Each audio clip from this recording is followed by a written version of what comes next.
Egun on guztioi, eguneko batzarra hasi aurretik dauzkegu akziodunen bi batzar eta hoiei ekingo diegu. Lehenengoa izango ditzateke San Sebastián Turismo, Donostia Turismoaren batzar orokorra eta lehen puntu gisa izango genuke deialdiaren premiazko izaera berrestearena, horren aldeko botuak, hau batez.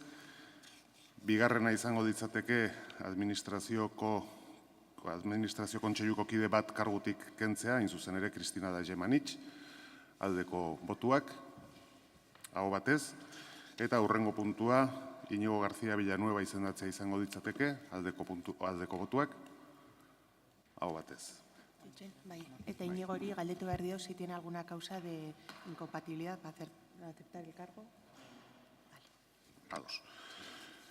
Beraz, bi puntu hauek, edo hiru puntu hauek jasoko dituzken akta onartuko genuke jarraian, aldeko botuak, hau batez. Hurrengoa, Servicios Funerarios Donostia San Sebastián S.A. izango ditzateke, eta hemen ere aurrekoarekin bezala, lehenengo puntua, deialdiaren premiazko izaera berrestea izango ditzateke, honen aldeko botuak, hau batez. Bigarrena, administrazio kontseiluko kide bat kargutik kentzea, Roque Aldai del Valle de Dersundi, aldeko botuak, hau batez. Eta hurrengo puntua izango ditzateke Miren Nekane Mendarte Azkoa izendatzea, aldeko botuak, hau batez. Miren Nekane ez dago. Ez dagonez idatziz jasoko dugu. Bale, jados. Eta jarraian, bi edo hiru puntu hauek jasoko dituzken akta onartuko genuke, aldeko botuak, hau batez. Beraz, akziodunen batzarrak amaituta, jarraian, plenoko eguneko gai zerrendari ekingo genioke, eta hemen ekin aurretik edukiko genuke premiaz PP taldeak aurkeztutako interpelazioa, eta horren premiazkotasuna eztabaidatu eta bozkatu egin behar dugu denengo, eta denengo txanda talde popularrak dauko.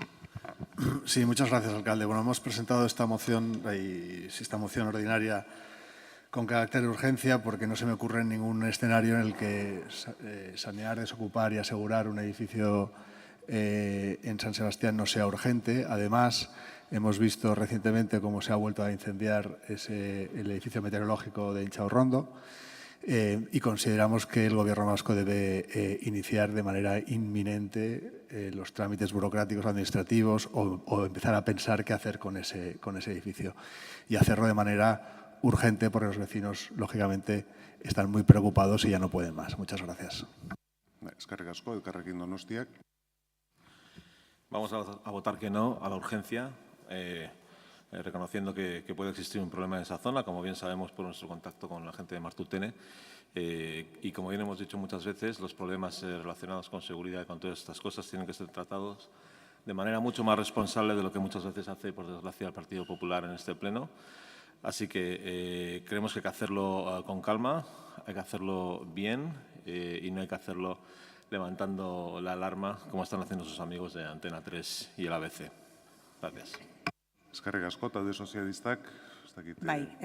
Adierazteko besterik ez, guk ez diogula baiezko bozka emango urgentziari. Ados, EH Bilduk. Guk ere ezeskoa bozkatuko dugu, ni uste batzordean azaldu genula zergatia, ni uste neko denbora bazeola bide normala egiteko, interpelazio baten bitartez, eta itzeingo behar danean, baina ez da euko urgentea konsideratzen inolaz ere. Talde jeltzaldeak. Gauk ere ez dugu premiazkotasuna, baina bai aipatza zuzenketa txiki bat, aipatutako erekina ez da Eusko Jaurlaritzaren jabetza Espainiako gobernuarena baizik. Eskerrik asko, beraz bozketara pasatuko gera, premiazkotasuna onartzearen aldeko botuak,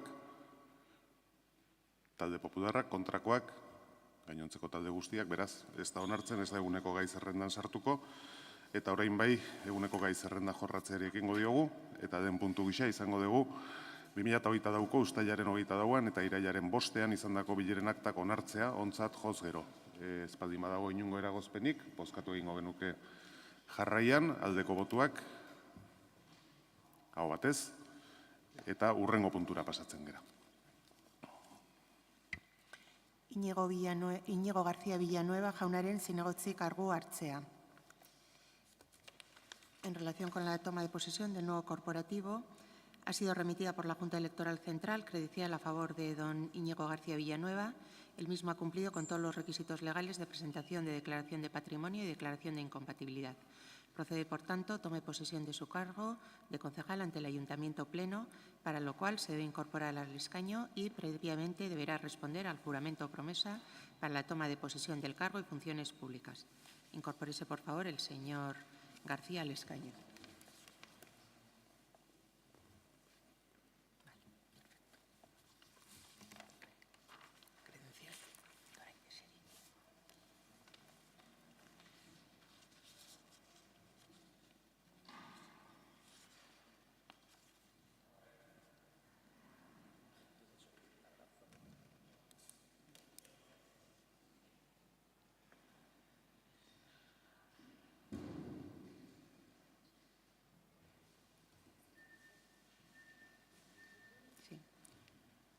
Señor García, jura o promete por su conciencia y honor cumplir fielmente las obligaciones del cargo de concejal con lealtad al Rey y guardar y hacer guardar la Constitución como norma fundamental del Estado.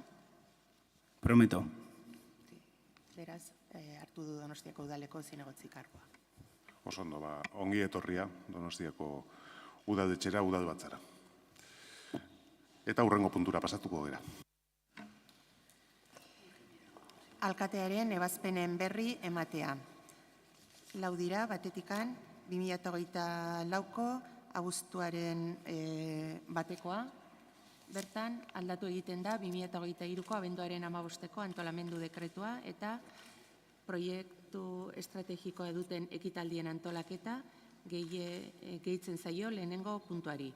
Eta beraz, zeharkako zerbitzuen koordinatzailearen funtzioen txertatutako lanildo gisa sartzen da. Bestetikan, abuztuaren 23ko ebazpen bat, nun Daniel Soriezu Santamaria jauna, 3. alkateordearen aholkularia posturako izendatzen da. Eta bestetik, irailaren 12ko bi ebazpen, batetikan alkateordetzak eta gobernu batzordeko kideen aldaketa, horrela tokiko gobernu batzarreko kideen izendapenetan, Kristina Laiemanitz etxen ordez, Iñaki Gabarain zinegotzia izendatzea, eta bestetikan, Kristina Manitz 3. alkate orderen ordez, Iñaki Gabarain izendatzea 3. alkate orde. Eta bestetik, Roque Aldai del Valle Lersundi jauna, behin-behingo langileentzat gordetako EAJ taldearen aholkularia postutikan kentzea. Hurrengo puntura pasatzen gera. Hainbat organoetako kideen aldaketaren berri ematea. PSEk aurkeztutako aldaketak dira bozeramaileen ordezkoetan eta baita ere batzorde eta kontseiluetako ordezkari aldaketak. Hurrengo puntua.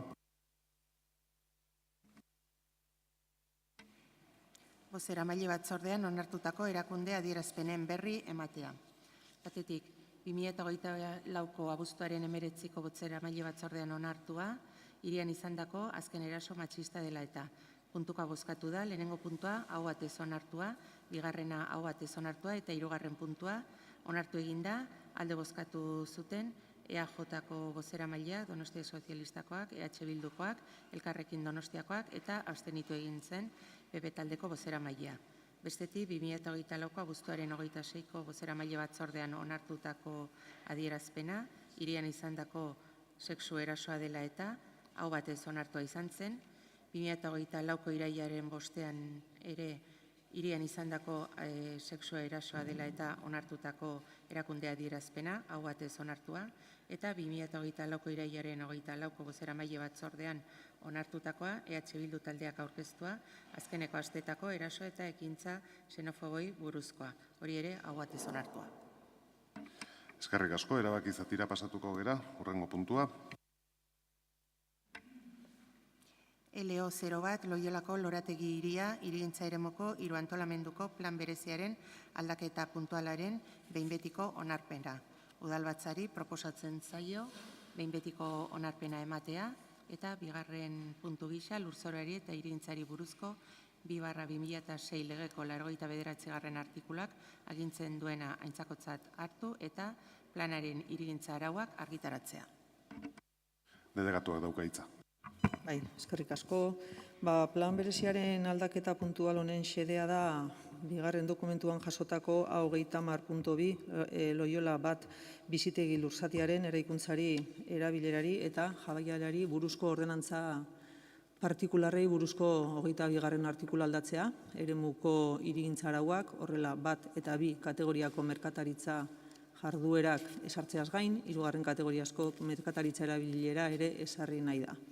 Era berean, atzemandako akats material batzuk zuzentzeko eta zuzentzeko aprobetxatzen da, baita eraikuntza osatzen duten elementu batzuk zehaztasun handigoz definitzeko. Eta azkenik, lorategi hiriaren eremutik, Zubiondo kaleraino aurreikusitako oinezkoen konexioa egokitu nahi da. Txosten guztiak aldekoak direla eta horretik hartzen dugu behin betiko onarpena emateko. Elkarrekin Donostiak, ez du hitzik hartuko, talde popularrak, ez, talde sozialistak, ez, EH Bilduk. Bai, eskerrik asko.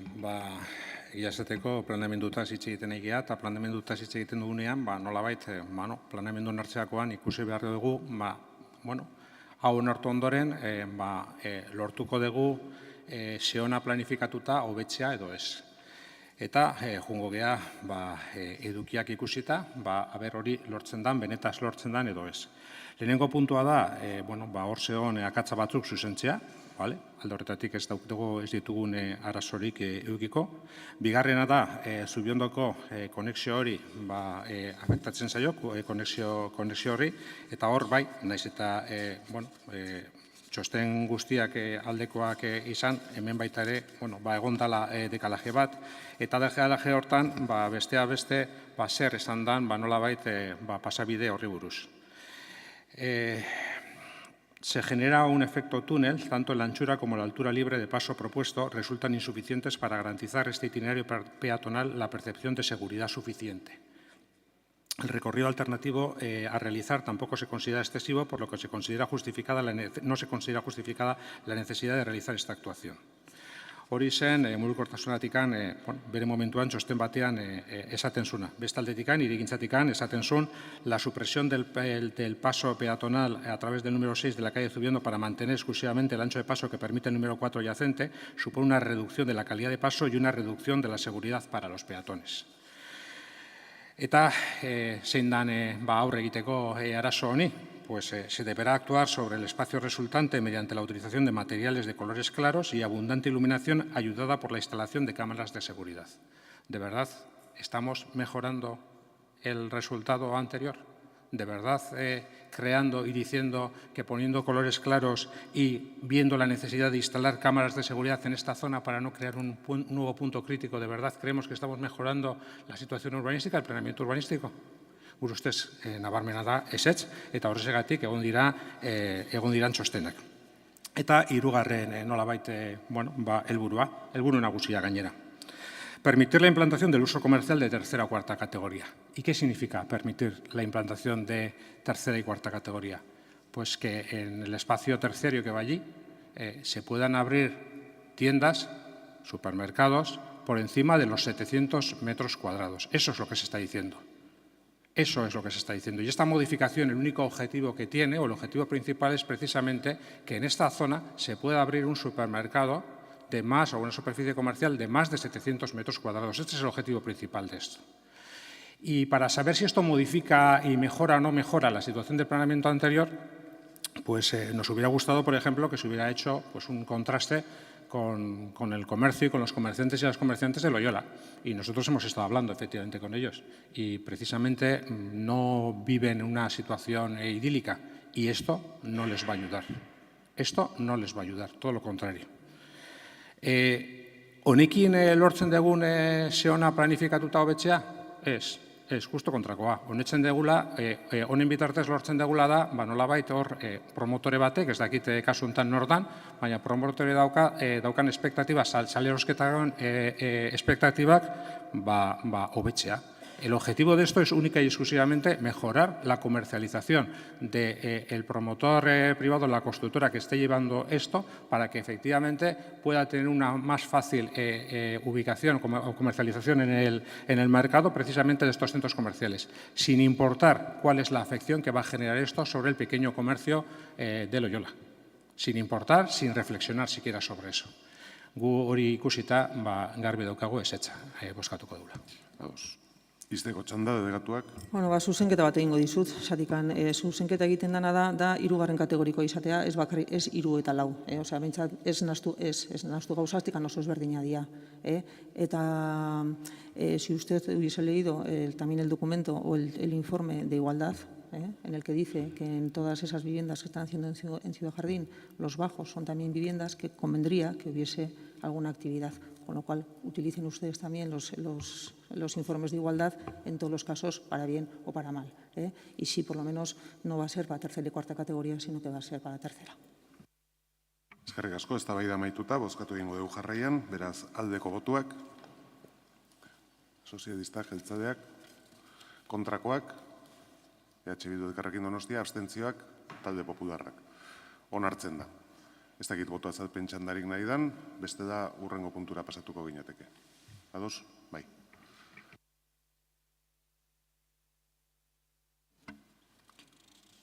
Aine 03 Añorga geltokia azpi esparruko hiru antolamendurako plan bereziaren behin betiko onarpena. Udalbatzari proposatzen zaio plan berezia bere ingurumen txosten estrategikoarekin behin betiko onartzea, ondoren onartuko den jarduketa integraleko eremuko jarduketa urbanizatzaileen programari dagokio eremu horretan aurreikusitako urbanizazio obren norainokoa gauzatzea eta finantziaketa edo ordainketa zehaztea eremu horren barnean dagoen Añorgako errekastoa aire zabalean irekitzeko obrei dagokionak barne. Bigarren, lurzorari eta hirigintzari buruzko 2/2006 legeko 89. artikulak agintzen duena aintzakotzat hartu eta planaren hirigintza arauak argitaratzea. Delegatua dauka hitza. Eskerrik asko. Dokumentuaren xede nagusienak hauek dira.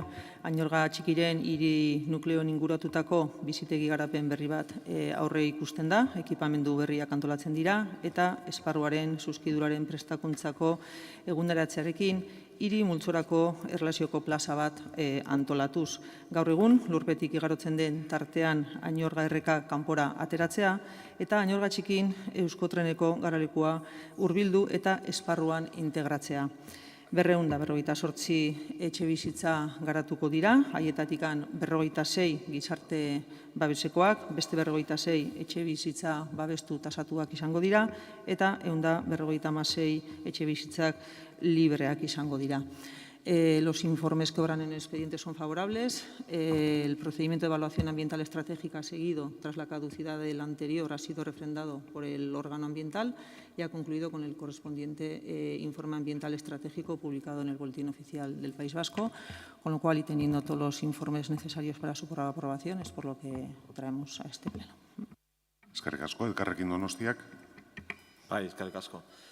Bueno, pues esta propuesta nos lleva de nuevo a la discusión del modelo de vivienda que necesita esta ciudad. Y creo que reconociendo todos y todas que tenemos un enorme problema habitacional y que hace falta mejorar el acceso a la vivienda, en Donosti pues normalmente no coincidimos en la mejor manera de hacer esto. Porque hay un concepto importante que creo que ya he mencionado con anterioridad, pero que no acabamos de asimilar, y es que el de la vivienda pública no es un movimiento de caridad ni de mendicidad y no se hace de cualquier manera. Es decir, por el hecho de que vaya a vivienda pública se puede hacer en cualquier lugar, de cualquier manera. Por eso nos quejamos cuando se hacen propuestas en lugares como este, en el que ya hay una densidad de población alta y en el que atraer más población no va a mejorar la calidad de vida de los que residen allí ni de los que van a llegar. Nuestro modelo es uno que busca unas aproximaciones más sostenibles. Primero, el de aprovechar el suelo, cada oportunidad que tenemos para hacer vivienda pública en su máximo porcentaje con todos los recursos posibles. De ahí la discusión que hemos tenido, por ejemplo, en comisión de cuál es el destino de los terrenos de Amara Viejo que son propiedad del ayuntamiento. Y en vez de venderlos al mejor postor, podríamos con inmediatez producir vivienda pública. Tenemos que plantearnos si la ciudad necesita crecer, si para atender las necesidades de vivienda de Donosti tenemos que construir más. Esa obsesión por el crecimiento, y el crecimiento se tiene que aplicar a una ciudad que no necesita mayor número de viviendas para cumplir con la demanda, porque recordemos, tenemos instrumentos como el canon de vivienda, que lo hemos discutido aquí y se supone que lo van a intentar aplicar antes de fin de año, que nos da la oportunidad de poner en el mercado de alquiler viviendas en desuso, que son más de 5.500 las que tenemos en Donosti, por ejemplo. O sea que a una población similar como la que llevamos en Donosti, de mucha estabilidad, ¿por qué hay que echarle más vivienda? Y si se hace más vivienda, ¿por qué no priorizar un mayor porcentaje de vivienda pública, como tantas veces hemos hablado? Y me dirá, ¿usted cree que el dinero cae del cielo? Que le gusta mucho decirme eso. Pero yo le he dicho muchas veces que hay más fuentes de financiación, no solo las arcas del ayuntamiento, que tenemos un gobierno vasco que, por ejemplo, el año pasado invirtió 700 millones de euros en proyectos estratégicos y que pocas cosas hay más estratégicas en Euskadi que asegurarnos que vascos y vascas podemos tener una vivienda digna. Y creo que hay un nuevo consejero de vivienda en el gobierno vasco que parece estar de acuerdo, que efectivamente el gobierno vasco puede interceder y puede participar en la construcción de vivienda y puede entonces ayudar a aumentar esos porcentajes. Por lo tanto, hay vías que durante los últimos 9 años de mayoría absoluta que han disfrutado ustedes aquí y en el gobierno vasco con la misma coalición se podrían haber explorado y no se han explorado. Por lo tanto, la pregunta de ¿ayuda esta promoción a resolver de verdad con el interés público común y que referencia el problema de la vivienda en Donosti? No. No tanto como podría, no tanto como debería. ¿Esto quiere decir que estamos en contra de la vivienda pública? No. ¿Estamos en contra de construir una vivienda? No necesariamente. Pero que no se están utilizando todos los recursos, estrategias y políticas posibles para solucionar este problema y dar accesibilidad a la vivienda al Donostiarra, eso es un hecho. Y que el Donostiarra medio y la Donostiarra media piden alquiler accesible y no tanta vivienda libre. Y seguimos echando vivienda libre al mercado, que en el sector inmobiliario de Donosti es como echar más gasolina al fuego de la especulación. Por lo tanto, no podemos estar a favor de cómo se está haciendo esta promoción e insistimos en que tenemos que inspirarnos en modelos como el de Viena, en el que no solo es la cantidad lo que prima, sino la calidad, y donde no les tiembla el pulso a poner vivienda pública en zonas más centrales de la ciudad o allá donde haya terreno disponible. Gracias. Eskerrik asko, talde popularrak.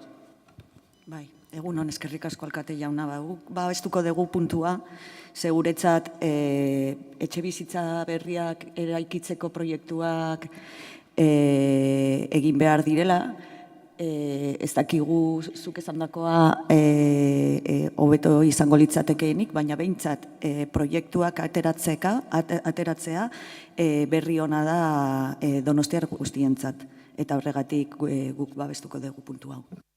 Eskerrik asko, talde sozialistak. Ez du txanda erabiliko, EH Bilduk bai. Bai, bueno, hauze plan berezi bata, plan berezia azken finean nolabait garatzen duna, plan orokorra finkatzen duna.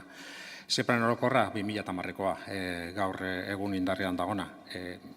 Horrexegatikan, nolabait hiritarrek alegazioak eta alegazio desentek aurkeztu zituztenean, zein eta zen olako erantzunak jaso egin duten, pues que no se puede hablar de la delimitación del subámbito porque eso escapa al contenido del plan especial, que no se puede hablar de la determinación del régimen urbanístico estructural, es decir, de los parámetros edificatorios, del número de plantas, de la altura.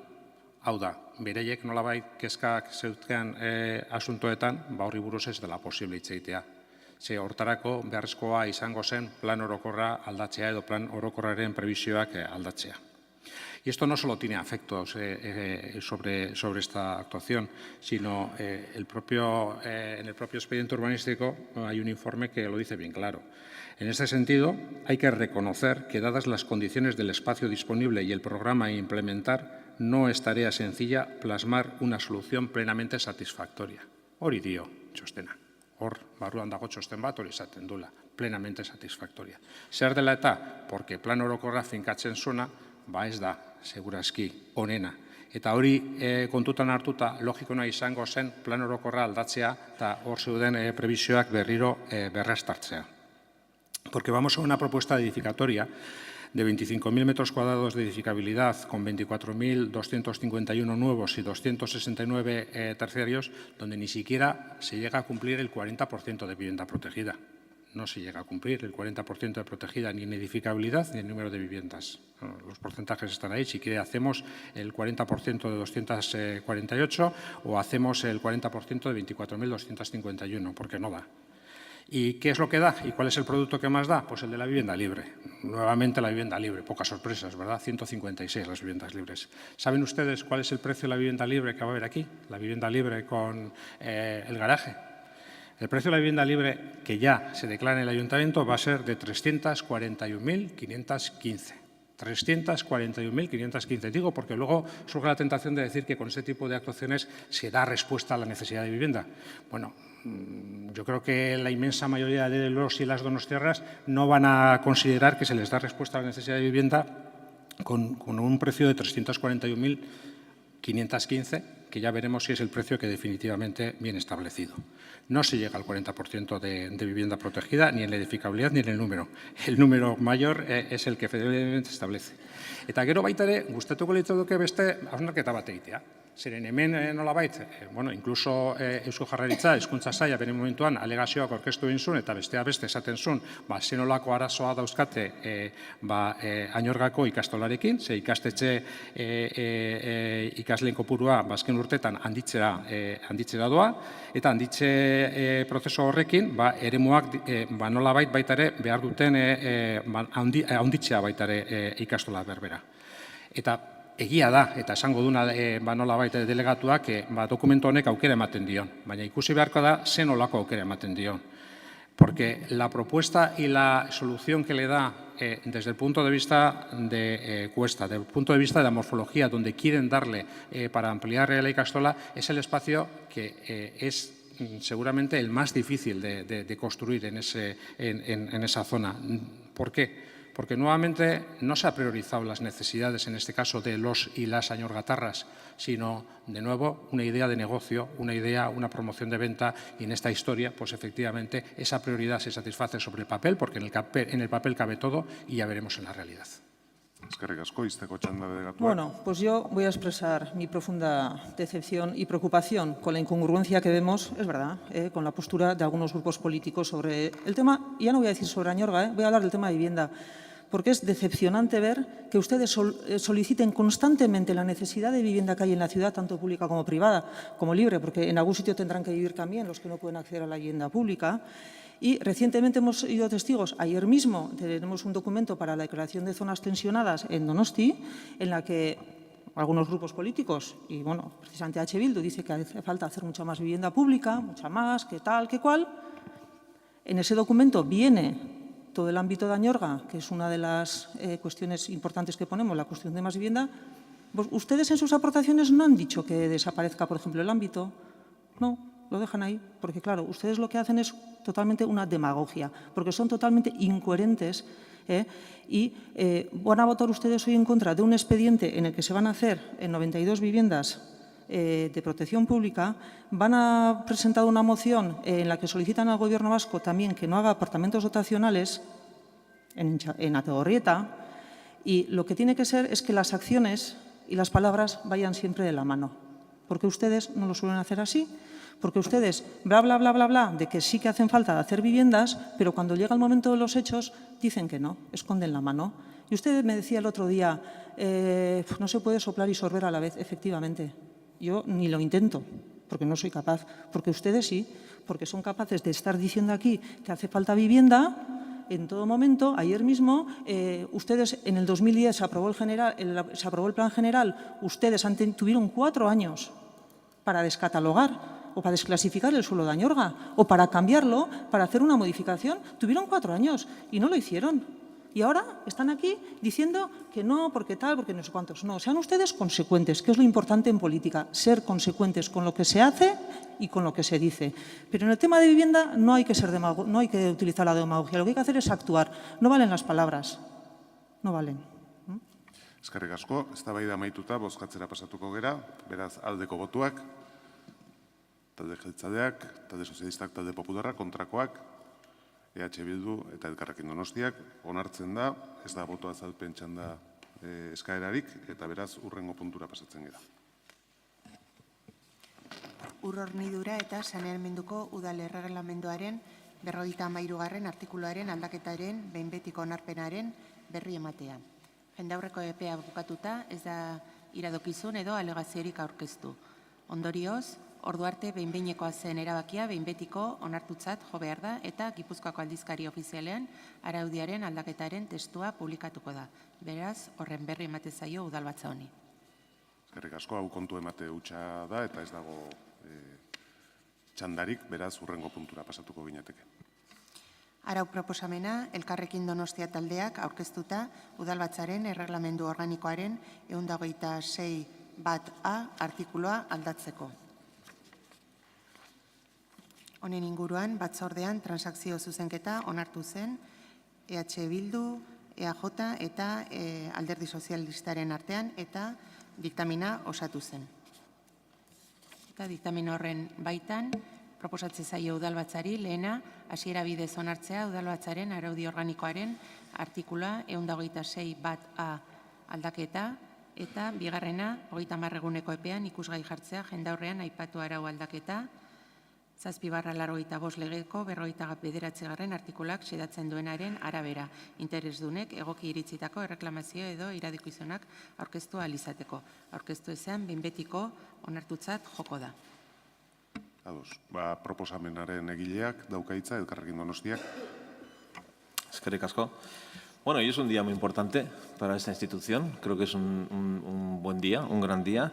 Porque tenemos el consenso necesario por una iniciativa que presentamos siendo consecuentes y coherentes con todo lo que dijimos en campaña, que creíamos que lo que hacía falta era abrir esta institución como un melón, hacerla realmente transparente y ese es el trabajo que estamos haciendo. La decisión de hoy, esta propuesta en la que hemos alcanzado un alto consenso y un apoyo importante del Pleno, es una propuesta para mejorar nuestra democracia local.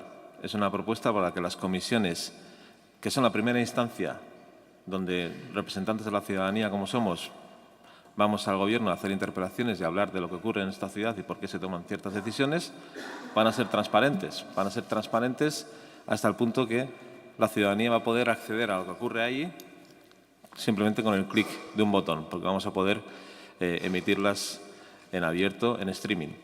Esto no es más que resolver una anomalía democrática. No era normal ni aceptable que las comisiones, un lugar tan importante de esta institución, se realizaran a puerta cerrada. No había justificación, sobre todo porque hay instituciones similares a esta, con mayor impacto por ser de mayor tamaño, como pueden ser congresos nacionales o pueden ser instituciones europeas o, sin ir más lejos, las Juntas de Guipúzcoa, donde ya se está haciendo esto, donde las comisiones ya son transparentes. Por lo tanto, era urgente hacerlo y era importante para que entendamos que la política debe ser una conversación colectiva entre representantes y representados. Y esa conversación colectiva no se puede dar si no compartimos todos la misma información. No es uno transparente solo por poner la información disponible en un lugar. Uno es transparente cuando se asegura que esa información está disponible, pero también es accesible a la ciudadanía y es fácilmente entendible y además es fácilmente accionable por la ciudadanía. Puede obtener esa información y utilizarla con propósitos políticos, sociales, económicos o el que mejor le convenga. Y es muy importante que sigamos el principio de proporcionalidad. Quiere decir que cuanto más impacto y más importante sea una institución, más transparente debe ser. En el caso de Donosti, esta es la institución de gobierno obviamente más importante y las decisiones que tomamos aquí en el Pleno, pero también las discusiones que tenemos en comisiones y las decisiones y votos que se hacen ahí son muy importantes. Por lo tanto, era cuestión de arreglar esta anomalía y asegurarnos que tenemos unos estándares y unas exigencias de gobierno más acordes con el siglo XXI y más acordes con lo que nosotros creemos que debería ser Donosti, que es la vanguardia de la gobernanza. Recuerdo que el hoy alcalde en campaña hizo campaña diciendo que quería que Donosti fuera la mejor ciudad para vivir y trabajar de Europa. Estoy seguro que estamos todas y todos de acuerdo. Pues para ello pongámonos estándares europeos y empecemos por esta medida, que es la de hacer mucho más transparentes las comisiones. Si bien es verdad que con la enmienda que han transaccionado los tres partidos se agua un poco lo que proponíamos y se abre la posibilidad de que sea más fácil que una comisión en concreto, una sesión en concreto, no se emita. Nosotros queríamos que eso se hiciera con razones más objetivas y menos dadas a un partidismo que se pueda dar en un momento.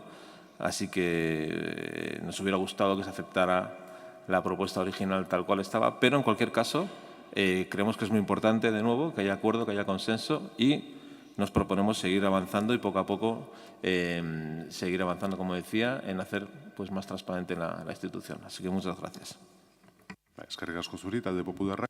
Vale, muchísimas eskerrik asko, Alkate jauna. Bueno, porque es muy probable que los donostiarras no entiendan muy bien qué es esto de comisiones, el pleno y tal. Bueno, nosotros nos solemos reunir en comisiones en las que tratamos temas diversos de interés municipal y de alguna manera preparamos el pleno, que es el día de hoy, en el que nos reunimos todos y votamos sobre esos asuntos. En comisiones, al contrario que en el pleno, no hay transparencia en el sentido de que no se emite el pleno, no se emiten las comisiones, por lo tanto los donostiarras no tienen acceso fácil a la información y a los debates que ahí se sustancian. Creo que lo que se vota hoy es importante. Hoy se vota encender la luz, correr las cortinas y que los donostiarras puedan tener ese acceso de primera mano a los debates que se sustancian en las comisiones. Creo que eso es importante. Pero creo que nos quedamos cortos. Nos quedamos cortos por la enmienda que han presentado el Gobierno, el PNV y el Partido Socialista. Y adelanto voy a votar a favor, que vamos a votar a favor, pero sí que nos hubiera gustado que fuera de otra manera. Y la enmienda que han presentado lo que dice es que se van a emitir en streaming siempre y cuando ellos consideren que es necesario que se emita en streaming, ¿no? Que en cualquier momento, porque la enmienda no lo deja claro, el equipo de gobierno puede decidir que lo que se ha debatido en comisión o sea, secuestrar esa grabación, ¿no? Secuestrar la grabación de las comisiones. Por los motivos que sean, por motivos que pueden poner en un vericueto legal al ayuntamiento o a los grupos, pues porque si se hicieran público, pues se me ocurren temas de protección de datos, o quizás incluso podría ser porque no les interesa que lo que se ha debatido ahí se haga público o la manera en que se ha debatido se haga pública. Y eso se corregiría de manera muy clara exigiendo un consenso en esa votación, no una mayoría simple. Porque yo entiendo que todos los que estamos aquí presentes estaríamos de acuerdo en que no se emitiera algo que puede poner en entredicho o puede poner en un aprieto legal al ayuntamiento o a los grupos que hemos debatido eso, pues por ejemplo, lo que decía, porque se han tratado datos personales de algún donostiarra. Entonces no entiendo que el Gobierno plantee esa mayoría simple como necesaria para secuestrar esas grabaciones. Bueno, ya digo que vamos a votar a favor porque es un paso adelante, pero es un pasito muy desde nuestro punto de vista no lo suficientemente ambicioso. Pero bueno, ya sabemos que las cosas de palacio van despacio y que muchas veces nos tenemos que dar con un canto en los dientes por conseguir dar estos pasitos tan pequeños y mover al PNV y al PSOE no siempre es fácil. Así que, bueno, desde lo que me toca, pues agradecer a todo el mundo, en especial a Podemos, que es el que ha presentado esta iniciativa. Eskerrik asko, talde sozialistak ez du txanda erabiliko, EH Bildu taldeak, bai. Bai, kaixo egunon. Bueno, lehenengo gauza, eta para que no tengas que necesitar de traducción, Borja, lo primero, igual tienes que leerte el ROP y aprender que en este ayuntamiento hay diferentes comisiones y la que se va a aprobar, justo la que se va a hacer siempre público, es las comisiones que van a pleno. Y que hay otro tipo de comisiones. Y es en esa donde se ha hecho otra transacción, otro tipo de tratamiento. Orduan, irakurri ropa, ikasi zer egiten dugun ropa, eta sartu dugun transakzioa, benetan iritzi eman behar baldin badezu.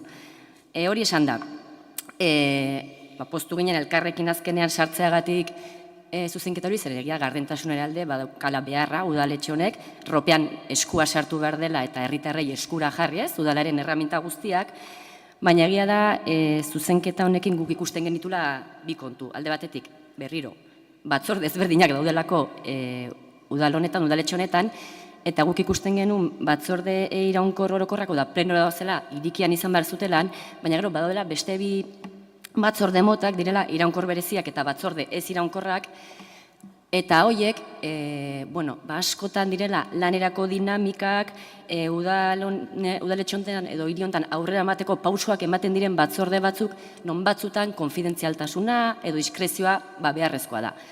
Orduan, iruditu zaigu beste bide bat ematea, horiei publiko egiteko, eta ez dela beti zuzenean izatea.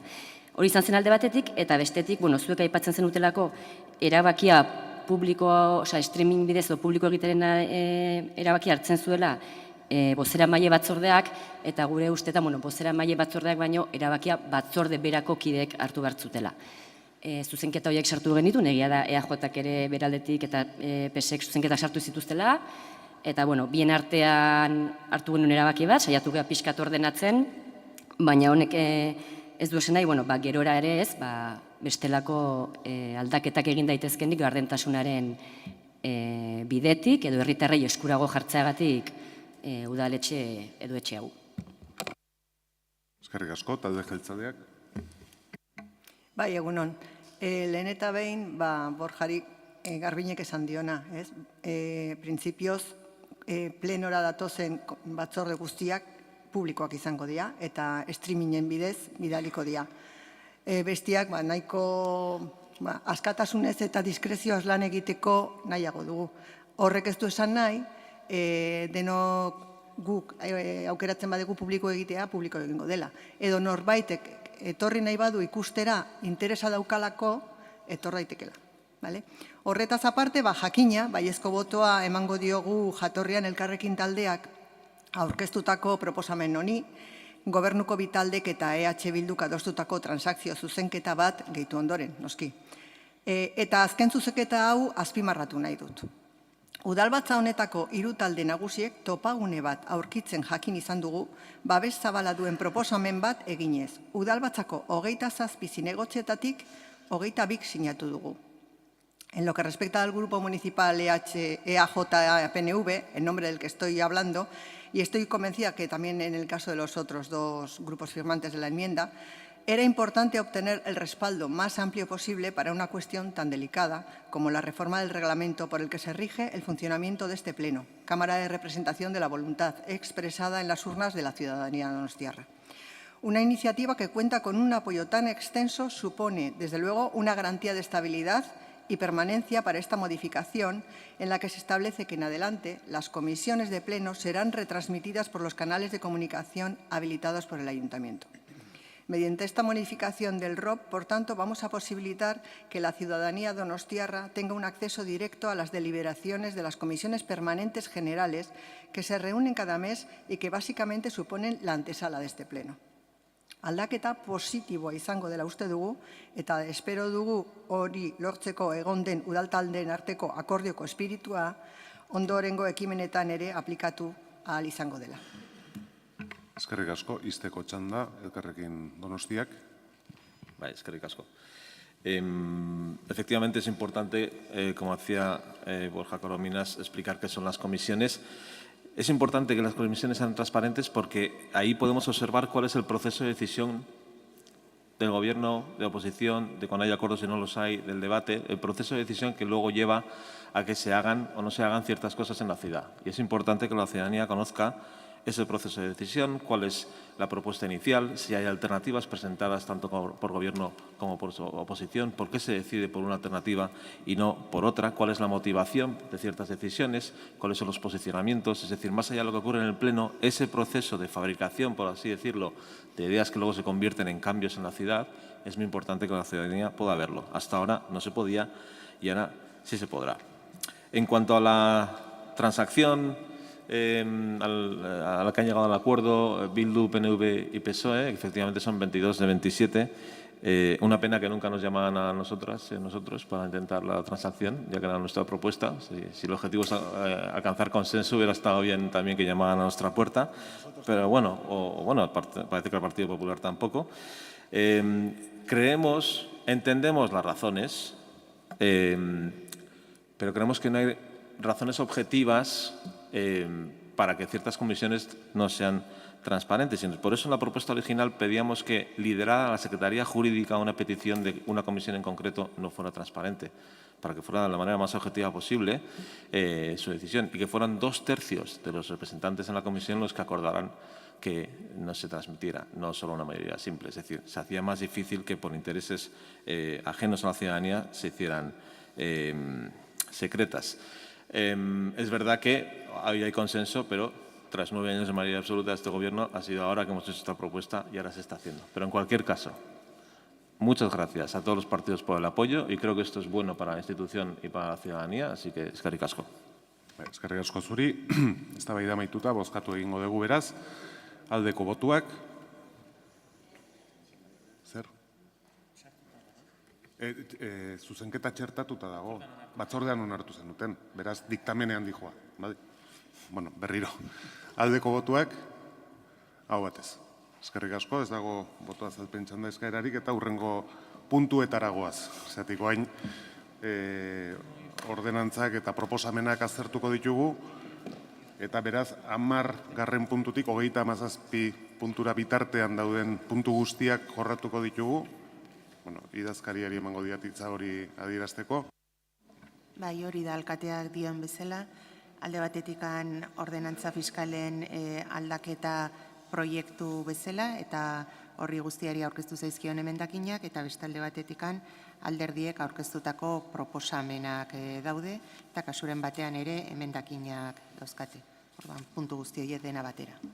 Ados, eta bozeramaile batzordeak adostutako eztabaidarako arauak, honakoak izango dirateke, lehen txanda delegatuari dagokioke 10 minutuz, eta gero taldeen txanda txikitik handira 10 minutuz ere bai, eta bigarren txanda bat txikitik handira ere 5 minutukoa, eta azkenik gobernuak itxiko duke 5 minuturekin.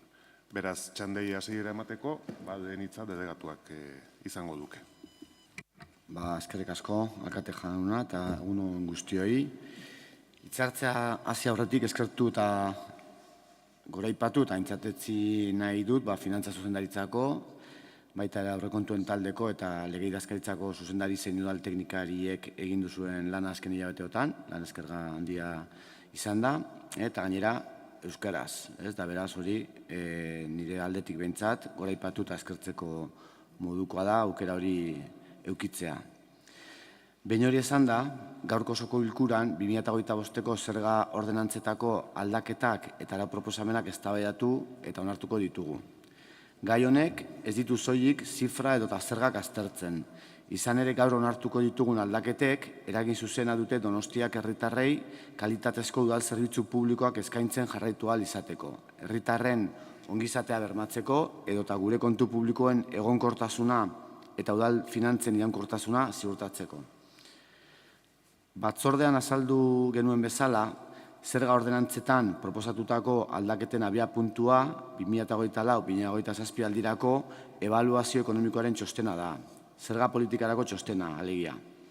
Bertan, udal teknikariek aztertu dute hainbat aldagaik gure udalaren finantza egoeran izango duten eragina.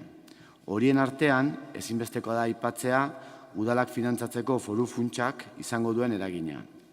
Foru funtsak Donostiako udal aurrekontuaren zati handi bat finantzatzen du, baina aurreikuspenek edo hasiera batean aurreikuspenek erakusten dute 2025ean foru funtsak beherakada izan dezakela, beherakada nabarmena izan dezakela. Besteak beste, batetik mutualiste egin beharreko itzulketen ondorioz, gaur ere izan dugu aldundiak horren inguruan argitaratu duen kezka, eta bestetik, 1.100 biztanle baino gutxiago dituzten udalerrien finantzaketa handituko denez, Donostiak 1,5 milioi euro gutxiago jasoko dituelako. Hori ez gain, aurrekontuari eragiten dioten beste zenbait aldagairen hazkundea ere kontuan izan da. Esate baterako, langileen kostuen handitzea, zerbitzuen eskaintza zabaltzea, eta azken urteotan hainbeste burua ostematen ari den inflazioaren garapen kezkagarria ere bai. Egoera honetan, ezinbestekoa ordenantza fiskalen aldaketak egitea, gure zerbitzuen kalitatea mantentzeko eta gure finantza egonkortasuna bermatu ahal izateko. Ondorioz, jarraian, 2025ko Donostiako ordenantza fiskalen aldaketa nagusiak laburbilduko ditut. Lehenengo eta behin, ondasun higiezinen gaineko zergari dagokionez, 20.5 artikulua berridatzi eta 20.6 artikulua ezabatzea proposatu genuen. Hain zuzen ere, etxe bizitza hutsen gainkargaren kudeaketa argitzeko, izapidetza argitzeko eta dokumentazioa hobeto aurkezteko eta horretarako izapidetzen erraztu ahal izateko. Familia ogarintzako obariari dagokionez, obariaren aplikazio muga aldatzen da eta katastroko balioaren 1,49% ordez aurreko urteko erroldako etxe bizitza epigrafeko katastro balioaren batazbestekoa bider 1,5 izango da aurrerantzan referentzia. Alokairuan utzitako etxe bizitzak ASAP programa, obariaren barruan sartza proposatzen da, jabentzako berme sistema hobetuz. Efizientzia energetikoa hobetzeko sistemak instalazioi dagokionez, eguzki energia termikoa elektrikoa aprobetxatzeko sistemen obaria asmoa da urte bakar batean aplikatzea, lehen 5 urtetan egiten zen ordea.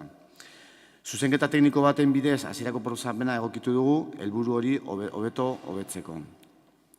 Eta kuotaren igoera dagokionez, 1,9ko igoera proposatzen da, hiriaren aurrekontu beharrekin bat etorri ahal izateko.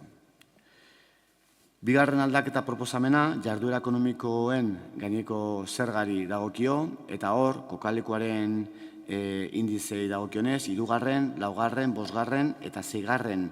kategoriako kaletan aplikatzen diren indizeak 3,9 handitzea proposatzen da. 3. aldaketa proposamena da, eraikuntza, instalazio eta obren gaineko zergari dagokiona. Horretan, Elizaren salbuespenak kentza proposatu da, hain zuzen ere, ministerioak onartu zuen agindu bati jarraituz. Eguzkia, energia aprobetxatzen duten obrentzako obariare hobetuko da, eta Elkarrekin Donostiak aurkeztutako zuzenketa bat ere onartuko dugu, non terminologia egokitzea proposatzen baita, desgaitasuna duten pertsonen trataera egokiagorako.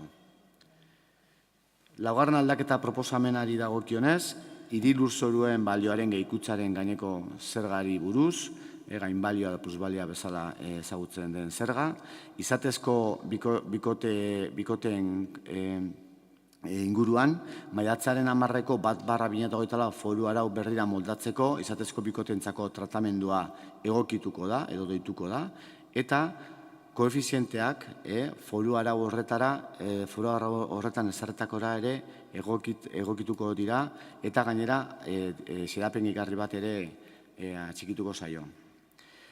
Trakzio mekanikoko ibilgailuen gaineko zergari dagokionez, kasu honetan, ordenantzare egokituko da, eta horrean 18ko errege dekretua 888/2022 errege dekretura egokituko da gure zerga ordenantza, ezintasuna aitortzeko eta baloratzeko prozedura berriak ezarriz.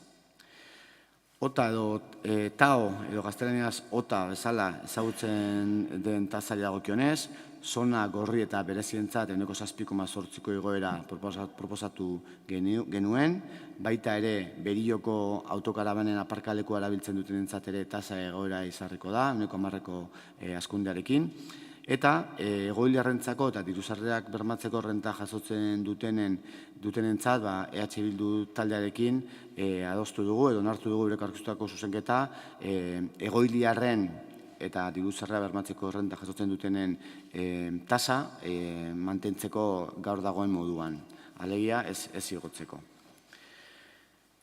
7. aldaketa, ibilgailuen immobilizazio erretiratze eta zaintza tasari dagokio, garabiaren tasa edo guruaren tasa, eta hor, trafiko legeari egokitutako araudiari dagokionez, zenbait aldaketa tekniko gehituko ditugu, eta tasa 3,9an igotzea proposatu da. Udal zerbitzuen emateari dagokionez, Larrealiteko etxe bizitzei dagokionez, tasa 7,5 eurotik 19,81 eurora igoko da, zerbitzuaren kostuaren arabera. Ura hornitzeko tasa, kasu honetan ere bai, aurreko ekitaldian Bildurekin adostutako zuzenketa baten ondorioz proposatu dugu nekazaritza ustiategientzako 0,75 euroko tarifa ezartzea eta igoera orokorra 1%koa izatea. Saneamendu zerbitzuari dagokion tasari ere bai, tasaren kasuan ere bai, 2,7ko igoera proposatzen da, eta hondakinen bilketaren gaineko tasari dagokionez, 7/2022 estatuko legea aplikatuz, non Europar mailako zuzentarau bat paten transposizioa egiten den, lege horri jarraituz, eta defizita 0 izan dadin, legeak sartzen duen bezala, 26,54ko igoera proposatuko dugu, esan duen bezala, tasa hori ez da izan defizitarioa. Da gero beste kalen zailkapenen inguruan beste zuzenketa teknikoa ere egingo da, kale berri bat sartuko da kategoria fiskaletan. Azkenik, eta haura aipatu nahiko nuke, udal gobernuak arau proposamen berri bat ere aurkeztu nahi izan du, udal zerbitzu eta jarduerengatiko tasen barruan hondartza zerbitzuei dagokionez, eta proposamen horren arabera, udako hondartza zerbitzuak, ala nola toldoen, eguzkitakoen eta karpen demoraldiko abonuak 2025-tik aurrera, irailean 30-ra arte luzatuko dira. Ondorioz, zerbitzuen iraupena handitu egingo da, eta tasak ere horren arabera egokituko dira. Amaitzeko, azpimarratu nahi dut proposatzen ditugun aldaketak ezinbestekoak direla Donostiak eskaintzen dituen udal zerbitzuak mantentzeko, hobetzeko eta herritarren bizikalitatea bermatu ahal izateko. Eta zerga politikan proposatu ditugun aldaketen helburua da gure hiriak aurrera egiten jarraitu ahal izatea. Udal zerbitzu publikoen eskaintza sendotuz eta handituz, beti ere Donostiarren ongizatea lehenetsiz. Gure asmoa da, udal baliabideak modu eraginkor batean kudeatzea, etorkizuneko erronkei aurre egin ahal izateko, eta inoratzen utzi gabe. Besterik gabe, eskerrik asko. Eskerrik asko zuri, orain taldeen txanda, Elkarrekin Donostiak. Eskerrik asko. Bueno, el Gobierno municipal ha hecho una propuesta de subida de impuestos y tasas sin tener en cuenta las diferencias sociales que hay en la ciudad, ni el impacto en las familias de la subida del Euribor, de los precios de los alimentos o de los suministros energéticos. No ha aplicado ningún tipo de progresividad a estas subidas. Por lo tanto, con la propuesta del Gobierno municipal, el esfuerzo fiscal de las familias más desfavorecidas es mucho mayor que el de las que más tienen. La fiscalidad es una herramienta de redistribución de la riqueza imprescindible para tener servicios públicos que garanticen una vida digna a todas las personas. No tener servicios públicos de calidad supone que solo quienes tienen más recursos pueden pagar por ellos, lo que se aleja de la justicia social y genera sociedades, desigualdades y problemas sociales. Las 7 enmiendas y 8 proposiciones que hemos presentado tienen como objetivo que la carga fiscal se reparta de manera progresiva, teniendo en cuenta, como decía, la capacidad económica de las familias. Nuestras propuestas, según los informes técnicos, podrían suponer una disminución de los ingresos previstos por el Gobierno de 1,8 millones de euros. No obstante, si el Gobierno municipal hubiera tenido alguna voluntad de acordar con nosotras, esa cifra sería menor y la carga fiscal estaría mejor distribuida.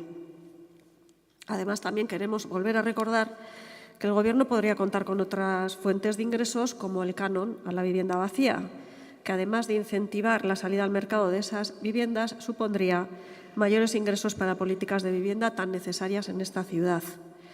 Precisamente en el debate del año pasado de las ordenanzas fiscales insistimos en el canon. El concejal delegado nos respondió que estaban trabajando para aplicarlo, pero al día de hoy ni está ni se le espera. Y suponemos que con el canon podría pasar lo mismo que con la tasa turística. Si es que finalmente llega, lo hará con años de retraso y con muchísimos millones de euros sin recaudar. En relación a las propuestas concretas que hemos presentado, empezaré con el impuesto de bienes inmuebles.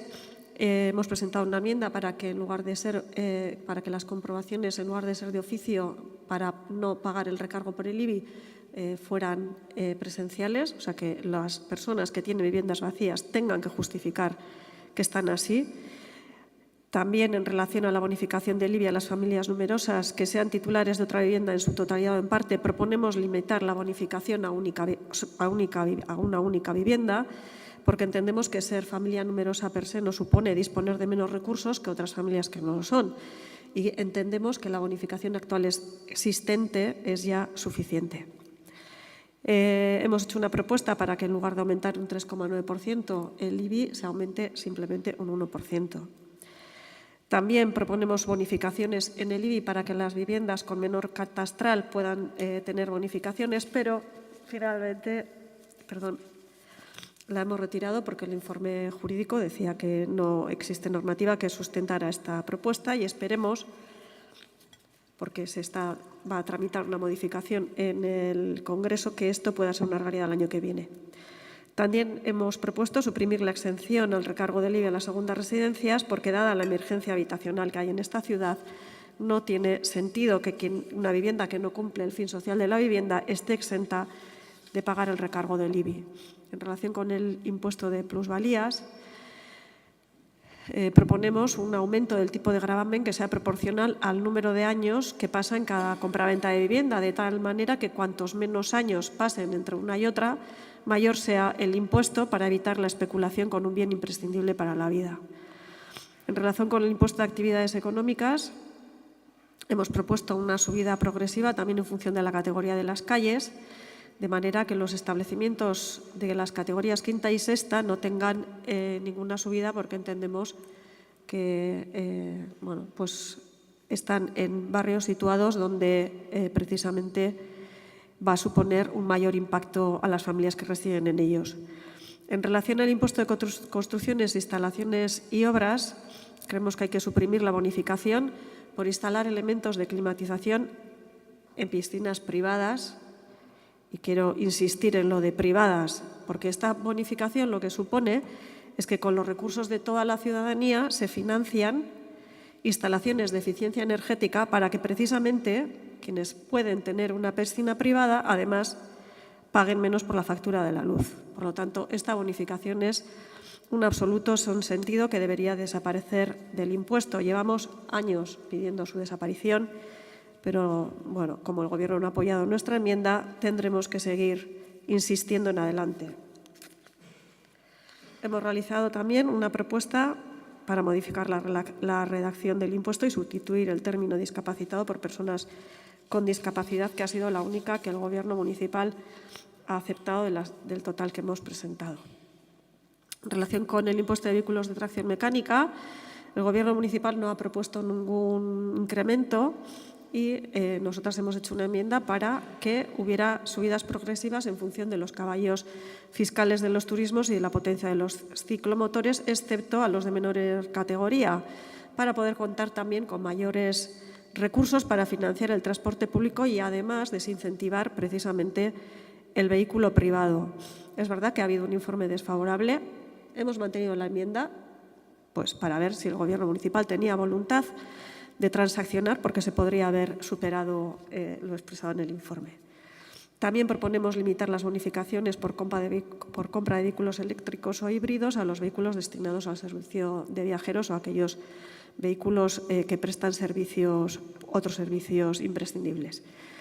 En relación a la tasa de alojamiento de recursos municipales, que el Gobierno municipal ha propuesto una subida de 165% para los alojamientos en recursos municipales de urgencia, vamos a votar en contra de la misma, porque si alguna persona tiene que recurrir a estos alojamientos es porque no tiene ni red familiar, ni social, ni recursos para pagarse algo alternativo. En relación con la tasa de suministro de agua, también hemos hecho una propuesta progresiva en función del tipo de uso, exceptuando el uso doméstico, porque esta es una tasa que también viene con incrementos importantes de 2 legislaturas anteriores. La tasa de recogida de residuos, el Gobierno municipal ha justificado el aumento del 26% en la obligatoriedad de la Ley 7/2022 de residuos y suelos contaminados. Pero esa ley tiene otras medidas en las que el Gobierno municipal parece que no está trabajando. Pero además creemos que ha hecho una lectura parcial de lo que establece la ley para fijar la tasa.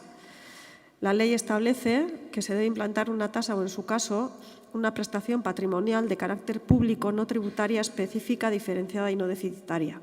Bueno, pues hasta aquí ha leído el Gobierno municipal de lo que dice la ley, porque la ley sigue, que permita implantar sistemas de pago por generación y que refleje el coste real, directo e indirecto de las operaciones de recogida, transporte y tratamiento de los residuos, incluida la vigilancia de estas operaciones y el mantenimiento posterior, cierre de los vertederos, campañas de concienciación y comunicación, así como los ingresos derivados de la aplicación de la responsabilidad ampliada del productor de la venta de materiales y de energía. Bueno, difícilmente vamos a poder aplicar una tasa de pago por generación cuando ni siquiera se ha hecho ningún esfuerzo por saber cuánta cantidad de residuos se genera de verdad por familia, qué tipo de residuos se generan. No hay ni contenedores inteligentes ni ninguna otra experiencia piloto que permita aumentar la separación en origen para aplicar el principio de quien contamina paga en función de los residuos reales que genera, porque ahora mismo esta tasa se calcula sobre el consumo de agua. También hemos propuesto aumentar bonificaciones a quienes usan el contenedor marrón o el compostaje comunitario individual, ya que esas familias seguramente son quienes precisamente están también separando el resto de las fracciones. Asimismo, hemos propuesto que las viviendas de uso turístico, que ahora tributan como establecimientos de hospedaje sin restaurante ni expendedoras de alimentos, pasen a tributar como hospedaje con restaurantes, porque los pisos turísticos tienen cocina, por lo que seguramente que se generan residuos y casi todos mezclados con mucha seguridad. Bukatzeko, hasieran esan dudan bezala, gure proposamenek progresibotasun fiskala handitzea dute helburu gehien duenak, gehiago ordaintzea. Horrela, aberastasuna banatu eta kalitatezko zerbitzu publikoak bermatuko dira, Donostiako herritarrei ongizatea emango dietenak. Eskerrik asko, talde popularraren txanda orain. Eskerrik asko, alkate jauna.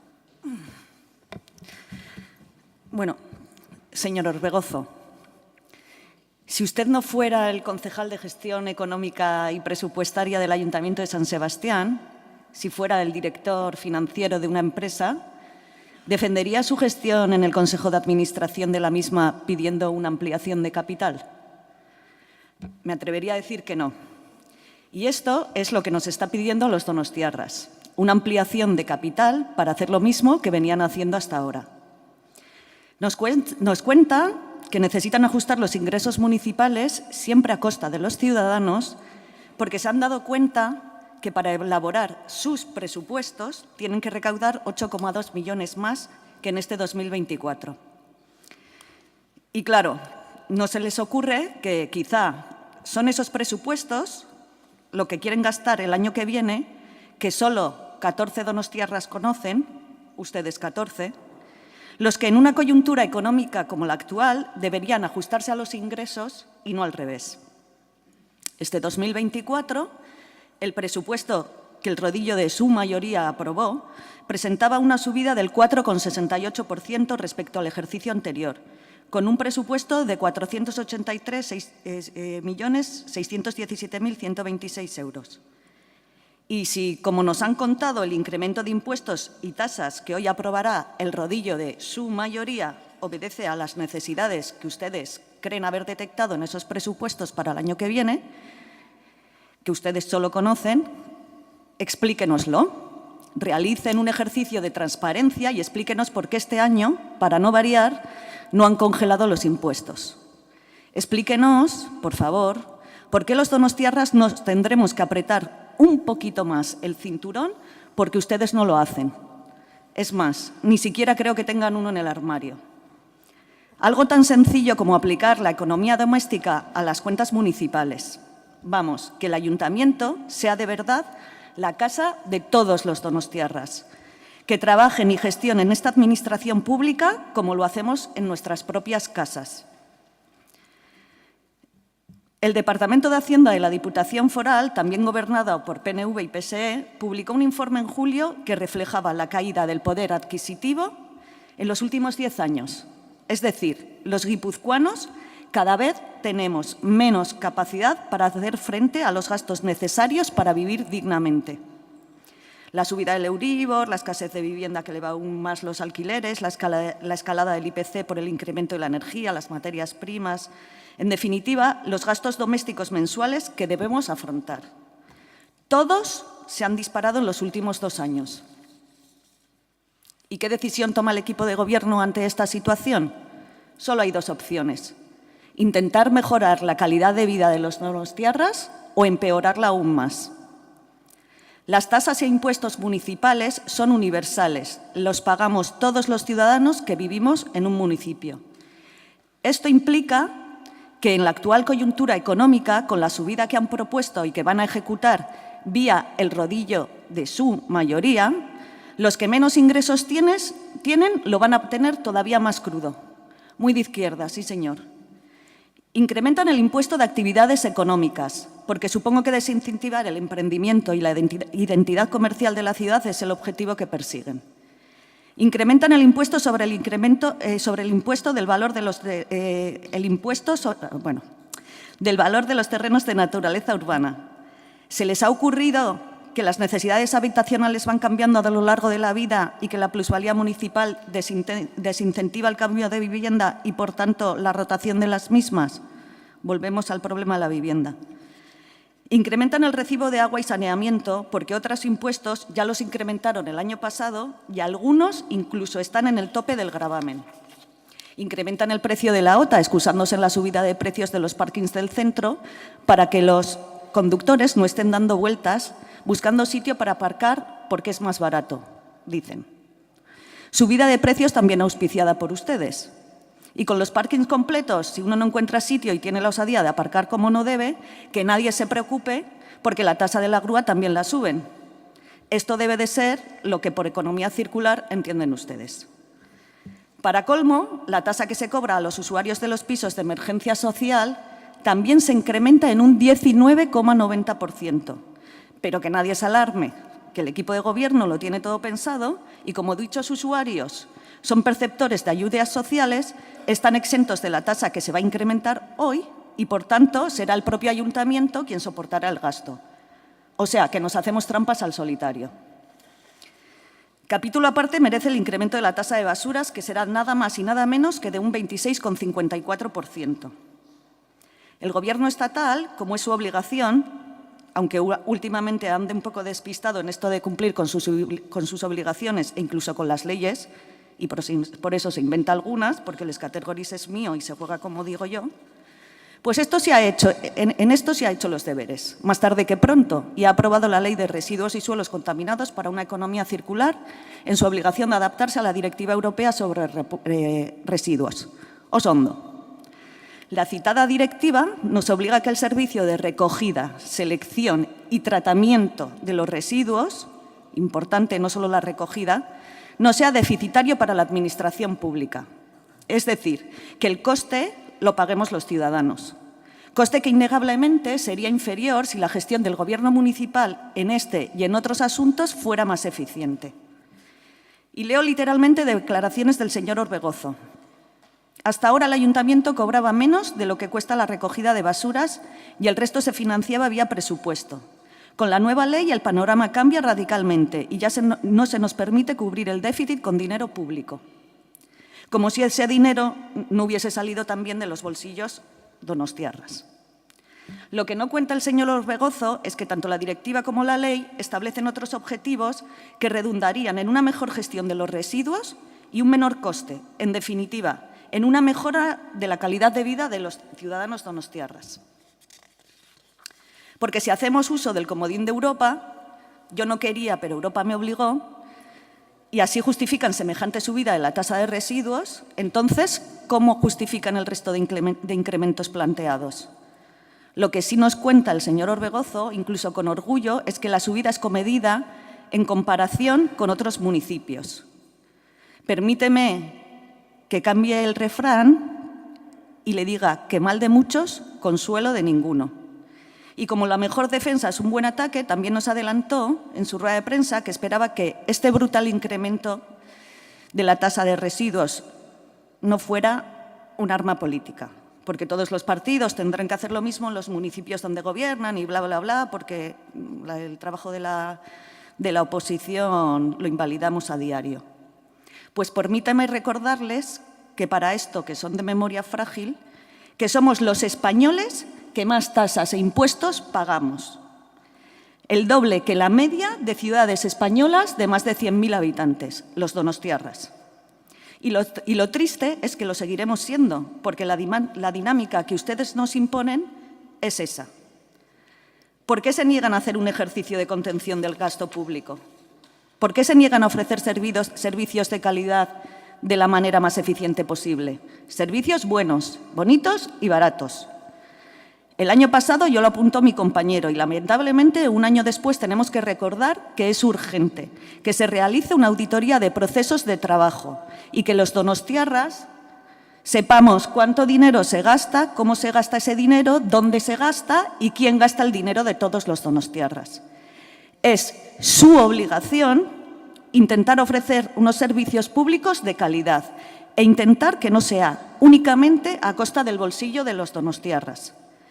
Acuérdese de que si fuera gerente de una empresa, la opción de gestión que eligen año tras año, desde 2015 que llevan gobernando nuestra ciudad, supondría automáticamente su despido. Prueben a intentar ajustar a los ingresos a los gastos y no al revés. Que no lo tengamos que pagar siempre los mismos, los ciudadanos. Basta ya de pedir ampliaciones de capital a los donostiarras. Eskerrik asko, talde sozialistaren txandoren. Bai, egunon eta eskerrik asko. Bueno, beste behin ere hemen gaude, 2025 udalak izango dituen diru sarrera arruntak finkatzeko, hain zuzen ere hurrengo urtean aurrekontu duin bat izatea ahalbidetuko dizkigun diru sarrerak.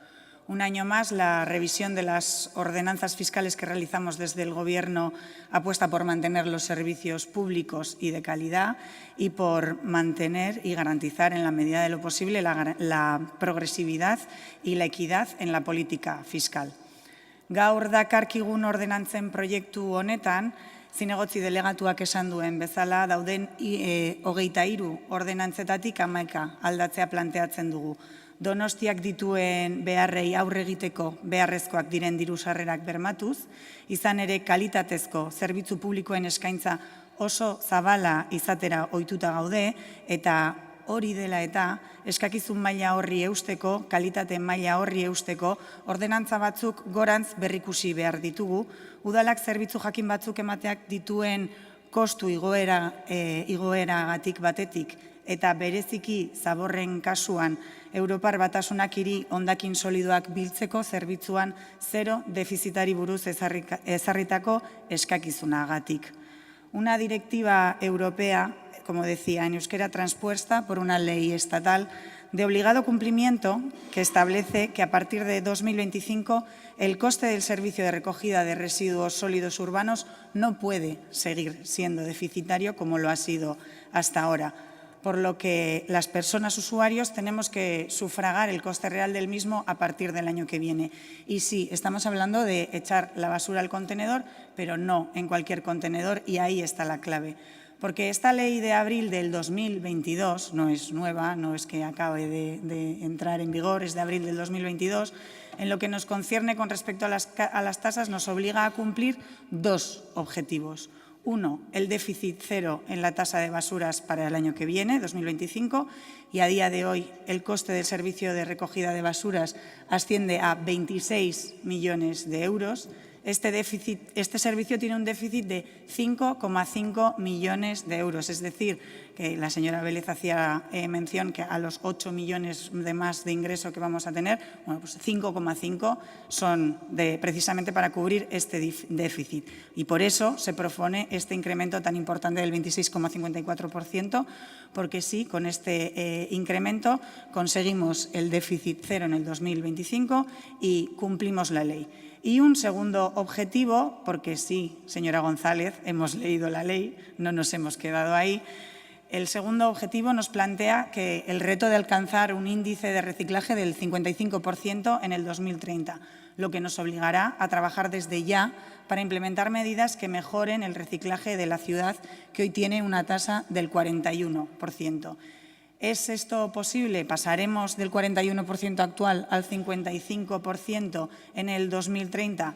Sí, debemos hacerlo, pero es un trabajo que debemos hacer entre todos y todas, ciudadanía junto con la Administración. Y desde la Administración, en la parte que nos toca, desde el Ayuntamiento, ya estamos trabajando en un plan de acción sobre los residuos urbanos.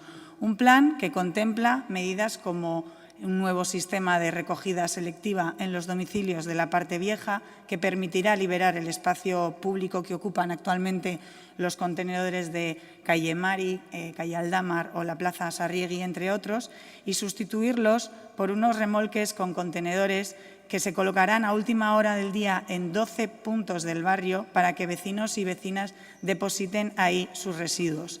Este sistema ya funciona en ciudades como Valencia, Palma de Mallorca, Sitges o Durango y será compatible y complementario al servicio que tienen ya en la actualidad sociedades gastronómicas, comercios y locales de hostelería del barrio.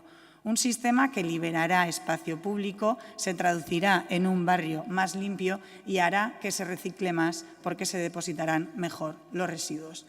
También anunciamos que, ya que el año que viene vence el contrato de recogida neumática en el barrio de Riberas de Loyola y con el fin de actualizar y modernizar el sistema de recogida, estamos redactando los nuevos pliegos para instalar los cierres electrónicos en los contenedores de la fracción resto en los barrios de Loyola y de Riberas de Loyola. De esta manera, los vecinos y vecinas de ambos barrios dispondrán de una llave para abrir los contenedores y depositar su basura. Sabemos que cuando los contenedores están cerrados y tan solo los vecinos y vecinas residentes de estos barrios pueden usarlos, el índice de reciclaje sube considerablemente, porque así lo hemos visto en municipios colindantes al nuestro. Y otra de las medidas contempladas es la colocación de 300 papeleras selectivas adicionales a las 200 ya instaladas en la ciudad, lo cual permitirá retirar papeleras de fracción resto y proporcionar un servicio más completo para la ciudadanía y para que la ciudadanía pueda separar mejor los residuos en origen. Sabemos que estas y otras medidas que vayamos aportando y adoptando en los próximos meses deben acompañarse también con campañas de concienciación para contar con la complicidad de la ciudadanía en los nuevos proyectos y en los ya existentes, porque efectivamente alcanzar ese índice del reciclaje del 55% nos compete y nos compromete a todas y a todos. Pero más allá de la tasa de la recogida de residuos y, como he dicho al inicio de mi intervención, este debate de la revisión de las diferentes ordenanzas fiscales es la herramienta que permite al Ayuntamiento mantener y mejorar los servicios públicos, la herramienta que podemos usar como Ayuntamiento, porque nos habla la señora González un año más de la tasa turística y sabe también como yo, porque ya lo hablamos el año pasado, que este año no podemos aplicar una tasa y esperemos que si dentro de 6 meses en el Gobierno vasco, tal y como han mencionado, pueden avanzar en este sentido, podamos estar hablando en el año que viene o en el siguiente de aplicarla, pero este año no es viable. En cualquier caso, el delegado ya ha dado las cifras de nuestra propuesta de Gobierno, pero sí me gustaría decir o dar unas pinceladas al menos de en qué se traducen estos impuestos y tasas, porque nos pide la señora Vélez servicios buenos, bonitos y baratos. Bueno, lamentablemente esto no es el Mercadillo, esto es el Ayuntamiento de Donosti, y si nos solicitaban el año pasado una auditoría, les voy a dar la misma respuesta que les di el año pasado, y es que las cuentas de este ayuntamiento se auditan por el Tribunal de Cuentas y que tenemos aquí a 2 personas que forman parte de los servicios de esta casa que auditan día tras día cada uno de los movimientos que se dan en este ayuntamiento. En cualquier caso, sí quiero darles un dato. Los servicios públicos básicos del Ayuntamiento de San Sebastián rondan los 157 millones de euros de gasto corriente. Estamos hablando de Guardia Municipal, Protección Civil, movilidad urbana, vías públicas, asfaltado, alumbrado, Y a estos 157 millones de euros hay que sumarle las actuaciones de protección y promoción social por valor de otros 37,5 millones de euros. En este caso estamos hablando de asistencia social primaria, apartamentos tutelados, centros de acogida, prevención de la infancia y de la familia, promoción de personas mayores, servicio de ayuda domiciliaria por 10 millones de euros, ayudas de emergencia social por valor de 3,7 millones de euros, entre otros. Y, bueno, pues añado también los servicios que se dan desde Donostia a Quirola, con 14 polideportivos, 6 campos de fútbol, etc. Aquí sí quiero detenerme y dar 3 o 4 datos. El mantenimiento del polideportivo de Bidebieta nos cuesta 1 millón de euros al año. El mantenimiento del polideportivo de Altza nos cuesta 1,6 millones de euros.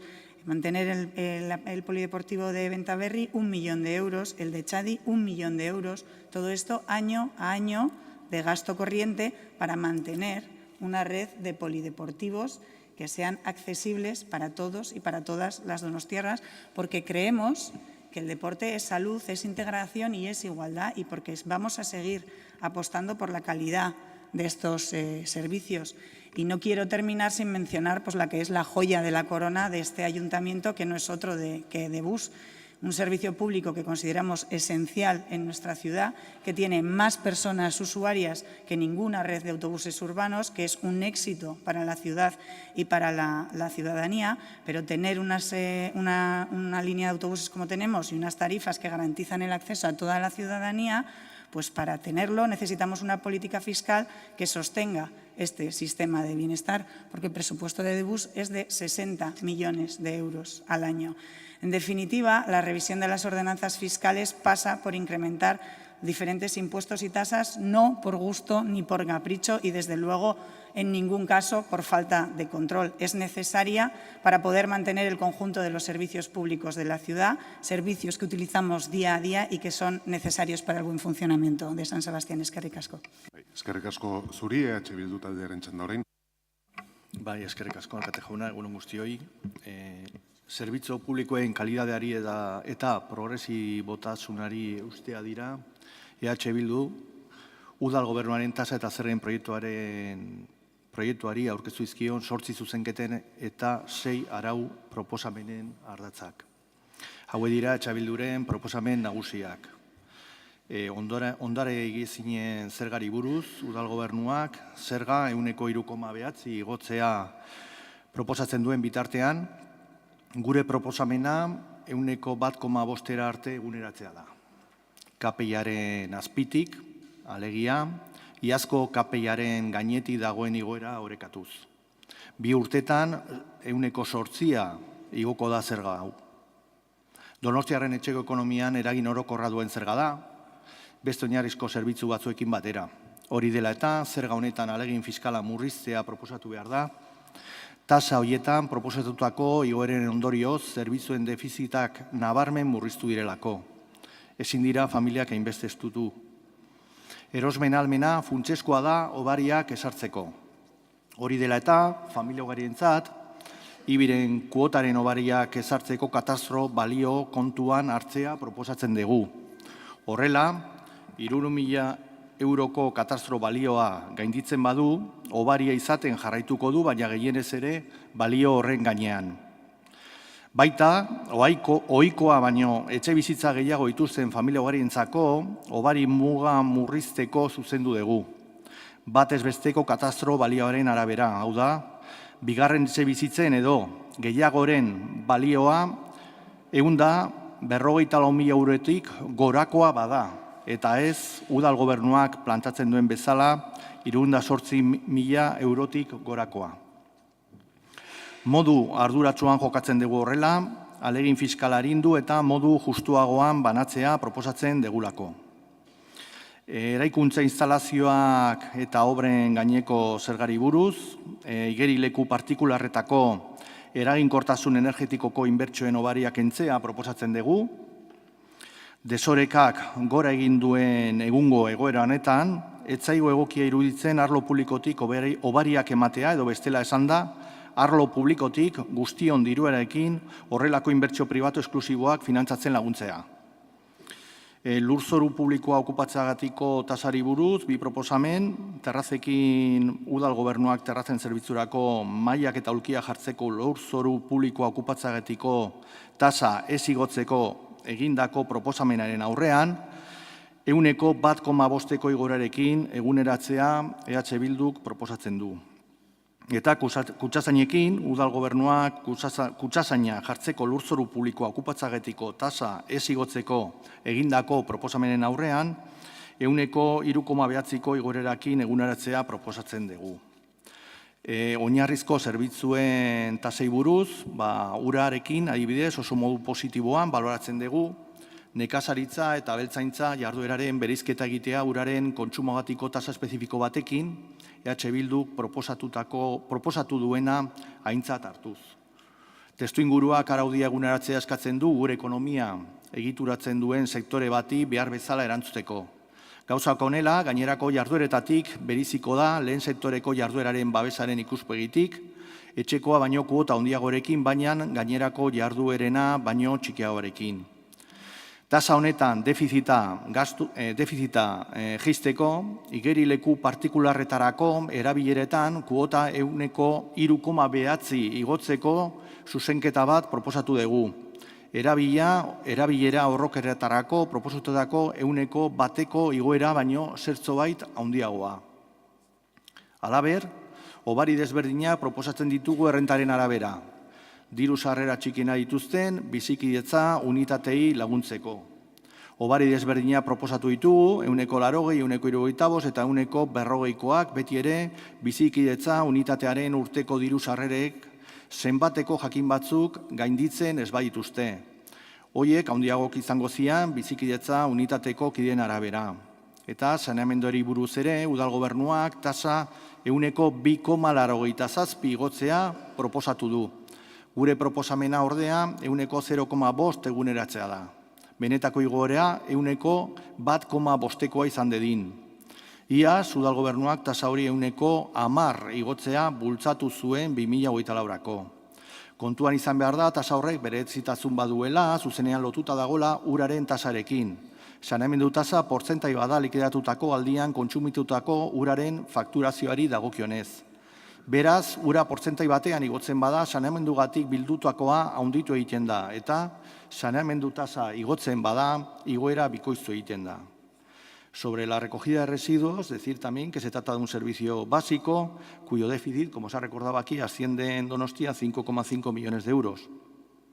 En cumplimiento de una directiva europea, el Gobierno municipal del PNV y PSE propone un incremento del 26,54 para absorber el déficit generado por este servicio.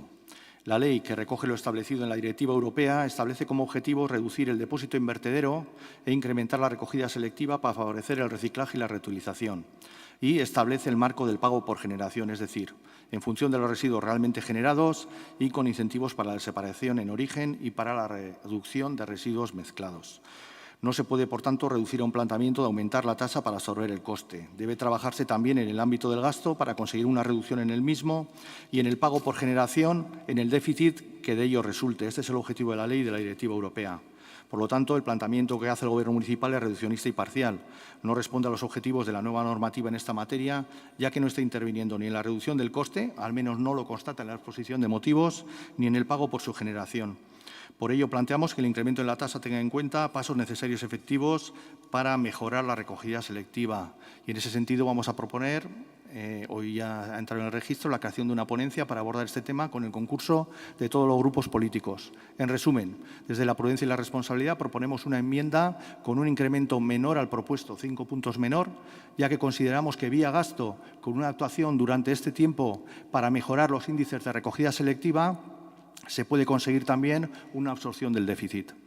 Asimismo, desde H. Bildu vamos a proponer también que en actividades de hostelería se tenga en cuenta la superficie ocupada por las terrazas y recintos, además de la propia del local.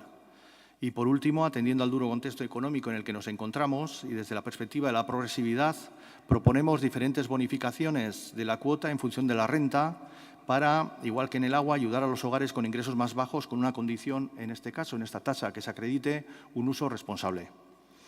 Respecto a vehículos, hemos presentado también una enmienda para incrementar el 1,5% exclusivamente en los 2 tramos superiores en turismos y motos, los de mayor potencia fiscal, en un esfuerzo por intentar conciliar una realidad de unos gravámenes altos de la progresividad y de la legalidad vigente recogida en la norma foral. Respecto a la grúa, tiene un déficit importante, por lo que el coste de este servicio se repercuta a toda la ciudadanía y con el objetivo de reducirlo hemos propuesto también un incremento del 7,8%. También decir, respecto a la tasa por prestación de servicios y realización de actividades, que el Gobierno municipal ha propuesto incrementar la tasa del servicio de alojamiento en los pisos municipales de emergencia social, pasando, como se ha comentado antes, de costar 7,5 euros por día a 20 euros por día, según se ha justificado para poder absorber el coste. Desde H. Bildu avanzamos que no vamos a apoyarlo, pues se trata de un recurso que da respaldo a situaciones de riesgo, se trata de un derecho fundamental y una necesidad desgraciadamente grave y acuciante. Es decir, mantener la calidad de los servicios públicos y la progresividad son los ejes de las 8 enmiendas y 6 proposiciones normativas que presentamos al proyecto de tasas e impuestos del Gobierno municipal. La propuesta principal del Gobierno municipal es la de centrar nuevamente el esfuerzo fiscal en las familias donostiarras. Nuestra mirada va en otro sentido. Proponemos compartir ese esfuerzo fiscal, adecuándonos al contexto económico sin perder de vista la progresividad y asegurando recursos para unos servicios públicos de calidad. Y como comentaba el concejal delegado, pues siempre hay elementos de incertidumbre y desde luego que la prudencia siempre es una buena consejera, pero el contexto es importante y lo que estamos haciendo es plantear unos incrementos, pero no tan excesivos. ¿Y por qué digo esto? Porque habría que recordar que venimos de importantes subidas de impuestos y tasas el año pasado. También hemos conocido hace unos cuantos meses que los importantes ahorros en el presupuesto corriente que ha habido, por ejemplo, en la liquidación del ejercicio del 2023, tanto en el ingreso como el gasto, en torno a 26 millones de euros. Está habiendo una recuperación en el comportamiento de la recaudación en lo que va de año a nivel de territorio de Guipúzcoa. Es verdad que el incremento que se propone es del 4 y ahora mismo está en el 2. Vamos a ver estos meses qué ocurre. En cuanto al comportamiento de las cuentas municipales, en lo que va a recaudación, por lo menos la información que teníamos a 30 de junio era positiva. Y no podemos, también la tendencia del Euribor a la baja, que el año pasado era uno de los argumentos que se utilizaba, la tendencia del Euribor a la alza, que era uno de los argumentos que se utilizaba el año pasado para justificar de alguna manera también el incremento, pues la carga financiera yo creo que este año se va a reducir considerablemente. Y también, por último, no podemos ni debemos olvidar que, además de que el crecimiento económico lleva aparejado un crecimiento también de la desigualdad. Entendemos que quienes están sufriendo más dificultades económicas deben de tener la posibilidad de afrontar estas políticas fiscales de una manera más holgada. Eskerrik asko. Zuri. Talde jeltzalearen txanda. Vale, eskerrik asko berriro alkate jauna. Bueno, guztiatu gara azaltzen, zergatik planteatu edo proposatu ditugun ordenantzetan aldaketa hauek, eta zinahiko nuke berriro ere esan ez direla aldaketa arbitrarioak edo ez direla arrazoitu gabeko edo hausnarketa egin gabeko aldaketak, baizik eta gure adituek egindako aurreikuspenetan eta egiten dituzten analizietan oinarritutako proposamenak direla. Da nik uste dut hori ere bai, merezi duela behin eta berriro azaltzeak, hemen bestela egiten diren plantean du batzuek eta nola etxetarren kezkatzen gaituzte. Edozein kasutan, oinarri teknikoa aipatu dut, hemen egin diren zenbait hausnarketetan, ez da kontuan hartzen hau dela lehenengo urratsa gero aurrekontuak onartua izateko, 2025ko aurrekontuak onartu izateko, hori da abiapuntua, baina gure helburua da gero aurrekontuetan udalak zertan gastatuko duen erabakia izatea. Eta gure asmoa da, esan dudan bezala, udalak ematen dituen zerbitzu publikoak bermatu ahal izatea, mantendua izatea eta baita ere hobetu ahal izatea. Eta horretan gustatu zait Belez Andereak egin duen proposamen hori, egon bidapen hori rolaren jokoa edo paper horretan sartzeko, finantza zuzendari bezala enpresa batean gustatu zait, interesgarria iruditu zait, hain zuzen ere, ni finantza zuzendari izango banintza, galditu jazu, zer nola justifikatuko nuen, behin da berriro, kapitalaren edapena jartzea administrazio kontseiluan eta behar hori etengabe nola justifikatuko nuen. Baina, egin dezagun alderantzizkoa ere bai, pentsa ezagun Belez Anderea dela enpresa bateko finantza zuzendaria, eta, karo, justifikatu beharko luke, kapital edapenik gabe nola ingo lukeen zerbitzu berdinak emateko. Eta orduan galdera torriko litzateke administrarien aldetik oso ondo Belez Anderea, kapital edapenik gabe usted nola ingo duzu edo zein autobus linea planteatuko zenuke, ez dela berrezkoa edo kendu beharko genukela, mantendua izateko, ez? Kopuru berdinarekin, garesteago denean zerbitzua, soldatak igo direlako, erregaiaren presio igo delako, beste hainbatetan batarzengatik, nola ingo zenukezuk, diru berdinarekin, moldatzeko zerbitzua. Zein lineak kenduko zenuke esate baterako? Edo bestela, zein bat langile kaleratuko zenituzke? Edo bestela, zer planteatuko zenuke langile horiei soldata zigotzeko 2025 urtera begira? Soldatarik ezingo genuke igo, kopurua berdina bada, soldatarik ezingo litzateke igo, lanpostuen baloraziorik ezingo litzateke egin, hain zuzen ere, normalan lanpostuen balorazioen ondorioz, soldatak ere hasi egiten direlako. Edo bestela, zein igerileku itxiko zenuke? Edo zein kiroldegiko ordutegi murriztuko zenuke? Hori guztia administrazio kontxi horretan azalduko zenuke. Azaldu beharko zenuke, nik ere galdera hori luzatzen dizut. Badakit orain ordenantzei buruz hitz egiten ari gela, oso erosoa dela oposizioaren aldetik horrelako plantamenduak egitea, hain zuzen ere, hemen aipatu da, Elkarrekin Podemosek egiten duen plantamenduarekin, bakarrik kuantifikatu direnekin, 1.800.000 euro gutxiagoko gaitasunak genuke, diruzarrak egin duzke, baina, karo, oposizioaren zuzenketa guztia, eta hori proposan guztia kontuan hartuta, 6 milioi euro gutxiago egin duzke, eta berriroren ator rol hori jokatzera. Klaro, dauzkazu txosten teknikoak adituek egindako aurreikuspenetan oinarrituta, eta esaten dute, udalak behar du 8 milioi euro gehiago, nahi badugu zerbitzu berdinak eman, eta aurrezki garbia euki. Hau da, legeak ezartzen dituen bete beharrak, finantza betarrak, bete. 8 milioi gehiago, klaro, zu horrazoaz, nik 6 milioi gutxiago eratorren urterako, oso ondo, ez dituzu beteko finantza bete beharrak. Klaro, hori nola salduko zenuke, zuk administrazio kontseilu horretan. Esan beharko zenuke, esan dizuena, debuseko linea aukenduko dut, ordutegia murriztuko ditut, eta bat, horrela, doituko gara, badauzkagun baliabitera. Guk aldiz, ez dugu horrela jokatuko, eta aipatu zergatik, gure asmoa delako, zerbitzu publikoak bermatzea. Zerbitzu publikoak bermatzea eta hobetzea alden heinean. Eta horretarako dauzkagu zenbait txosten esaten digutenak. Eta lehen esan dut, haizue kontuz, zeudalak finantzatzeko foru funtsak, seguruena, datorren urtean, beherakada izango du. Diru iturri hori murriztu egingo da, 24arekin alderatuta. Adibidez zerraren, edo beste bat, ekarpena, foru funtsaren ekarpena kalkulatzerakoan, udal txikiek gehiago jasoko dutenez, Donostiako udalak, orain arte jaso izan duena baino, 1,5 gutxiago jasoko du. Hainbat aldagai daude, hainbat aldagaik eragiten du. Inflazioaren garapena berak. Eta ez inflazioak bakarrik, baita ere, esan duan bezala, langileen soldatan. Zuk ze esango duzu ez? Langile ez digu igoko soldatarik? Hori da zure kuadratzeko modua? Eta inaiz, zuri esaten, nire gonbidapena duzatu jaztuako, baina nik uste orokorrean, ez dela hausnarketa partekatu beharrekoa, ez da? Orokorrean partekatu beharrekoa. Edo zein kasutan, beste kontua da, orain, demagun zuzarela, ez enpresateko finantza zuzendaria, baizik eta udaletxe honetako zinegotzia, ogasuna, edo kudeaketa ekonomikoko zinegotzia. Dauzkazu teknikariak, txosten batekin, euren aurreikuspenak eta teknikoak, euren jakindurian oinartutako aurreikuspenak eta analizak eginda, esaten dizutenak. Beira, hau, bete nahi baditugu, Partido Popularrak 2012an onartu zituen legearen ondorioz, udalek bete behar dituzten bete beharrak, aurrekontuen egonkortasuna eta finantzen iraunkortasunari, arautzen duen lege horretan ezarretakoak, Partido Popularrak gaina onartutakoak edo ezarretakoak.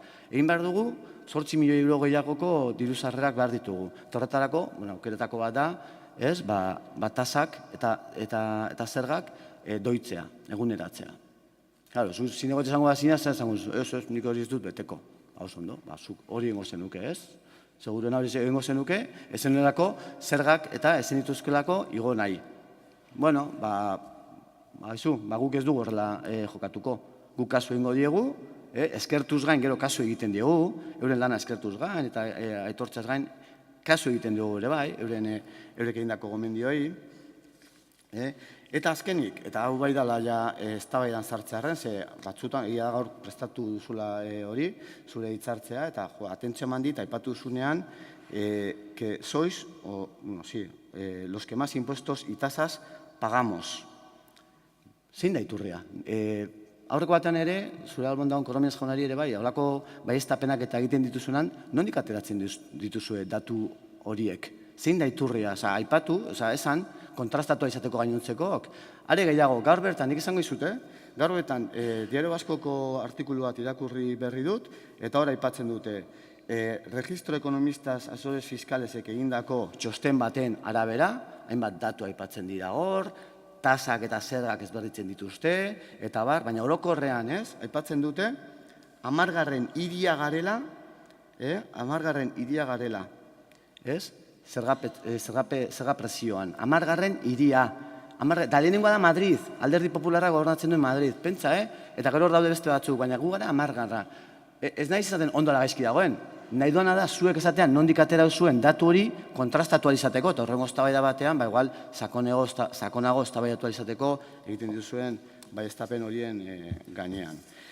Eta gero, Elkarrekin Podemosek eta egindako zenbait zuzenketa eta ara proposamenen aurrean, esan dugu zeintzuk babestuko ditugun, lehen aztu zait komentatzea Bilduren kasuan bai kutxazainen inguruko egin duzuen ara proposamena edo babestuko dugula ere bai, baina baita orokorrean aipatu nahiko nuke Elkarrekin Podemosek beti kanona eta aipatzen ditu, kanona gaur-gaurkoz inon ez da aplikatu, eta behin da berriro esaten dizut, zerbaitengatik izango da, hor arazoren bat dago.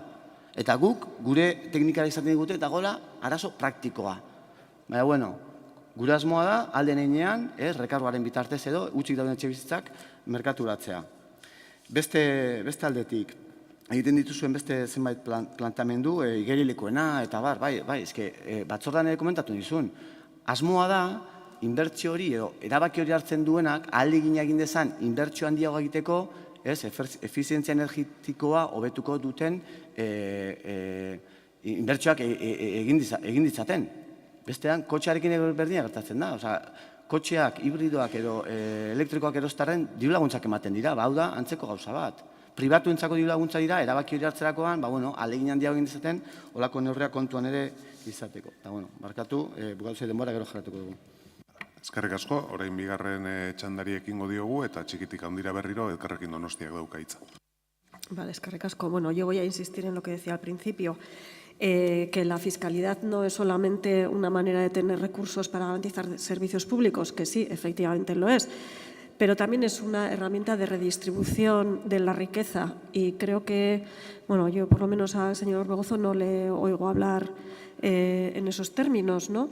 Y creo que es importante tenerlo en cuenta. Y si tenemos en cuenta esto, que es una herramienta de redistribución de la riqueza, nos tiene que llevar precisamente a que la carga fiscal se redistribuya en función también de las capacidades de cada familia. Y eso es lo que la propuesta del Gobierno municipal no hace, porque utiliza, de manera general ha utilizado el 3,9 para subir la mayoría de los impuestos y, independientemente de la situación de las familias y del nivel y del poder adquisitivo que éstas tienen.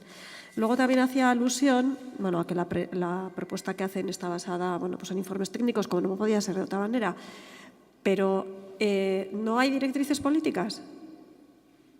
Porque cuando el Gobierno municipal decide que no va a aplicar ninguna subida al impuesto de circulación de vehículos, al impuesto a los vehículos, será por algo.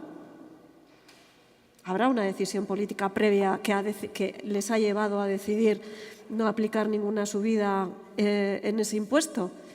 Es que la sensación que da de su intervención es que todo está basado en los informes técnicos y que ustedes no tienen margen para moverse de ahí. Por supuesto que los informes técnicos tienen que estar encima de la mesa, pero los planteamientos políticos tienen que estar también, y yo creo que los tienen a la hora de hacer su propuesta. Hablaba también de que hay que ser prudentes, hablaba del Fondo Foral de Financiación Municipal, que recauda el 50% de los ingresos, del que provienen el 50% de los ingresos municipales. Pues daría para hablar muchísimo sobre fiscalidad, daría para hablar muchísimo de cómo se recauda a nivel del territorio de Guipúzcoa los ingresos y efectivamente pues para ver si se hace de manera progresiva o no. Y yo creo que ese fondo foral, por mucho que efectivamente ahora vaya a tener una diferencia para financiar a los ayuntamientos pequeños, lo cual pues entendemos que está bien, seguramente que podría ser mucho mayor con otra política fiscal diferenciada, lo cual daría para que todos los ayuntamientos del territorio, incluido el de Donosti, tuviera más ingresos. Con el canon, no vamos a insistir mucho, pues porque es el día de la marmota, nadie lo aplica, tenemos intención, pero no se aplica. Y yo creo que ya está bien de buscar excusas con este tema. Y luego, en relación a la tasa de la gestión de residuos, yo para empezar le pediría a la señora Oyarbide, que además tiene, hasta ahora ha tenido la responsabilidad, o al menos el Partido Socialista en el Ayuntamiento, de residuos o de medio ambiente, que utilice el término residuos y no basura, que yo creo que ya sería en el siglo XXI un avance. Y vuelvo a lo mismo, el año pasado la señora Garmendia también informó de lo que ha comentado usted, el sistema nuevo de la parte vieja, que todavía no existe. Nos ha citado 2 barrios que van a tener además una experiencia piloto con cierre, pero es que Gros, Amara, Martutene, Altza, Bidebieta, ¿qué pasa con ellos?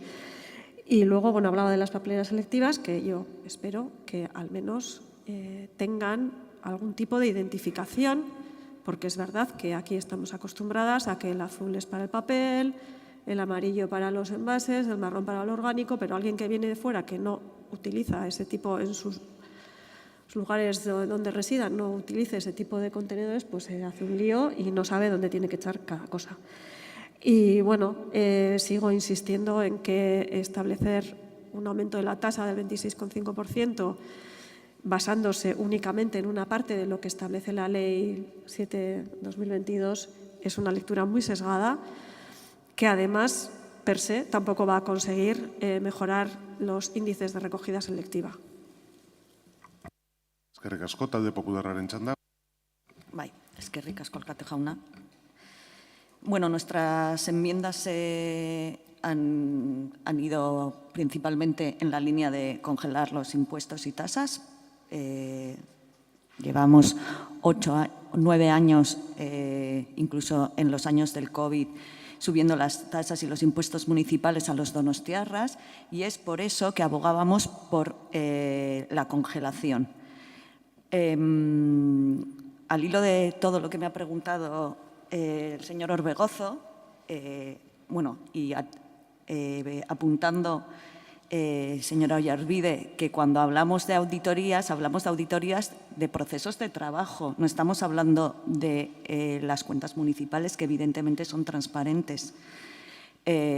Hablamos de cómo se puede mejorar, cómo pueden ser más eficientes la forma de trabajar en el ayuntamiento y que pueda suponer no solo una reducción en los costes, sino también en el bienestar, por ejemplo, de los trabajadores. Señor Orbegozo, ese tipo de medidas tomaría yo si estuviera en el Consejo de Administración. No hace falta bajar el gasto corriente. Quiero decir, me está usted acusando o interpelando para que yo diga que lo que haría sería empeorar las condiciones laborales de los trabajadores. No vamos a hablar de lo que pasa en el ayuntamiento con las trabajadoras, que un mes sí y otras también las tenemos aquí. No tiene por qué. Estamos hablando no de reducir los gastos corrientes, sino de que se puedan reducir a través de una gestión más eficiente y, por cierto, con mayor planificación que ya tenemos muchos ejemplos y todos los meses vemos alguno en este pleno de consecuencias que tiene para el ayuntamiento a nivel económico de la falta de planificación del equipo de gobierno. Y podemos poner muchos ejemplos, desde la brecha, las obras del propio ayuntamiento, el puente de Astiñene, podríamos pasarnos, no me da tiempo a enumerarlas. En el caso del ayuntamiento, y sobre todo teniendo en cuenta, y seré como madre ajo, que me repito todo el rato, pero es que teniendo en cuenta la coyuntura económica, el ayuntamiento tendría que velar por que las donostiarras no se sientan todavía más damnificados por la gestión del propio ayuntamiento. Un esfuercito igual podríamos hacer nosotros apretándonos el cinturón municipal para que los donostiarras puedan tener un pequeño respiro, porque el Euribor todavía no ha bajado lo suficiente como para que las subidas en las hipotecas que están ahogando a cientos de donostiarras se tenga en cuenta. ¿Qué haría? Pues igual lo que tienen que mirar es que inversiones igual no son tan urgentes como para presupuestarlas para el 2025. Porque 5 millones con respecto a 400 y pico que tenemos de presupuesto, vamos a hacer el cálculo. ¿Qué porcentaje supone? No sé, igual tipitapa, tenemos donde rascar. Por no hablar de que no sabemos qué... no voy a hablar de negligencia, pero ¿de qué manera firmamos un convenio con el Ministerio para la compra de los terrenos de Riberas, de los cuarteles de Loyola, sin tener en cuenta o sin tener asegurado cuáles van a ser el número de viviendas? Porque, Costas, una vez más, nos mete el dedo en el ojo. Pues no sé, es que no quiero llamarlo de ninguna manera, que se vayan a ofender. ¿Cuánto ha supuesto para el ayuntamiento? ¿Cuánto puede suponer? Si bien el alcalde dijo que como todavía no se ha materializado el préstamo, el dinero que se… sí, ya lo sé, señor alcalde, ya lo sé.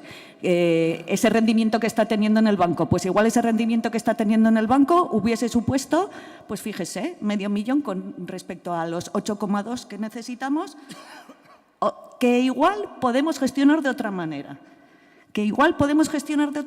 Es lo que le vengo yo a decir, que por qué no lo intentamos y que sobre todo… si el IPC ya se está calmando, el Euribor irá reduciéndose seguramente a finales de año. Sí, gracias. Solo pedía un pequeño esfuerzo. Eskerrik asko, talde sozialistak. Bai, eskerrik asko. Bueno, creo que ha quedado constatado en el debate que, bueno, pues la modificación que más llama la atención es la de la recogida de residuos, la recogida de la basura, porque basura es residuo no segregado. Tampoco tengo inconveniente en llamarle basura a la basura y residuo al residuo. No tengo ningún inconveniente en seguir llamándole basura. Comparto con que no solo hay que abordar el déficit cero en este servicio, sino que tenemos que abordar esta cuestión con un plan, con acciones concretas.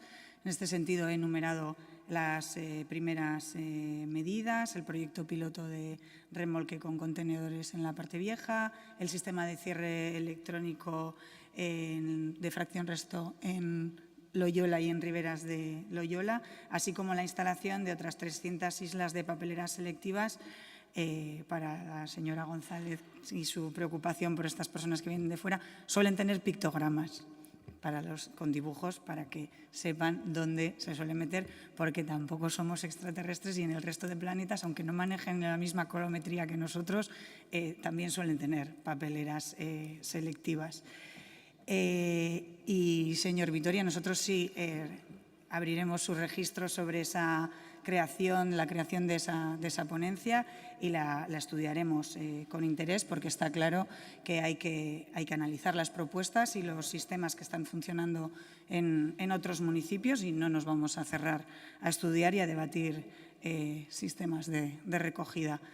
Y ahora sí me va a permitir, señora Vélez, bueno, si lo que en realidad quiere es una auditoría de procesos de trabajo y no de las cuentas, bueno, hay un departamento de presidencia, un departamento de recursos humanos que se encarga precisamente de eso.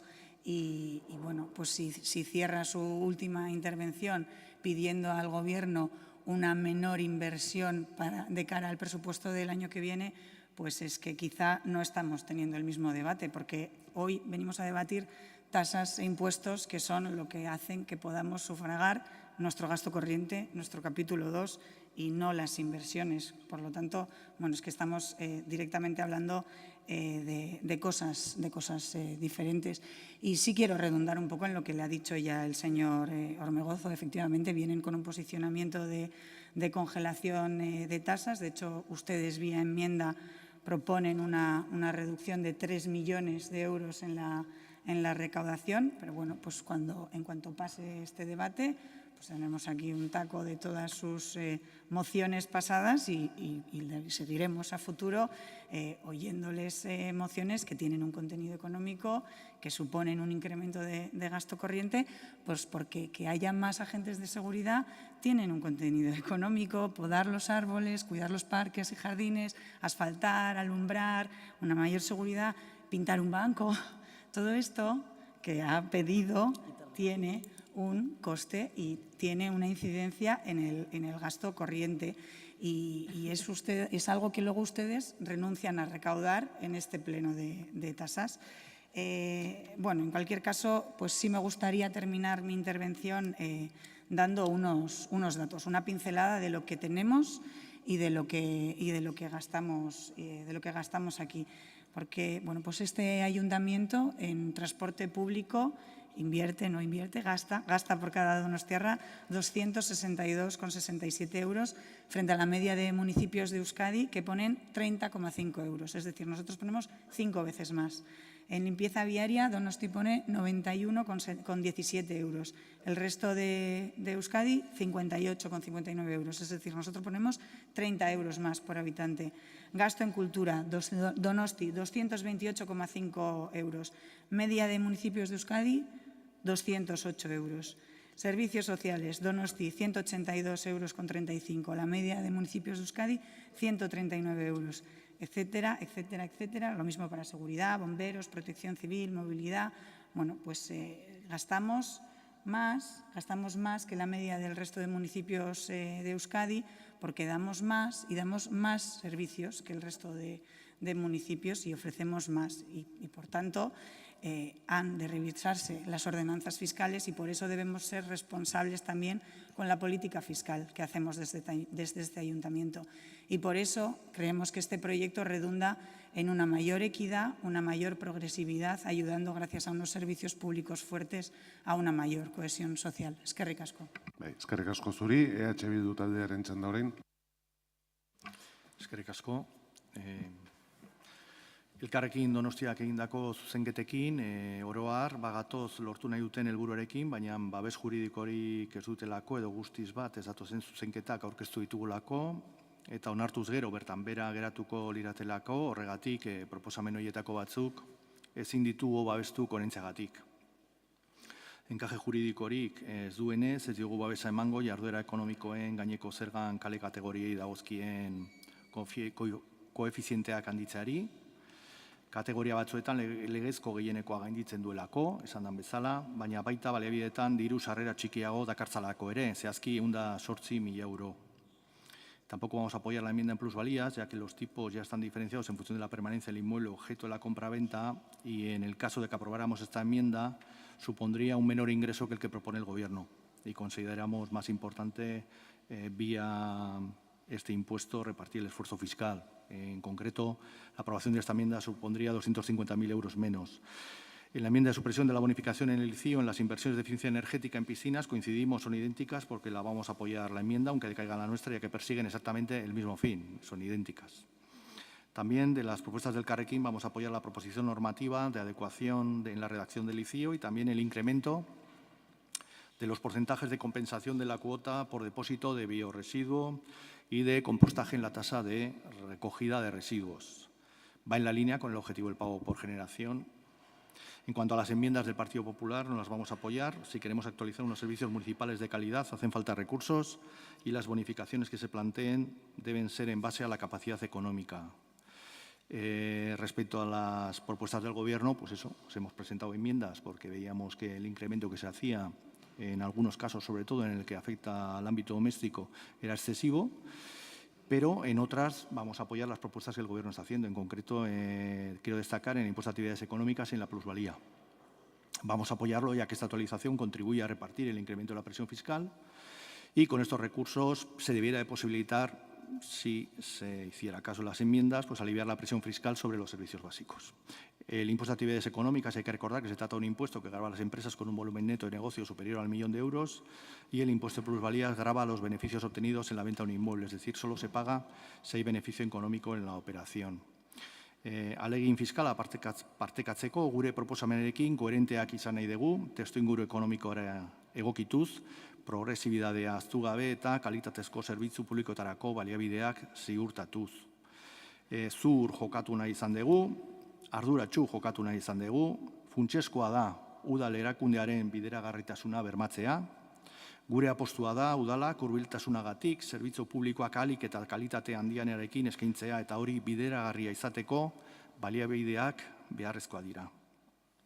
Igoerek justifikatuta eta arrazoituta egon behar dute, argi daukagu, ahalegin fiskala herritar guztien artean konpartitu behar dela, baina progresibidadearen ikuspuntutik egin behar da, bai ala bai. Eta bi baldintza horiek ez dira betetzen udal gobernua plantatzen duen proposamenan. Urte askoren ondoren, babes juridikoa badaukagu urteko diru sarreren araberako bariak sartzeko tasetan. Eta horrela plantatu dugu bi zuzenketak urarekin eta zaborrarekin. Eta pentsatzen dugu ezin degula aukera hau alde batera utzi. Gobernua gutxieneko aurrerakoia badu, errentaren arabera, hobariak martxan jarri behar ditu izan ditzatekeen kudaketa arazoak konponduz. Helburuak gure ustez merezi du. Eta, aipamen batzuk, eskertzea kutxazainei buruz gure zuzenketari jasotako babesa, gogoratu behar da, edo kontutan hartu behar da, beste jarduera batzuena, baino errendimendu handiagoko jarduera ekonomiko bat egitea dakarren okupazioa da. Respecto a la tasa de recogida de residuos urbanos, la ley prevé la concesión de bonificaciones basadas únicamente en el principio de capacidad económica y no otros. Y no lo digo yo, que lo comparto totalmente. Lo dice el Gobierno municipal en la resolución que plantea en su dictamen en la parte expositiva. Sin embargo, ¿qué es lo que dispone en esa resolución para bonificar en función de la capacidad económica en esta tasa? Nada de nada. Es decir, ¿dónde está la progresividad de la que habla la representante del Partido Socialista? Y en el resto de servicios básicos, ¿dónde está la progresividad? Tenemos cobertura jurídica, como decía, desde hace 2 años. Antes no la había y tenemos cobertura jurídica para avanzar un poco en esta línea. Respecto a las medidas y la realidad, se reconoce también en el informe técnico que para el cálculo de los costes del servicio se parte de la situación actual. Esa es la realidad. Con los costes actuales, por lo tanto, sin plantear ningún avance en los niveles de recogida selectiva que podría posibilitar una reducción en los residuos, en el gasto de los residuos. En el informe técnico, por último, sobre los pisos de acogida, decir que se habla de la necesidad de actualización en el dictamen, en el soporte técnico, pero no se habla de cubrir el coste del servicio.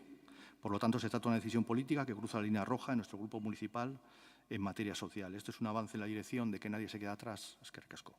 Eskerrik asko zuri, talde jeltzalearen txanda. Vale, eskerrik asko, berriro ere. Hastearren, udal gobernu honek ez ditu erabakiak hartzen oinarrituta soilik irizpide teknikoetan. Hain zuzen ere, egin duen plantamendua irizpide politikoetan dago oinarrituta. Guk nahi ditugu mantendu udal zerbitzu publikoak, hori da gure helburu nagusia, eta horregatik hain zuzen ere, erabaki dugu, teknikariek aurkeztu guten argazkiaren aurrean, neurri hauek proposatu eta onartzea. Ze bestela, esan dizudan bezala, 8 milioi euro handituko da 2025ko aurrekontuan diru-sarreren beharra, ez? Baina, karo, zuek planteatzen dituzuen 6 milioi horiek kenduz gero, 14 milioi gutxiago, dukiko dituzke udalak 2025ko aurrekontua egiteko, eta gastu korronteaz ari gara, Belez Anderea, ez inbertsioetaz, ez nahaztu gauza, gastu korronteaz ari gara. Ez nahaztu, eta berriro. Beraz, beste adibidea, eta da arantzu jarretako adibide horri, ibilgailuen kasuan. Ibilgailuen zergak, trakzio mekaniko duen ibilgailuen zergak, zergapetzen du jabetza, ibilgailu baten jabe izatea. Guk, uste dugu egokiago dela, nahi dugulako sustatu pertsonek, herritarrek, garraio publiko erabiltzea, eta gune gorrietara, eta berezitara etorri behar dutenean garraio publiko erabiltzea, egiten duguna da, aparkatzearen ordaindu beharrekoa, eta horren bitartez, hori handitzen dugu. 7,8ko goera proposatu dugu. Baina ez dira baterazinak. Guk hori nahi dugu sustatu, garraio publiko erabiltzea, eta horretako neurria hartu dugu. Ez ibilgailuaren jabe izateagatik handitzearen zerga lortuko dugu nahi dugun helburu hori, garraio publiko erabiltzea sustatzea. Ez hori ere irizpide politikoa da guk hori jarri dugu mahai gainean. Da gero, aipatzen duzuenan, tasaren igoera, hondakinak jasotzeko tasaren igoera, 26,5koa izan da, badakigu oso igoera handia izan dela, baina hori bai da legeak, 7/22 legeak ezartzen duen bete beharretako bat. Ez da bakarra, baina bai da bat. Eta Oiarbide Andereak aipatu ditu zein neurri saiatuko garan bultzatzen, onartzen, legeak ezarritako gainontzeko bete beharrak ere lehenbailen bete ahal izateko. Baina hori ekonomikoki bete behar hori ezartzen du. Eta hor bai, erabat modu objektiboan, gure teknikariek induten analiziaren ondorioz, ezkenan formula matematiko bat da. Hori da aplikatu beharreko tasa. 26,5 gure kasuan. Beste herri batzutan, oraindik herri askok ez dute argitaratu zein izango den proposamena, baina beste batzuek adibidez Hernanik 130 igoko omen du. Oiartzunek 145. Pentsa, 145. Eta Arrasatek adibidez 118 igo beharko dute tasa, legeak ezarretako bete behar hori bete ahal izateko. Gure kasuan 26,54 izan da. Gure teknikarik indako kalkuloan arabera, estimazio objektibo horren arabera, hori da gure emaitza. Principio de pago por generación, bai. Claro, legeak ez du esaten nola, ez ditu baliabideak ematen, nola egin behar da hori. Ze izango litzateke logikoena, bai, bakoitzak zaborra botatzerako, hondakinak botatzerakoan, pixatzea, eta horren arabera urte bukaran, kobratua izatea. Hori ez da realitatea, hori gaur egun, gaur gaurkoz ezinezkoa da. Eta ezinezkoa da Donostin, ezinezkoa da Renterian, eta ezinezkoa da beste hainbat eta hainbat lekutan. Ezinezkoa da, legea berak, muga batzu dauzka, eta udalak are muga handiagoak ditu olako neurriak hartua izateko. Aldiz, guk behintzat egin du galegina, eta gure tasa hau dago oinarrituta uraren kontsumoan. Segun kontsumoa zenbat den, orduan eta, tasa horretara moldatuko da.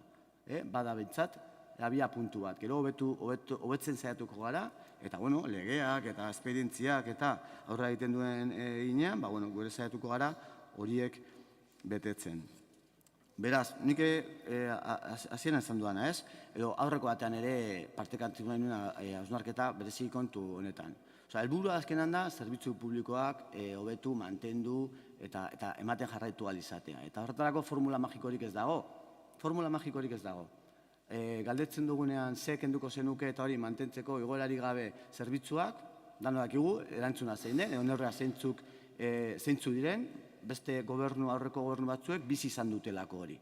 Olako egoerak bizi izan ditugu, da ez duela inbeste. Zer egin behar den, aurrekontuak kuadratzeko, zer egin behar den. Aldiz, gure asmoa da, mantentzea eta hobetzea. Horretarako neurri hauek planteatu ditugu. Beraz, eztabaidatik edo kanpora geratzeko nire hori proposamena zen horregatik.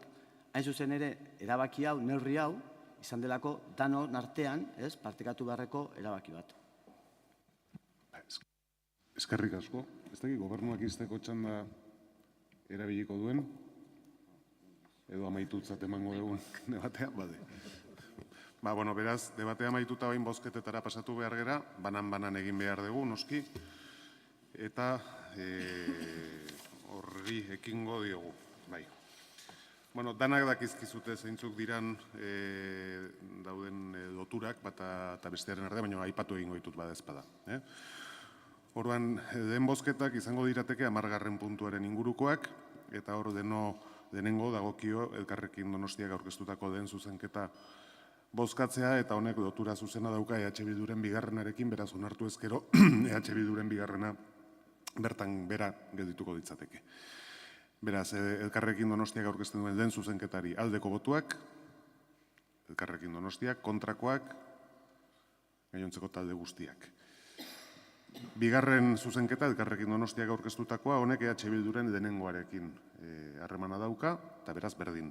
Onartu ezkero, beste hori bertan bera geldituko ditzateke. Elkarrekin Donostiak aurkeztutako bigarren zuzenketari aldeko botuak, Elkarrekin Donostiak kontrakoak, gainontzeko talde guztiak, ez da onartzen. Orain Elkarrekin Donostiak aurkeztutako hirugarrena, talde popularrak aurkeztutako bigarrenarekin eta EH Bilduk aurkeztutako hirugarrenarekin erlazioa duena. Honen aldeko botuak, kontrakoak, aurreko emaitza berdinak. Orain talde popularraren zuzenketak bozkatuko ditugu, denengoa, aldeko botuak, talde popularrak, kontrakoak, gainontzeko talde guztiak, ez da onartzen, eta orain talde popularraren bigarren zuzenketa, eta honek EH Bilduren hirugarrenarekin lotura mantentzen du, aldeko botuak, talde popularrak, kontrakoak, gainontzeko talde guztiak, orain EH Bilduren zuzenketak bozkatuko ditugu, guztiak, lehenengoaren aldeko botuak, EH Bildu, kontrakoak, abstentzioak, Elkarrekin Donostiak. Orain EH Bildu taldearen bigarren zuzenketari aldeko botuak, EH Bildu, kontrakoak, aurreko berdina eta abstentzioak Elkarrekin Donostiak, eta azkenik EH Bilduk aurkeztutako hirugarren zuzenketari aldeko botuak, EH Bildu, kontrakoak, aurreko berdina, abstentzioak, aurreko emaitza berdina. Ez dira onartzen, eta orain berez aldaketa bozkatu beharko genduke. Beraz, aldaketaren aldeko botuak, sozialistak eta jeltzaleak, kontrakoak, EH Bildu talde popularrak, abstentzioak, Elkarrekin Donostiak. Aldaketa onartzen da. Oraingoaz, 11. puntura, jarduera ekonomikoen gaineko zerga arautzeko zerga ordenantza aldatzeari buruzkoa, eta hemen bi zuzenketa ditugu, Elkarrekin Donostiak eta talde popularrak aurkeztutakoak, eta elkarren artean lotuta daude. Beraz, bat onartu ezkero, beste erori egingo ditzateke. Lehenengo Elkarrekin Donostiak aurkeztutako zuzenketa bozkatuko dugu, aldeko botuak, Elkarrekin Donostiak, kontrakoak, beste talde guztiak, ez da onartzen, eta orduan PP-koa bozkatuko genduke, aldeko botuak, talde popularrak, kontrakoak, gainontzeko talde guztiak, ez da onartzen, eta orain aldaketa bera bozkatuko genduke, aldeko botuak, sozialistak, jeltzaleak, EH Bilduk, kontrakoak, talde popularrak, Elkarrekin Donostiak. Onartuak gelditzen da. 12. izango ditzateke eraikin instalazio eta obren gaineko zerga arautzen duen zerga ordenantza aldatzea, hemen bi zuzenketa dauzkagu eta elkarren artean lotura dute Elkarrekin Donostiak eta EH Bilduk aurkeztutakoa. Lehenengo Elkarrekin Donostiak aurkezten duena bozkatuko dugu, horren aldeko botuak, Elkarrekin Donostiak EH Bilduk, kontrakoak, sozialistak jeltzaleak, abstentzioak. Kontra botatu dut, alde botatu dute, barkatu, bai. Ez da onartzena da ere. Eta orain EH Bildu taldeak aurkezten duen zuzenketari aldeko botuak, hiru taldeak alde, eta kontrakoak, sozialistak jeltzaleak kontra, ez da onartzen, eta orain aldaketa bera, aldeko botuak, sozialistak jeltzaleak Elkarrekin Donostiak, kontrakoak, kontrakoak talde popularrak, eta, abstentzioa, baina talde popularrak kontra bozkatu du, ez da? Bai, eta EH Bilduk abstentzio. Onartzen da.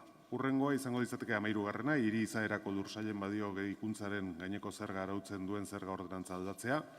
Honek bi zuzenketa ditu, elkarlotura dutenak, eta denengoa Elkarrekin taldeak aurkeztutakoa bozkatuko genuke, horren aldeko botuak, Elkarrekin Donostiak, kontrakoak, gainontzeko talde guztiak, orduan bigarrena bozkatuko dugu, talde popularrarena, horren aldeko botuak, talde popularrak, kontrakoak, gainontzeko guztiek, beraz, hau ere ez da onartzen, eta orain aldaketa bera bozkatuko dugu, aldeko botuak, Sozialistak Jeltzaleak EH Bildu, kontrakoak, Talde Popularrak, Elkarrekin Donostiak. 14. puntuak ez du zuzenketarik, trakzio mekanikoko ibilgailuen gaineko zerga arautzen duen zerga ordenantza aldatzeari buruzari gera, eta beraz zuzenean bozkatuko dugu, aldaketaren aldeko botuak, Talde Popularra ezik, kontrakoak, Talde Popularrak, onartzen da. 15. trakzio mekaniko duen ibilgailuak udalbide publikoetan aparkatzeari dagozkion tasak arautzen dituen zerga ordenantza aldatzea, eta hemen Talde Popularraren zuzenketa bat daukagu, horren aldeko botuak, Talde Popularrak, kontrakoak, gainontzeko talde guztiak ez da onartzen, eta orain aldaketa bera, aldeko botuak, Talde Popularra ezik, kontrakoak, kontra, Talde Popularrak. Onartzen da. 16. ibilgailuak bide publikoetan ibilgetu jaso eta zaintzeko zerbitzuari dagokion tasa arautzeko ordenantza fiskala aldatzea, hemen bi zuzenketa dauzkagu, Talde Popularrarena eta EH Bildurena eta lotuta daude. Beraz, bat onartu ezkeo, beste erortzen da. Eta denengo Talde Popularrarena bozkatuko genuke, horren aldeko botuak, Talde Popularrak, kontrakoak, gainontzeko taldeak, ez da onartzen, eta orain EH Bildu taldearena aldeko botuak, EH Bilduk Elkarrekin Donostiak, kontrakoak, beste hiru taldeak, ez da onartzen, eta aldaketa bera aldeko botuak, Elkarrekin Donostiak ere, kontrakoak, Talde Popularrak, abstentzioak, EH Bildu. Onartzen da. 17. udal zerbitzu eta jarduerei dagozkien tasak arautzen dituen zerga ordenantza aldatzea, ez dago zuzenketarik, beraz aldeko botuak, Sozialistak Jeltzaleak, kontrakoak, beste hiru taldeak, onartzen da. 18. urez hornitzeko zerbitzua eskaintzeari dagozkion tasak arautzeko zerga ordenantza aldatzea, 3 zuzenketa ditu, eta 3ak elkardotuta daude. Lehenengo Elkarrekin Donostiak aurkeztutakoa bozkatzen dugu, horren aldeko botuak, Elkarrekin Donostiak, kontrakoak, beste talde guztiak, ez da onartzen, orduan bigarrena Talde Popularrarena bozkatuko genuke, aldeko botuak, Talde Popularrak, kontrakoak, gainontzeko talde guztiak, ez da onartzen, eta beraz EH Bildurena bozkatuko genuke orain, aldeko botuak, EH Bilduk Elkarrekin Donostiak, kontrakoak, beste hiru taldeak, ez da onartzen, eta orain aldaketa bera, aldeko botuak, Sozialistak Jeltzaleak, kontrakoak, Talde Popularra, abstentzioak, EH Bildu Elkarrekin Donostia. 19. saneamentu zerbitzua emateagatiko tasak arautzeko zerga ordenantza aldatzea, 2 zuzenketa ditu eta elkardotuta daude, lehenengoa PP-rena bozkatuko genduke, aldeko botuak, Talde Popularra, kontrakoak, gainontzeko talde guztiak, ez da onartzen, eta orduan EH Bildurena bozkatzen dugu, aldeko botuak, EH Bilduk Elkarrekin Donostiak, kontrakoak, beste hiru taldeak, ez da onartzen, eta aldaketa bozkatuko genuke, aldeko botuak, Sozialistak Jeltzaleak, kontrakoak, beste hiru taldeak, onartzen da. 20. hondakinak biltzeko zerbitzua emateagatiko tasa arautzen duen ordenantza fiskala aldatzea, EH Bilduren zuzenketa denengo, aldeko botuak, EH Bildu, kontrakoak, Sozialistak Jeltzaleak, Talde Popularrak, abstentzioak, Elkarrekin Donostiak, ez da onartzen, eta aldaketa bera, aldeko botuak, Sozialistak Jeltzaleak, kontrakoak, Elkarrekin Donostia, Talde Popularra, abstentzioak, EH Bildu. Onartzen da. 21. kadeak mailen arabera zailkatzeko zerga ordenantza aldatzea.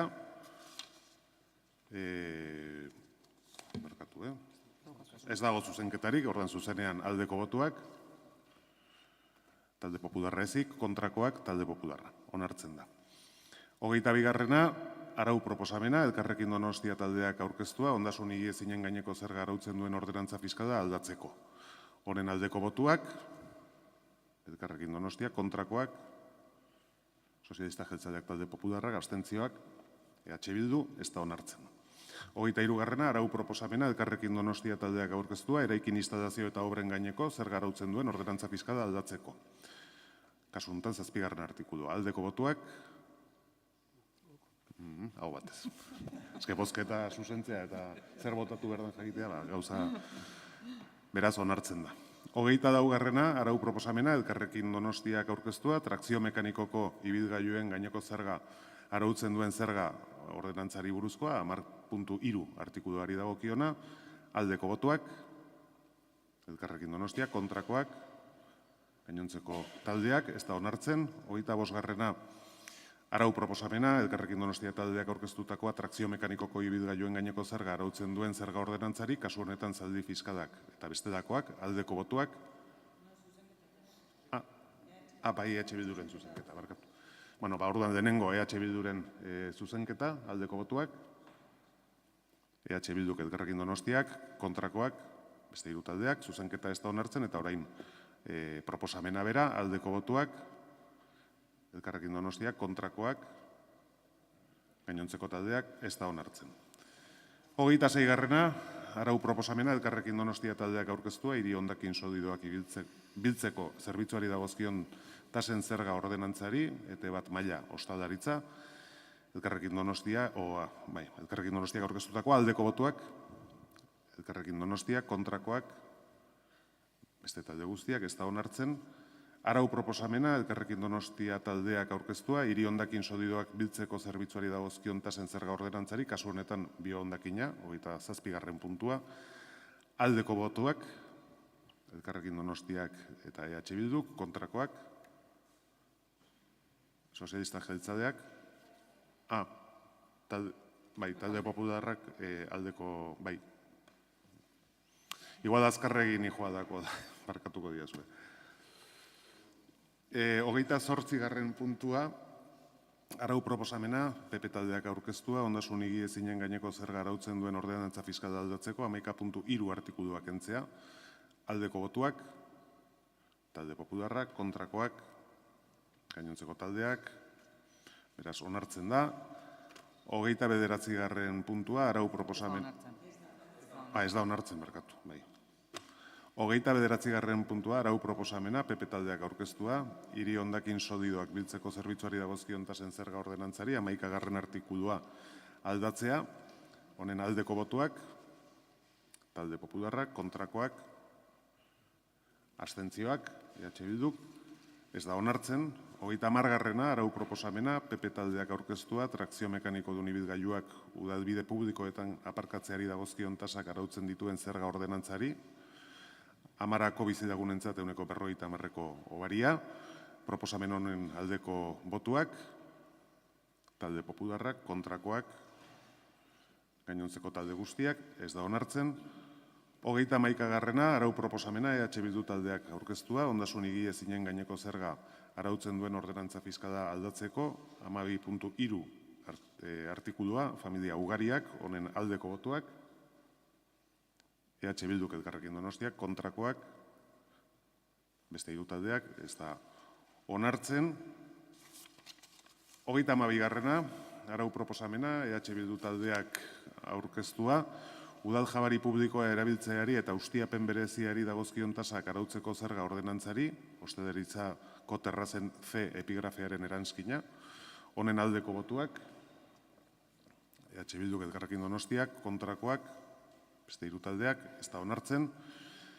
33. arau proposamena EH Bildu taldeak aurkeztua, udal jabari publikoa erabiltzeari eta ustiapen bereziari dagozkion tasak arautzeko zerga ordenantzari, C epigrafearen 33. eranskina, honen aldeko botuak, EH Bildu, sozialistak eta jeltzaleak, kontrakoak, talde popularrak, abstentzioak, estetikusi zer boskatu duen, alde boskatu, bale, onartzen da. 34. arau proposamena, EH Bildu taldeak aurkeztua, hiri hondakin solidoak biltzeko zerbitzuari dagozkion tasen zerga ordenantzari, gehitzea 9.3 artikulu bat, horren aldeko botuak, EH Bilduk Elkarrekin Donostiak, kontrakoak, beste hiru taldeak, ez da onartzen. 35. arau proposamena, EH Bildu taldeak aurkeztua, hiri hondakin solidoak biltzeko zerbitzuari dagozkion tasen zerga ordenantzari, eranskina 6.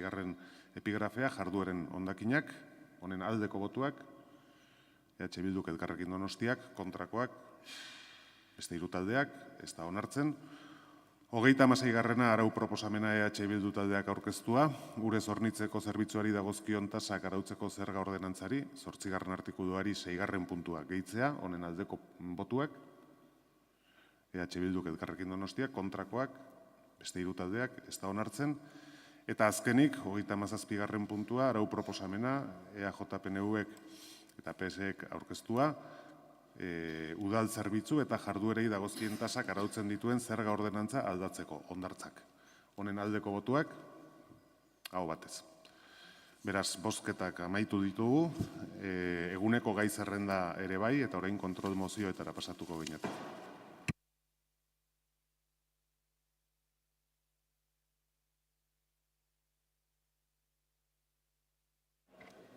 Bai. Lehenengo kontrol mozioa, Elkarrekin Donostiak aurkeztutakoa, hiri hondakin solidoen bilketari buruzkoa. Bai, Elkarrekin Donostiak du hitza. Vale, eskerrik asko. Bueno, pues vamos a seguir hablando de residuos sólidos urbanos. Como dijimos en comisión, la Ley 7/2022 de residuos y suelos contaminados establece una serie de obligaciones en relación con los residuos urbanos y, en concreto, establece la recogida separada obligatoria de papel, metales, plástico y vidrio para 2020, la de biorresiduo para el 30 de junio de 2022, la de madera, minerales, metales, vidrio, plásticos, yesos, elementos susceptibles de ser reutilizados como tejas sanitarios, elementos estructurales para el 1 de julio de 2022, la recogida separada obligatoria de textiles, aceite de cocina, residuos domésticos peligrosos y residuos voluminosos para el 31 de diciembre de 2024 y el 70% de las botellas de plástico de menos de 3 litros puestas en el mercado deben de recogerse de forma separada para 2023. Establece también objetivos de preparación para la reutilización y reciclado con diferentes plazos en su implementación hasta 2035. Sin embargo, Donostia está lejos de alcanzar los objetivos marcados por la ley y, de hecho, así lo reconoció el propio concejal delegado en el Consejo de Medio Ambiente, donde se facilitaron los datos de recogida selectiva a 2023. En relación con la recogida selectiva y en masa en el ámbito urbano, la selectiva es de un 41,3%, muy lejos del 55% que establece la ley para 2025, es decir, para el año que viene, del 60% para 2030 o del 65% para 2035. Pero es que ni siquiera se han cumplido los objetivos establecidos para 2020 y, de hecho, entre 2020 y 2023 la diferencia entre los objetivos y la recogida selectiva ha aumentado porque, según la información que facilitaron en el Consejo, la recogida selectiva de vidrio en 2022 era menor, en 2023 era menor que en 2022, igual a la del 2016. La recogida selectiva de papel y cartón en 2023 era inferior a la de 2022, igual a la del año 2014. La recogida selectiva de envases ligeros y de biorresiduo pues está estancada en niveles del 2020. La recogida de voluminosos es menor que en 2015, la de textiles menor que en 2018 y la de restos de jardín también menor que la de 2028. Pues con estos datos y ya con todo lo que además hemos hablado anteriormente en relación a la tasa, pues desde luego la pregunta que queda por hacer es cómo va a conseguir el Gobierno municipal alcanzar los objetivos que establece la Ley de Residuos y Suelos Contaminados en los plazos que establece la ley y que algunos de ellos se han sobrepasado ya con creces. Pero es que además creo que es necesario recalcar que la Unión Europea ya ha advertido a los Estados miembros de que el incumplimiento de sus directivas en relación a los residuos derivará en sanciones directas a las administraciones competentes en gestión de residuos y, en este caso, los ayuntamientos y, en este caso, el Ayuntamiento de Donostia. Y es por eso por lo que hemos presentado esta moción de control en la que pedimos al Ayuntamiento de San Sebastián, instamos al Gobierno municipal a presentar un calendario de actuaciones detalladas con sus presupuestos correspondientes para alcanzar los objetivos de recogida selectiva fijados en la Ley 7/2022 de residuos y suelos contaminados. Eskerrik asko, talde popularrak. Bai, eskerrik asko. Bueno, adelanto que nosotros vamos a apoyar esta moción porque entendemos que pide algo fácil de cumplir, que además estamos esperando realmente que esto sea así, a ver si no tarda tanto como el plan de arbolado, por ejemplo, porque además entendemos que es una Cookie, no te enfades. Que es algo que nos preocupa a todos y a todas y que tenemos que buscar la manera de que la tasa de reciclaje suba, sí, por supuesto. Es verdad que el cuerpo de la moción me chirría un poco porque hablar de obligación, el lenguaje que se utiliza, discúlpame, Arantxa, pero me parece que lo que tenemos que hacer es trabajar entre todos y todas y buscar la manera de conseguirlo. Y espero que este no sea el comienzo de una segunda guerra de las basuras como ocurrió en el 2011.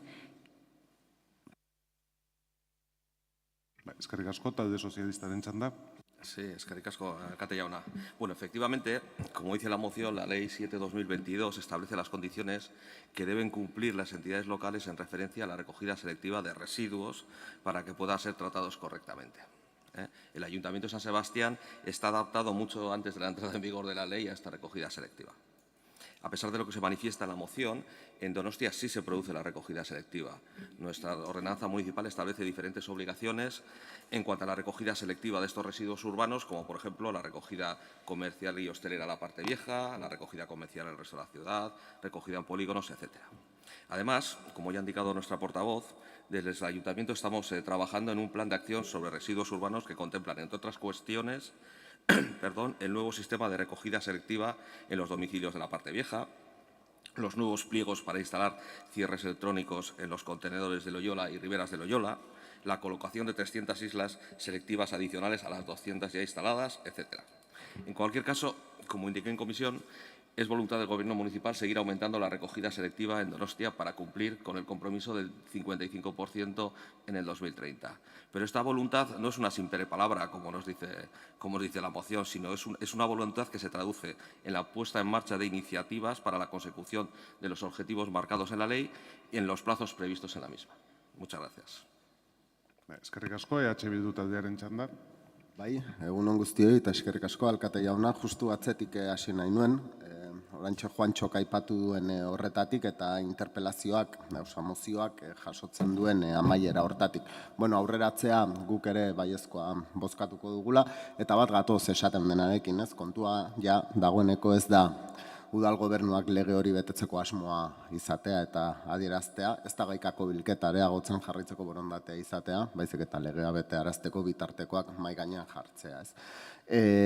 Bueno, guk eta aipatu da ere, bai aurreko eztabaidan eta gerora ere bai, gaur bertan, bueno, proposamen bat aurkeztu dugu, ponentzia bat sortzekoa, hain justu ere, beharrezkotzat jotzen dugulako batzorde txostengile bat eratzea aipatutako legeak ezartzen dituen helburuen ildotik proposamenak aztertu eta lantzeko. Eta uste dugu ez direla kontrasankorrak, Elkarrekin Donostiak aurkeztu duen emozioa eta ponentzia hau martxan jartzen baldin bada, jartzen denean ikusiko dugu, orain mozioan udal gobernuari eskatzen diogun horri, bazen olako jarraipena egin diezaiok egun ponentzia honetatik. Baina uste dugu, naiz eta mozioa onartu ponentzia ere martxan jartzea ezinbestekoa dela, Juantxok aipatu du eta Neo Jarbidek aurretik ere bai, ez? Udal gobernua erabakiak hartzen ari dela eta niri arreta ditu diate bereziki bik, ez? Aipatzen zuen hanek, riberetan, txipa edukiontzietan, txipa jartzeko egitasmoa edo abiatuko dela, demostratu delako inguruko herrietan eta beste lurralde batzuetan eraginkorra dela bilketa hori. Aipatzea EH Bilduk darmatzala 4 urte aurrekontuetako eztabaidan txiparen kontu hau mahai gainean jartzen eta orain arte kasurik ez da egin. Zergaitik? Eztabaida hau ere egin beharko genuke. Eta gero parte zarra aipatu duzuan eta barkatuko didazu, baina beldurra eman dit entzun dudanean proposamen, esaten zenuen proiektu piloto bat edo martxan jarriko dela, ez? Beldurra ematen du, itxura oso azukalako eta hau esaten dute, zure hitzak entzun da, ez ze proiektua ondo ulertuta, baina, azkenean berriro egingo duguna dela aldezarran generatzen den hondakin zabor basura guzti hori alfombra azpian sartu ikusi, ez ikusteko, ez?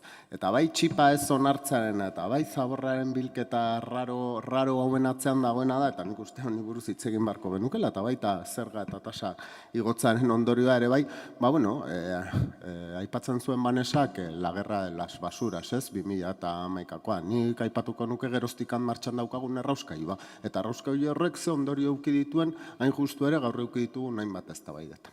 Baina, besterik gabe, aipatzea, babestuko dugula. Bai, izteko txanda, talde jeltzaleak ez du txanda erabiliko, izteko txanda Elkarrekin Donostiak.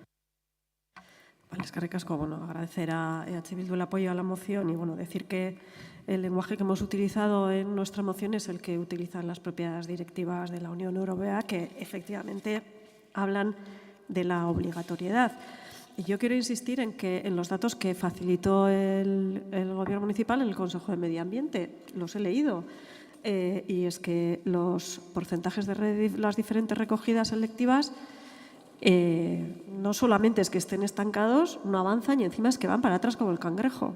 O sea, prácticamente todos están en niveles inferiores a los que deberían de estar ya según la propia directiva, algunos en 2020, otros en 2022, pero es que nos estamos retrotrayendo al año 2016, al año 2014, al año 2015, al año 2018, y el Gobierno nos propone que está trabajando en algunas iniciativas, no nos ha dicho cuándo las va a poner en marcha, ni la recogida selectiva de la parte vieja, ni los contenedores con chip, pero es que, y lo decimos también en la moción, es que ni siquiera todos los barrios a día de hoy cuentan con una isla con todos los contenedores. Y estamos hablando ya de un montón de años. Yo no sé, creo que la legislatura 15-19 también hubo una comisión no permanente sobre residuos donde salió un plan de contenerización.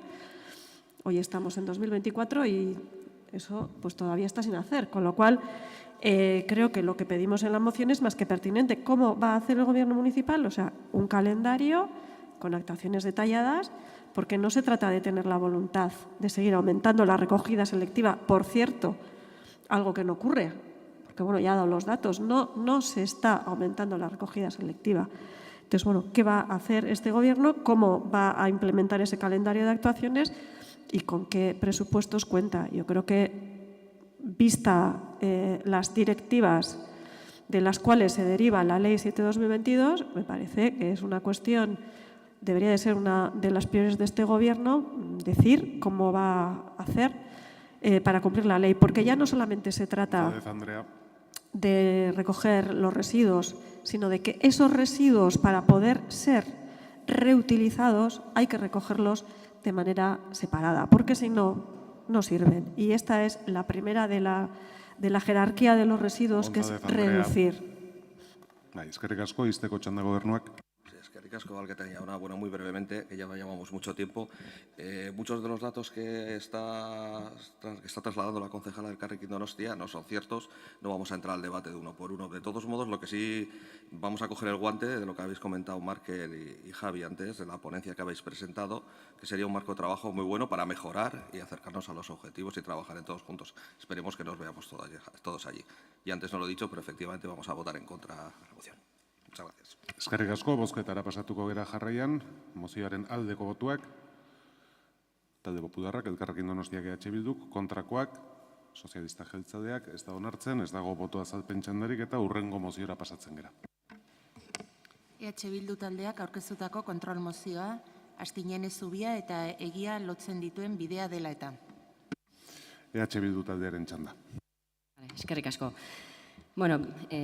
Urte asko eta gero azkenean, 2024ko azaroan Astineneko zubia inauguratu zen, baina berriro ere agertu ziren bertan aspaldiko arazoak mugikortasunerako da, gehien bat bizikletak eta oinezkoentzat, ez? Zubia eraikitzearekin batera diseinatu zuten bidea edo markatutako ibilbideak zalantzak sortu zituen oinezkoak nundi jun eta bizikletak ze ibilbide hartu behar zuten, ez?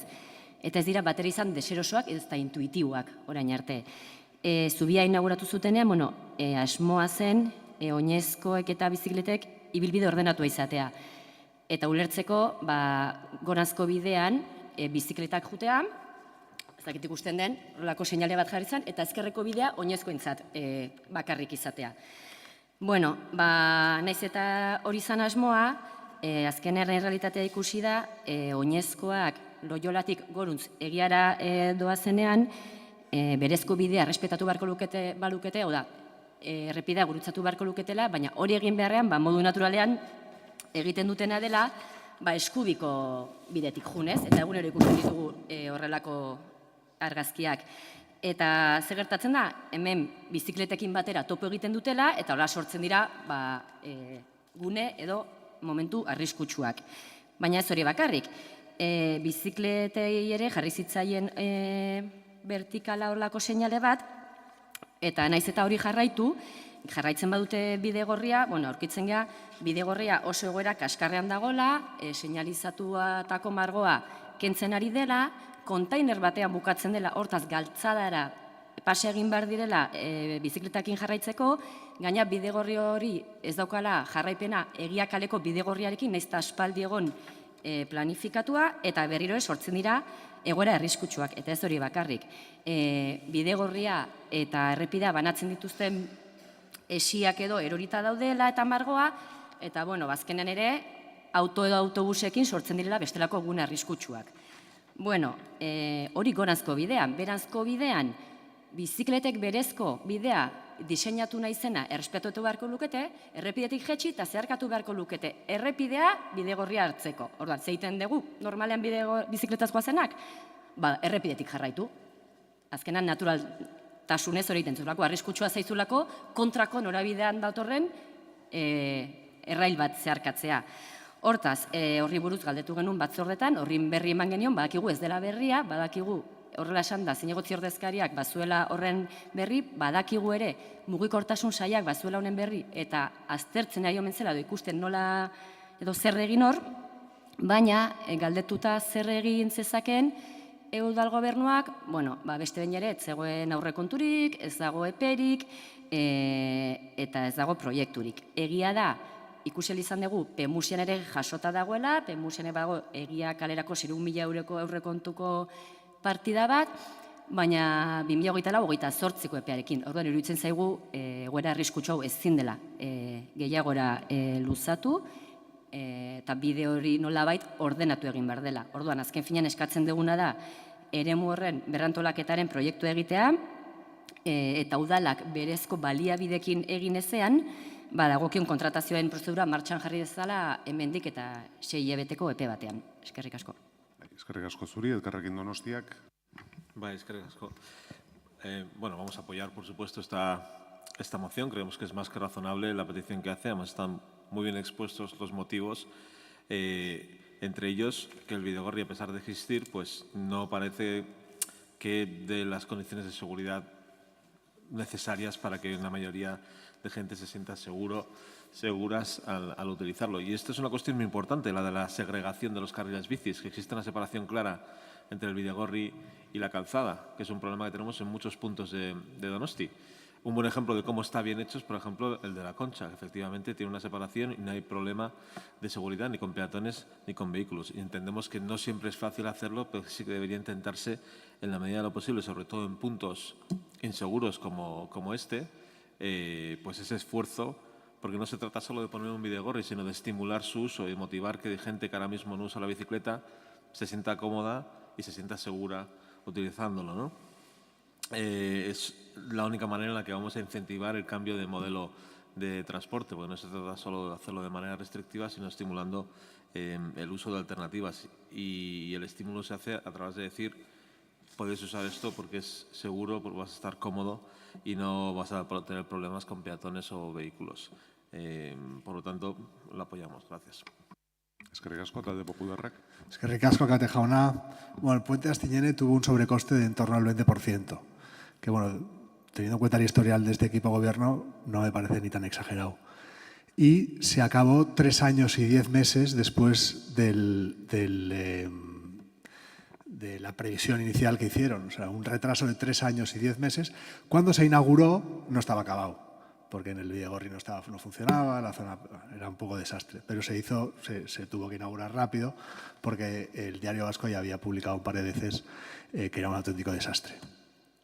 Y aun teniendo todo ese tiempo, 3 años y 10 meses, y aun contando con un sobrecoste del 20%, no han acabado de alicatar bien el puente. Y la moción que trae hoy EH Bildu es un claro ejemplo de ello, ¿no? Hay un gran, cierto, digamos que el paso peatonal y el Bidegorri no son muy intuitivos, ¿no? Y además, el problema añadido, yo creo que esto es mucho más relevante y mucho más preocupante, y esto pasó al cabo de a los pocos meses de inaugurarse el puente, que el pavimento se empezó a inflar.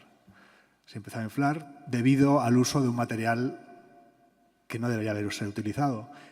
Y no debería haberse utilizado porque eso mismo ha pasado en muchos otros lugares de San Sebastián, que también han utilizado ese material y ya están dando problemas. Es decir, si ustedes saben que ese material da problemas, que se generan unas burbujas que pueden ser enormemente perjudiciales, incluso peligrosas tanto para ciclistas como para peatones, no entiendo por qué siguieron insistiendo en utilizarlo. Quizás porque el tiempo apremiaba y el sobrecoste ya era tan exagerado que no pudieron utilizar el material que realmente hubieran necesitado utilizar. Por lo tanto, sí vamos a aprobar esta moción y esperemos que sea el inicio, digamos, del final de una odisea y de un cúmulo de negligencias por parte de este equipo de gobierno. Muchas gracias. Talde sozialistak ez du txanda erabiliko, talde jeltzaleak bai. Eguerdi on guztioi eta eskerrik asko alkate.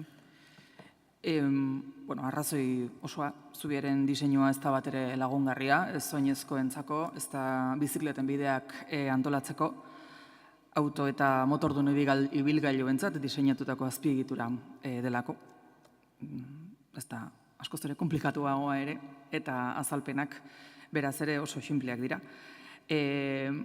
Hori dela jakinik ere, bai dago alako sensazio bat ez dugula ezer egin, eta saiakera bat eginda horko trafikoak ordenatzeko, bizikletak alde batetik, oinezkoak beste alde batetik, kontutan izan da, motordun ibilgailuei beti pasoa ere erraztu behar diegula. Gertatzen dena da, eta nik uste dut Alkiz Andreak ondo azaldu duela, nola esan duzu, modu naturalean egiten ditugun mugimendu horiek, askotan bide segurtasunarekin harreman oso gutxi izaten dutela.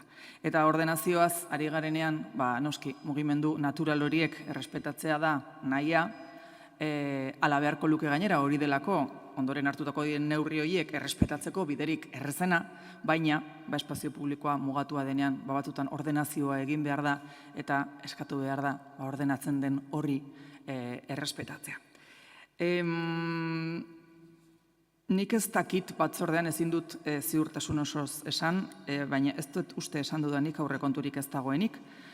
Besteak beste, partaidetzako aurrekontuetatik partida bat egongo delako datorren urtean, mantenuak ejekutatu beharrekoa gainera, Egiakaletik Astinenera doan Bidegorria berritzekoa. Bizikleten erosotasuna eta segurtasuna bermatuz. Beraz, aurrekontuaren zati bat, akaso guztia ez dago aurreikusita, baina ez dut uste nik esan dudanik aurrekonturik ez dagoenik. Ordenazioa ez da bat ere erreza izango, gaina proiektuak egia eta aldapakaleko bidigurutza ere hartu behar du kontutan, ez da zubiaren eremura mugatzen den proiektua izango, ezik eta hartu behar du ingurua bere osotasunean. Guk ere baiezko emango diogu mozio honi, baina bizikletaren plan estrategikoa aipatu behar dut. Bai hemen eta bai Alkiz Andreak aurkeztuko duen hurrengo kontrol mozioan, bietan aipatuko dizut bizikletaren plan estrategikoa, PEMUSak ere jasotzen du eta lanketa prozesuan ari gara, eta nik uste dut oso interesgarria izango litzakela, bai puntu honetan, bai gero hitz egingo dugunean ere, Bizikletaren plan estrategiko horretan dakitenek, teknikariek eta hiriko hainbat eragileek zer pentsatzen edo zer uste duten jakitea eta hori kontutan hartzea. Esperantza daukat, itxaropena daukat, 6 hilabeteko epe honetan gai izango garela plan estrategikoan aurrera egiteko eta pista batzuk izango ditugula eskatzen den proiektu hau abian jartzeko. Eskerrik asko, izteko txanda, Bilduk. Bai, eskerrak eman, baiezkoari, badirudien artean onartuko degula, eta nik ere esperantza daukat 6 hilabete horietan hau onartzea, eta horrela, orain arte sortzen diren inseguritate egoera horiek ez saiesteko. Nik uste gehien bat eskertuko dela azkenean egiako jendeak, Loiolako jendeak erabiltzen dure, edo fijatzen bazate futbol partidatan hortik moitzen den ere, gerorako jende masa guztia. Esan dezunan ordenatu, aipatu dut nik ere, saiakera bat intzela ordenatzearekin, batzutan egia da mugikortasunean gertatzen dela, saiatzen gala gauzak ordenatzen, edo modu batean bideratzen, baina ez dute funtzionatzen. Eta orduan, eman bartzaiela aldaketa bat, eta da uste horietako bat, pixkat buelta bat eman bartzaiola. Eta gero egia da aurrekontuarena, batzordetan gaina komentatu nizun, atera nun gaina, bazegoela partaidetzoko aurrekontuetan 300.000 eurorekin, baina, esan nizun ere 2025erako zela, orduan, espero nula ere orain bezala, lehenago zerbaitekin bintzat aurrera pausuak ematea. Eskerrik asko. Eskerrik asko zuri, gobernuak izteko. Nik bakarrik azpimarratzearen, modu naturaleko mugimendu horietara noa berriz. Dakitenek esaten dute eta mugikortasuna literatura kala dio badaudela desioaren marra edo lerroak. Eta bai, horiek dira oinezkoak naturalki egiten dituenak, baina naturalki egin ditzake zalabek bagururtzatzekoan edo iskina bat moztu nahi duelako, baina ja bizikletak, motordun ibilgailuak eta oinezkoak ditugunean mugimendu natural horiek ordenatzea eta ordenatutakoa errespetatzea ere komenigarria da. Eskerrik asko, bozketara goaz beraz, mozioaren aldeko botuak, hau batez. Eta hurrengora pasatuko ginateke. Bildu taldeak aurkeztutako kontrol mozioa, etxeko laguntza zerbitzuari buruzkoa. Bildu taldearen txanda. Eguerdion, hauteskunde kanpainetan azken aldian asko izan ditugu, zainketen aldeko Euskal Ituna behin eta berriro egonda ordezkari politiko desberdinen ahotan. Gipuzkoako aldundiak ere zaintzen lurraldearen inguruan hitz egiten digu etengabe eta gure hirian Donostian Tabakaleran alkateak berak zaintzen inguruko kongresu batean adierazi zuen Donostia bere ongizate ereduagatik erreferentea izateko nahia zuela etxean arreta hobea emateko estrategia bat garatuz. Eta horretarako, etxez etxeko laguntza zerbitzuaren garrantzia azpimarratu zuten ordezkari politiko desberdinak biltzara hartan. Baina zaintza zerbitzuaren aldeko aldarrikapena atzetik dator, zaintza eredu publiko komunitario baten aldekoa, mugimendu feministaren eskutik eta sektoreko langileen eskutik eta inflexio puntu bat aipatzagatik 2023ko azaroa dugu, non greba feministan eragileek eta mugimendu feministak sektore arteko mahai bat lehenbailen irekitzeko eskaera egin zien Eusko Jaurlaritzari eta Nafarroako gobernuari zainketen krisiari aurre egin ahal izateko. Eta greba honen bidez, zaintzaileek argi eta garbi esan zuten jar dezagun bizitza erdigunean esaldia ez dela adierazpen bat soilik edo ez litzatekela horrela izan behar. Mobilizazio horretan paper protagonista eman zitzaien etxeko langileei eta zainketarako langileei gaur ere gurekin ditugunak eta ongietorria ematen diogu. Hain zuzen ere, udalaren kasuan, etxez etxeko laguntza zerbitzua da Donostiako etxeetan zaintza zerbitzuak emateko dugun tresna eta baliabidea. Gaur egun, 340 ausiliar ditugu gutxi gora bera zerbitzuan Donostiako 2010 etxeetan. Eta tresna hau egungo beharretara eta erronketara adaptatu beharrean gaude. Zerbitzua erabilgarria eta erakargarria egin, zaintza beharrak dituzten senide eta erabiltzaileei eta era berean kalitatezko enplegua eta lan baldintzak eskainiz ausiliarrei. Delegatuak batzordean baieztatu zuen ausiliarren baldintza laboralak eta eskaintzen den zerbitzua nahastu ezin diren bide bate direla. Eta gure ustez hortxe dago koska eta gure arteko desberdintasun ideologikoetako bat. Zaintza eredua ulertzerako orduan. Edo imaginatzen dugu horrelako adierazpen eta baieztapen bat beste lan sektore batean, uste dut ezetz. Zaintzak balioan jarri behar badira eta zerbitzua kalitatezkoa izatea nahi badugu, profesionala, errekonozitua, ekuazio berean dauden elementuak dira langileen lan baldintzak eta zerbitzuaren kalitatea EH Bildurentzako. Los datos nos dan una foto del servicio de ayuda a domicilio actual en el que cada vez hay más personas usuarias, pero el número de horas de atención va disminuyendo, comprimiendo el trabajo de las auxiliares en un margen horario en el que tienen que hacer muchísimas tareas al mismo tiempo y en muchas ocasiones tienen que quedarse más tiempo del remunerado en los domicilios, tal y como nos dicen las propias auxiliares. También nos dice que el 50% de las personas usuarias no mantienen este servicio más de 10 meses y estaría bien entender por qué ocurre y qué medidas podemos poner para mejorar el servicio. Y también nos dice que de cada 10 donostiarras que utilizan el servicio, uno o una solo utiliza el servicio durante 30 minutos. Y esta tendencia va al alza con lo que eso supone también para las cuidadoras. Por otra parte, se incrementan las bajas de las personas usuarias que realizan el máximo copago del servicio, lo que también exige un debate y una reflexión sobre por qué los servicios sociales requieren este copago y no son públicos en todos los casos. Y para eso proponemos esta moción de la mano de las trabajadoras del sector, donde lo que pedimos a grandes rasgos es un estudio para saber cómo podemos mejorar el servicio de domicilio de Donostia y renovar ese reglamento que está desde 2019, desde hace 5 años, sin revisarse. Eskerrik asko. Eskerrik asko zuri, Elkarrekin Donostiak.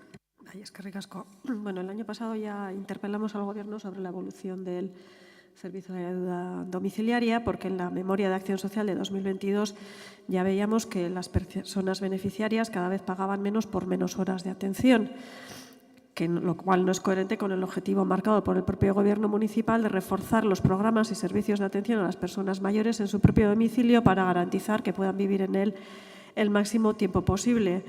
Nuevamente, la memoria de acción social del año 2023 aporta datos que van en la misma dirección.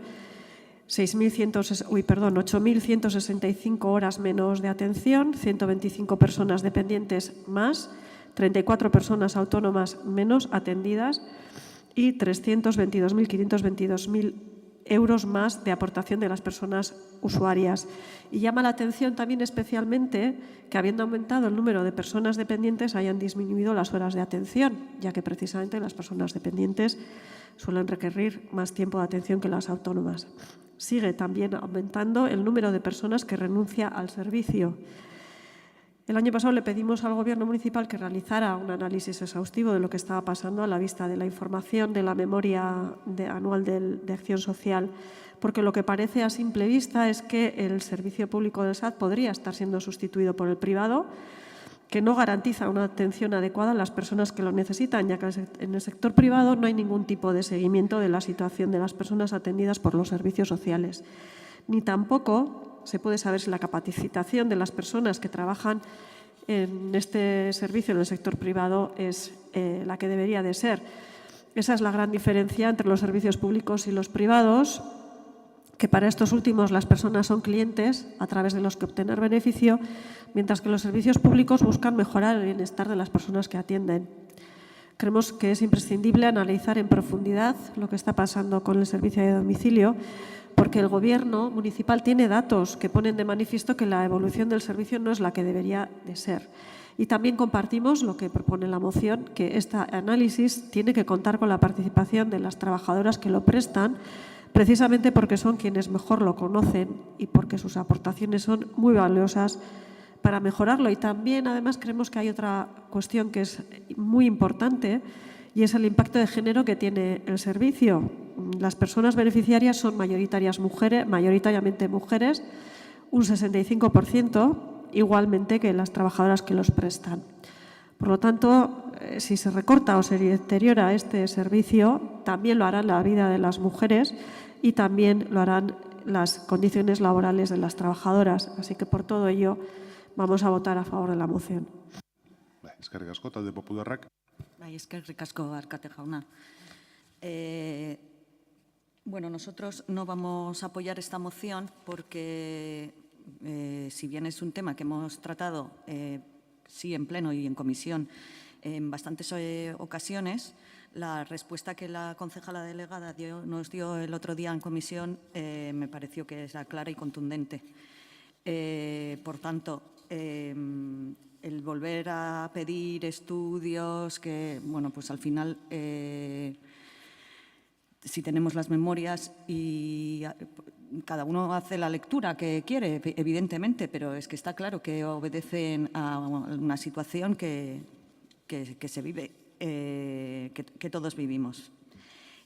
Y fundamentalmente vamos a votar que no, porque entre otras cosas entendemos que tampoco es función del ayuntamiento el ofrecer la opción de la formación como no se hace para otros trabajadores. Quiero decir que quizá la formación la tenemos que traer de casa porque es lo que nos exigen para realizar nuestro trabajo. Dicho lo cual,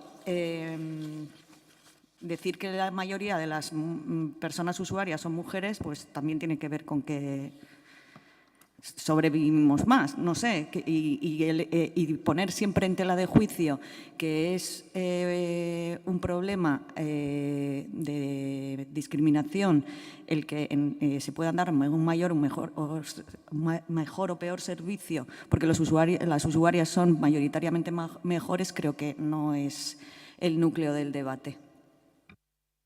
Eskerrik asko, talde sozialistak ez du txanda erabiliko. Talde jeltzaleak bai. Bai, egunon guztioi.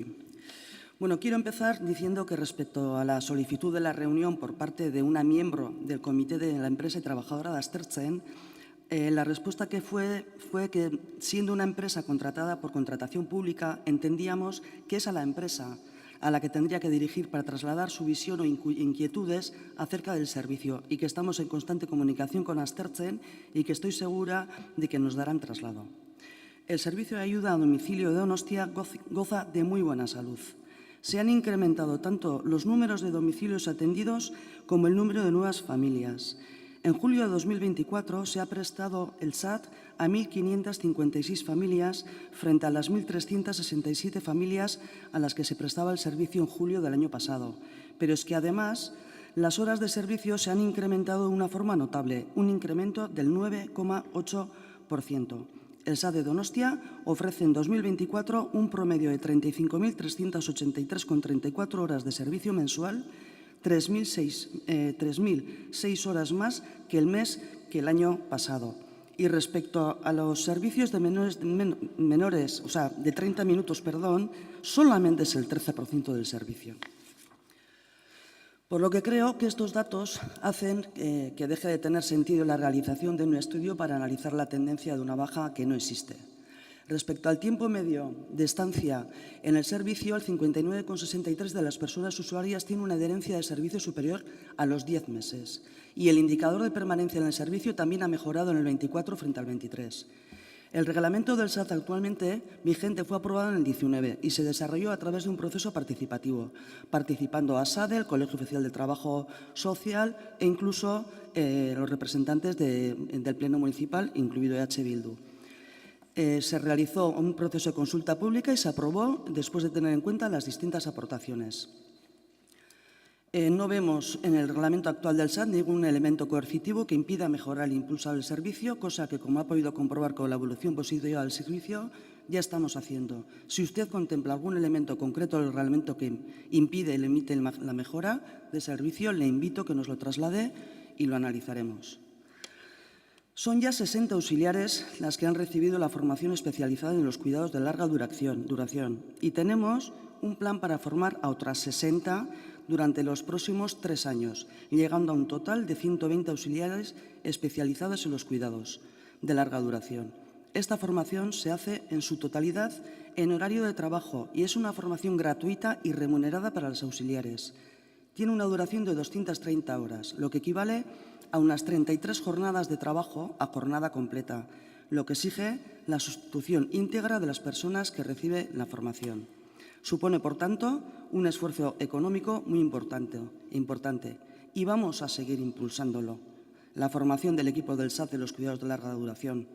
porque efectivamente cada vez hay más personas que quieren envejecer en sus domicilios y seguiremos desarrollando estrategias para una mejor atención en el hogar. Eskerrik asko, Bildu taldeak izteko. Bai, lehen esaten nuen bezala, mozio honetan jasotzen diren eskaerak ez da bakarrik Bilduk konpartitzen dituen eskaerak, baizik eta zerbitzu eskaintzen duten langileak entzunda, sortzen diren proposamenak, ez? Azkenean, zaintzaileak dira zerbitzua ondo ezagutzen dutenak, gu baino asko hobeto eta seguru aski udal gobernua baino hobeto. Eta lehen esaten nuen, zaintza lanak balio publikoa direla ulertzen badugu, lan hauek egitea dakartzan ondorioak ezin dira norbanakoengan erori, ez? Eta gaur egun, bai etxez etxeko laguntza zerbitzuan, eta bai zaintza beste zerbitzuetan, adinekoen egoitzetan, eta zerbitzuaren kalitate faltak eta zaintza publikoaren faltak ondorioak ditu langileengan, ez? Batez ere, eta noski, erabiltzaileengan. Lehen aipatzen genuen ere, gaur egun zaintza zerbitzuak izatea privilegio bat direla eta ez eskubidea. Eta horregatik insistitzen dugu, mozio honetan 3 proposamen egiten ditugu, azterlan hori egitearen beharra, zebai memoriak ditugu eta datuak ditugu, baino ez dakit ze arazo duen udal gobernuak zerbitzuaren argazki eguneratu bat ateratzeko hobekuntzak proposatzeko, ez? Azkenean, benetan alkateak esaten zuen hori bete nahi badu, hau da Donostia ezaguna izatea bere zaintza estrategiari esker, horretarako zerbitzuak eguneratu behar dira, eta zerbitzuak eguneratzeko jakin behar dugu zeintzuk diren gaur egungo baldintzak. Eta hori ezagutzeko, insistitzen dut, langileekin bilerak egin behar dira, erabiltzaileekin bilerak egin behar dira, benetan argazki erreal hori izateko eta zerbitzuak dituen beharrak ezagutzeko. Eskerrik asko, izteko txanda gobernuak. Bai, zerbitzua erabiltzaileek ezagutzen dute eta zerbitzua goraka dijoa. De todas formas, vamos a hablar del sistema de cuidados de Bildu. El Ayuntamiento de Hernani tiene un precio máximo de 15 € hora los días laborales, Donosti 14, 21 los domingos y festivos, Donosti 14. El Ayuntamiento de Pasaia 14,42 en laborales, Donosti 14, y el 17,30 durante los domingos y festivos, Donostia 14. Oiarzun de 18,87 para los días laborables, Donostia 14, y de 22,66 durante domingos y festivos, Donostia 14. En Donostia 14 € la hora los 365 días del año, mismo precio festivos y laborables. Los cuidados no tienen laborables ni festivos. Los reglamentos municipales de Rentería y Hernani son del 2018, el Ayuntamiento de Donostia 19. Dice que el servicio está disminuyendo, cuando en realidad está creciendo. Quiere hacer ver que los servicios de 30 minutos son un problema, cuando responden a una demanda, necesidad de las familias, y son servicios habituales que también se prestan a otros municipios, como Rentería, gobernado por el Elkarrekin Podemos y Bildu, y en Hernani, Bildu. Pretende hacer ver que hay una tasa de abandono grande, cuando el 60% de los servicios tienen una permanencia superior a los 10 meses. Quiere hacer ver que hay un conflicto social con el personal auxiliar cuando cuenta con un convenio vigente aprobado por la mayoría sindical y que ha incorporado mejoras sustanciales en las condiciones de las auxiliares, un incremento salarial del 14,25% en 4 años, jornada máxima de 38 horas de trabajo efectivo semanal o el reconocimiento y retribución de 92 horas y 30 minutos al año de tiempo de desplazamiento entre servicios. Bildu trae al pleno de hoy una moción para meter ruido y hacer ver que tenemos un problema donde no existe. Eskerrik asko, jarraian bozkatu egingo dugu, mozioaren aldeko botuak, Bildu Elkarrekin Donostiak, kontrakoak, sozialista jeltzaleak, talde popularrak ez da onartzen, ez dago botoa azalpen txanda eskaerarik eta beraz urrengo moziora pasatzen gera. PP taldeak aurkeztutako kontrol mozioa, autobusen helmugako geltokia foroen pasealekoan jartzeari buruzkoa. Talde popularraren txanda. Sí, eskerrik asko, alkate jauna. Bueno, el 27 de agosto fue noticia en el Diario Vasco que el equipo de gobierno, volvía a las andadas, ¿no? Quieren construir una estación de autobuses para los vehículos del Urral de Bus en Paseo de los Fueros. El Paseo de los Fueros se inauguró en 1915 y todavía conserva 15 bancos y 25 farolas originales. Es una barrera verde entre el tráfico del río, absolutamente caótico desde que el PNV se propuso enredar todo lo que pudo la movilidad donostiarra, y el centro, y uno de los últimos pulmones verdes del barrio. Al igual que hicieron en Anoeta, en el Paseo de Rondo, en Marruchipi, o quizás mucho más, o de manera mucho más escandalosa en Manteo, el equipo de gobierno se vuelve a poner el mono de trabajo para podar todo lo que sobresale un poquito del suelo y planear la construcción de una aparentemente espantosa estación de autobuses en uno de los pocos espacios verdes que quedan en el centro. Imagino que saben, en cualquier caso, que debajo de ese parque verde que quieren destruir hay una gran estación de bombeo de aguas fecales, de aguas del Añarbe, que ocupa prácticamente toda la superficie. La viabilidad de construir una estación de autobuses que tenga que soportar la carga de miles de kilos día tras día es cuanto menos dudosa. E imagino que han tenido eso en cuenta antes de hacer el render aquel que publicaron en prensa, lo imagino. No sé si son ustedes conscientes de la existencia de esa estación de bombeo y no sé qué solución proponen para evitar que la futura estación de autobuses del Paseo de los Fueros se venga abajo. Están acabando con la identidad estética de la ciudad, empezaron con los edificios, les siguen los parques y pequeños rincones que dan un equilibrio estético a San Sebastián. Un plan sin fisuras. Tropelías como esta han cometido todas las que han querido y siguen ustedes ahí gobernando, ¿no? Entonces deben pensar pues, que no les va a pasar nunca factura, que no les pasará factura y que pueden seguir cometiendo todo ese tipo de tropelías y que los donostiarras les van a seguir votando. Yo solo digo a los vecinos y vecinas de Donosti que tomen nota de cuál es la actitud de este equipo de gobierno respecto a su ciudad, respecto a su patrimonio y respecto a sus parques y jardines. Muchas gracias. Elkarrekin Donostia. Bueno, en relación con la moción que ha presentado el Partido Popular, creemos que tiene un tufillo bastante elitista respecto al transporte público interurbano, es decir, el transporte que utilizan a diario muchísimas personas, la mayoría de ellas mujeres, de los municipios vecinos para venir a trabajar, a estudiar, a hacer gestiones o a disfrutar del ocio a Donostia, en definitiva, a generar riqueza a la ciudad. Recordamos que un 60% de los desplazamientos al trabajo se realizan en vehículo privado, la inmensa mayoría con un solo ocupante. Y esto sí origina atascos de tráfico y enormes molestias en la ciudad, no el transporte público. El PP propone en su moción, yo me refiero al texto escrito, que el transporte interurbano del Lurraldebus salga del centro de la ciudad trasladándolo a la antigua estación de Pío XII en Amara, sin tener en cuenta las consecuencias que para la inmensa mayoría de las personas usuarias, repito, mayoritariamente mujeres, tendría ese cambio. Y les pregunto si creen que una persona que coge el autobús a las 5:15 o a las 5:30 de la mañana para venir al centro de la ciudad lo hace para pasear por la playa o ver amanecer. Tiene que haber un equilibrio entre peatonizar calles y garantizar la accesibilidad al centro en transporte público para quienes lo necesitan, bien sean donostiarras o sean nuestros vecinos y vecinas, porque el objetivo tiene que ser que cada vez haya menos vehículos privados circulando por la ciudad y que el transporte público, urbano e interurbano, sea una alternativa real. La propuesta del Partido Popular supondría un obstáculo para utilizarlo. Entendemos que la parada que ha planteado el Gobierno municipal en el Paseo de los Fueros no sería igual. Ahora sí, también creemos que de producirse ese cambio de la Plaza de Guipúzcoa al Paseo de los Fueros, este cambio debe hacerse de tal manera que afecte lo menos posible a las viviendas que hay en el entorno. Y entendemos que hay posibilidades, o que habría posibilidades de hacerlo, alejando al máximo posible los vehículos de los edificios para no generar molestias en el vecindario.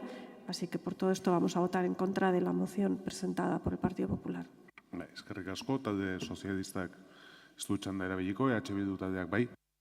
Bai. Bueno, guk ezin dugu onartu Alderdi Popularrak ekartzen duen mozio hau, eta ezin dugu onartu justifikaziotik hasita ez gatozelako bat, eta bi baieztapen egiten direna. Bata, Lurraldebusen ibilgailuak eragozpen handiak sortzen dituztela eta Donostiako kaleetan dituzten geltokiak kendu egin behar direla. Ez dakit, uste dut Alderdi Popularrak ulertu behar duena eragozpenak sortzen dituenak auto pribatuak direla. Eta Lurraldebusek autoa gutxiago erabiltzeko alternatiba izan daitekela beti zerbitzu on bat eskainiz gero, eta guri irira aisialdira, lanera, ikastera atozen guztientzako garraio publika erabiltzeko alternatiba dela. Orduan, ez dugu onartuko, baina egia da gu ere foruen paselekuari dagokionez, harritu egin ginela prentxan ikusi genuenean Donostiko udala jada lurralde busen autobus terminala diseinatzen hasia zela, badakigu erantzuten diola Gipuzkoa plazaren peatonalizazio bati, eta hori bezala, EH Bildutik peatonalizazioaren alde. Eta autoa murriztea baldin bada, badakizue beti hor egongo gehala. Baina, badakigu ere aurkeztu zena ez dela berria, Pemusean ere agertzen zelako, eta horri buruz galdetu genuen, hau da. Batean agertzen da albistea komunikabideatean, diseinua, irudia, Pemusean ezagutzen genuena, baina Pemusean irakurtzen ditugu bi baieztapen bata dela, beharrezkoa dela gogoeta prozesu bat egitea, Gipuzkoako Foru Aldundiarekin batera, Donostiatik igarotzen diren hiriarteko errepide bidezko garraio publikoaren sarea birpentsatzeko, eta Donostiko udalak proposatu dela lurralde buseko linea batzuen geltoki terminalak foruen paselukoa zentralizatzea. Zer esan nahi dugunekin? Hau da, ateratzea albiste batean irudia eta aldaketa bat egingo dela, jakin nahi duguna da, zergatik atera den, zer dagoen atzean, ze linea aldatuko diren, hausnarketa egin den lurralde busen inguruan, egingo den Gipuzko aldundiarekin, foru aldundiarekin gogoeta prozesu hori, baina ez hori bakarrik, eta galdetu genuen orduan ere. Gipuzkoako plazan eta bai Okendon, debuseko beste linea batzu daude, 14, 9 eta 42. Eta Okendokoak Gipuzkoa plazatik pasatzen dira. Hau da, aldaketan baten bada, Gipuzkoako plazan ez bakarrik lurralde buseko autobusekin. Zer gertatuko da debuseko linea hauekin? Eta horban galdera gehiago ditugu. Zer gertatuko da linea hauekin zausnarketa eginda linea hoien inguruan, igual eraldatu inbar direlako, edo baliatu aldaketa hau hobetzeko zerbitzua. Eta ezin izango da horretarako etorkizuna hauena eta berrantolaketa. Orduan, berriro diot, aldaketa egokia izan daiteke, beti eta garraio publikoari indarra emateko eta autopribatua kentzeko. Baina esan nizuen batzordean eta berrestuko dut, mugikortasunen aldaketa bat egiten denean, edo botatzen da olako albiste bat, ez dakit, albiste sonda bezala, mugikortasunen aldaketa bat atzitik dakartzki beste aldaketa batzuk. Dela norabideen aldaketa, dela beste linea batzuen aldaketa, bizikleten biden, ze bidegorri bat ekarri nahi da, oinezkoen bidean, eta alderaketa bat egin nuen, eta erabilikoet berriro. Domino fitxa bezala dira. Eta fitxa bat mugitzen badegu erortzen bada, beste guztiak eroriko dira. Orduan, usten badegu fitxa horiek erortzen plangintzarik gabe, eta da hemen irudipen hori ematen duna, zer gertatzen da. Orduan, nahi duguna jakin da, eta berriro diot, agian aldaketa ona izan leike, zer dago aldaketa hori egiteko horren atzetik. Hausnarketa egingo zan, orduan zergatik proposatu da hori. Zein da plangintza? Ze aldaketa gehiago egongo dira. Orduan, informazioa ezagutzeko zain gaude, eta jakiteko beretan zein beste aldaketa guztiak egingo diren lurralde bus, debus, lurrazpiko aparkalekuekin, peatonalizazioekin, eta azkenan mugikortasun plangintza horren zain. Eskerrik asko, talde jeltzalearen txandorein. Eskerrak Alkizanderea badaki dela oso ondo ezagutzen duzula Pemusa, beraz, honen atzean zer dago, Pemusa. Eta Korominas jaunari esango diot, ez dela irakurri behar ere, marrazkiek ikusterekin nahikoa dela. Eta Pemusak jasotzen du aukera hori. Ez noa berriz irakurtzera Pemusak zer eta nola jasotzen duen. Ez da nire asmoa hemen inor aspertzea, eta oso labur erantzungo dizuet batzordean alaxe uste dut eman nituela eman beharreko azalpen guztiak, baina berriz. Gobernu honen nahia da oinezkoentzat espazioak irabazten jarraitzea. Eta badago hor estrategikoa den espazio bat, dela Gipuzkoako plazako beste aldea. Pemusako guztia jasotzen du, baina berriz. Hori egin ahal izateko lehenengo gauza egin behar duguna da autobusak handik atera. Zalantzarik gabe lurralde busak zentrora iristea ahalbidetuz. Eta intermodalidadea, Korominas jauna, intermodalidadea zainduz. Eta hori egiteko foruen plazan egin duguna da lehenengo ariketa bat, berriz diot, lehenengo ariketa bat. Pemusa, marrazkiak begiratzeaz gain, irakurrita ikusiko duzue aldaketa hau egiten hasia izateko aldundiarekin egin behar dela lanketa bat. Eta lanketa oso serioa gainera, beraien linea askori eragiten dielako eta noski ere debusi. Guk egin duguna berriz, lehenengo ariketa bat besterik ez da. Orain hori guztia, oinarria jarriko dioten txosten guztiak egin beharko ditugu, eta berriz diot, aldundiarekin elkarlanean aritu behar gara. Hemen eman da beste sensazio bat parkea deusesteragoa zela, ez. Guk egindako lehen ariketa horrek, adibidez bermatzen du bertan dauden zuhaitz guztiak bertan egoten jarraitzea, eta dauden farolak ere errespetatzea. Hau da, egin degen lehen ariketa hori, ariketa serioa da, eta inguruarekin errespetu handikoa. Eta ja, azken aipamen bat, guk sekulan ez dugu esan autobus estazio bat egitera goazenik. Gipuzkoa plaza autobus estazio bat alda. Bulebarra autobus estazio bat alda. San Joel Sabi autobus estazio bat alda. Ez. Baina autobusen geltokiak tokiz aldatzea gure planen artean dago eta ikusi behar dugu zein den aukerarik onena. Eskerrik asko, talde popularrak, izteko.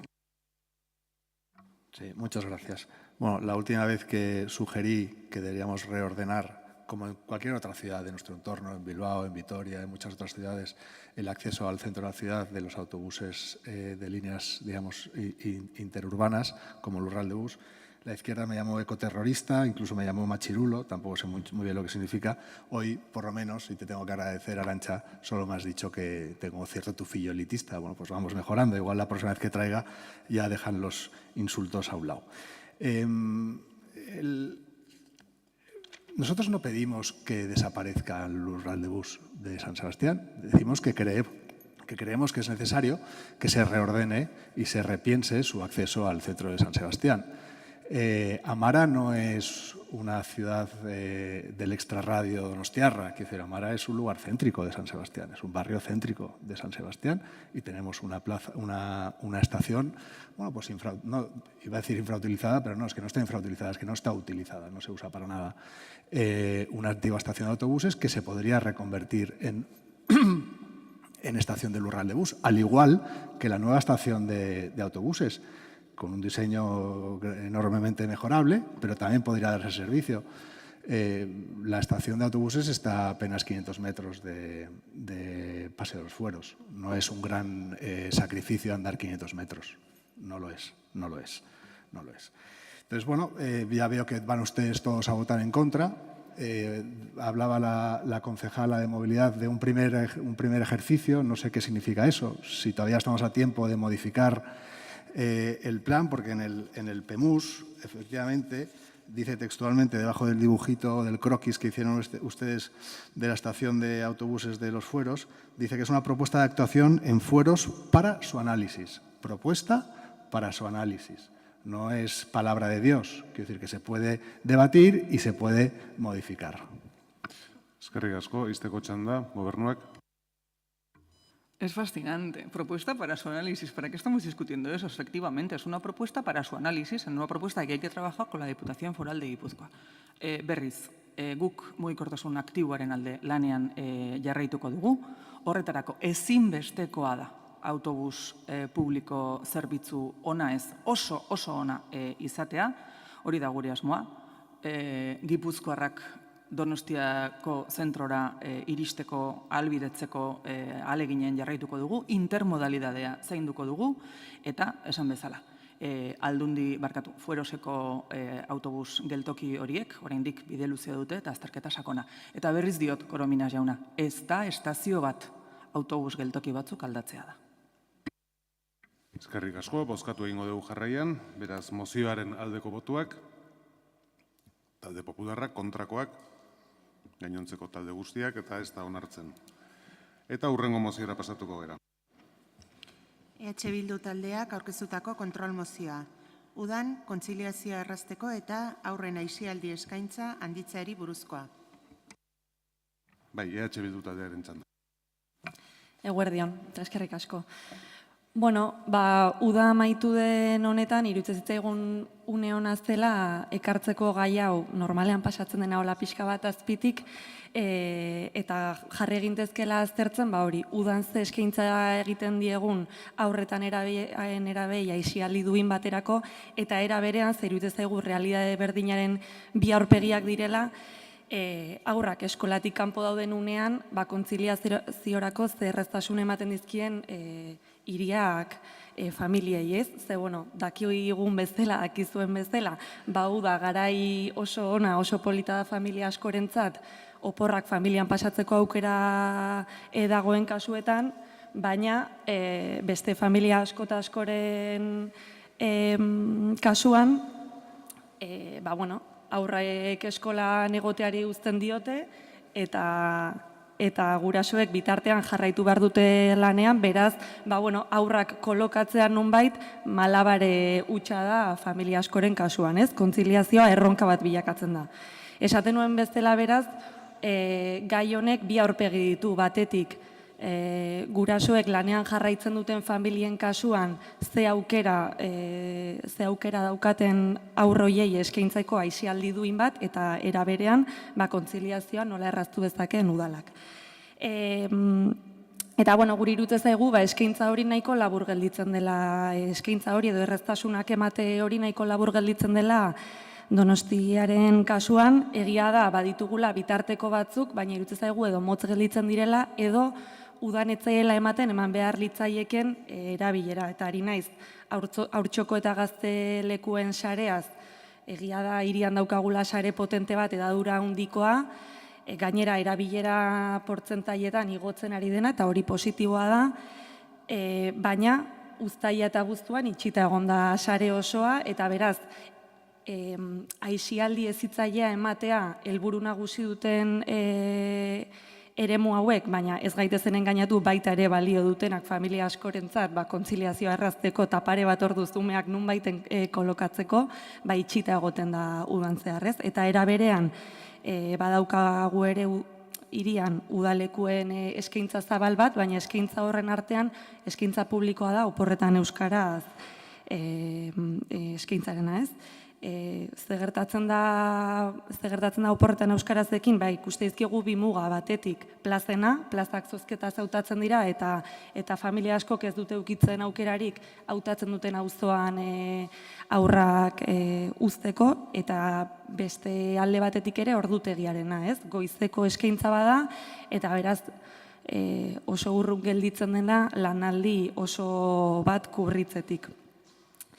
Eta honek ze aukera uzten die familiei, kasu askotan, edo eskaintza pribatura jo bestelako udalekuak emateko, gurasoetakoren batek murrizketa eskatu beharra udan normalean badakizu emakumea izaten dena, edo klasiko bat aitonamonekin utzi aurrak, ez? Edo inkluso udalekuetan utzi aurrak goizez eta gero bertara aitonamona joaten dira bila eta hori da ikusten dena askotan udalekuak amaitzen diren orduan, ez? Dimentsionatzeagatik pixka bat gaia. Ez da Donostiko datua, Espainiar estatuko datua da, baina gurasoen 140 udan 7 eta 15 oporregun tartean eukitzen dituzte, beraz, bada zerbait, familia asko eta asko ikutzen dituena, bukatzen noa, ez gera usartu, proposamen bakarra ematen, uste dugulako, agian alternatiba bat baino gehiagoren kombinaketa batera joan beharko ginatekela, baina eskatzen duguna da gutxienez azter daitezela aukerak eta hurrengo udarara iritsi gaitezen bestelako zerbitzu batekin. Eskerrik asko, Elkarrekin Donostiak. Eskerrik asko. Bueno, vamos a votar a favor de la moción. La verdad es que la red de haurtxokos y gaztelekus de la ciudad tienen una acogida excelente y además suponen una alternativa de ocio gratuito para muchos niños y niñas en la ciudad. Y bueno, voy a insistir en el ocio, o sea, en que efectivamente es una alternativa donde pueden disfrutar de unas horas a las tardes, después de salir de la ikastola, jugando con otros niños y niñas, porque, bueno, entendemos además que hay otro problema detrás, que también sería el de la conciliación, pero para nosotros lo más importante de los haurtxokos y de los gaztelekus es precisamente el ser una alternativa gratuita de ocio para muchos niños y niñas.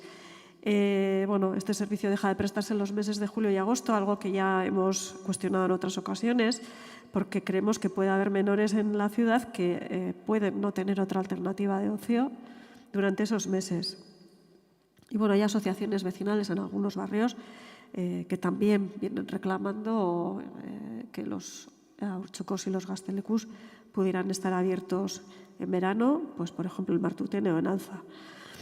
Otras veces cuando se ha salido este tema, el gobierno municipal argumenta que durante el verano hay otras actividades para los menores y que por eso desciende la asistencia a los haurtxokos y cuál es la razón para no abrirlos en los meses de verano. No obstante, sí creemos que habría que hacer un esfuerzo para verificar efectivamente si hay o no demanda.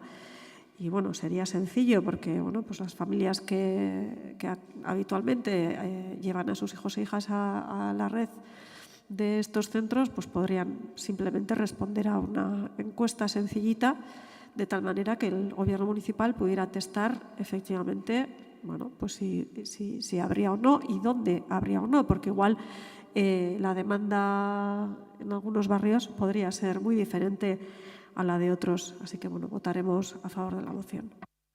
Eskerrik asko, talde popularraren txanda. Bai, eskerrik asko alkate jauna.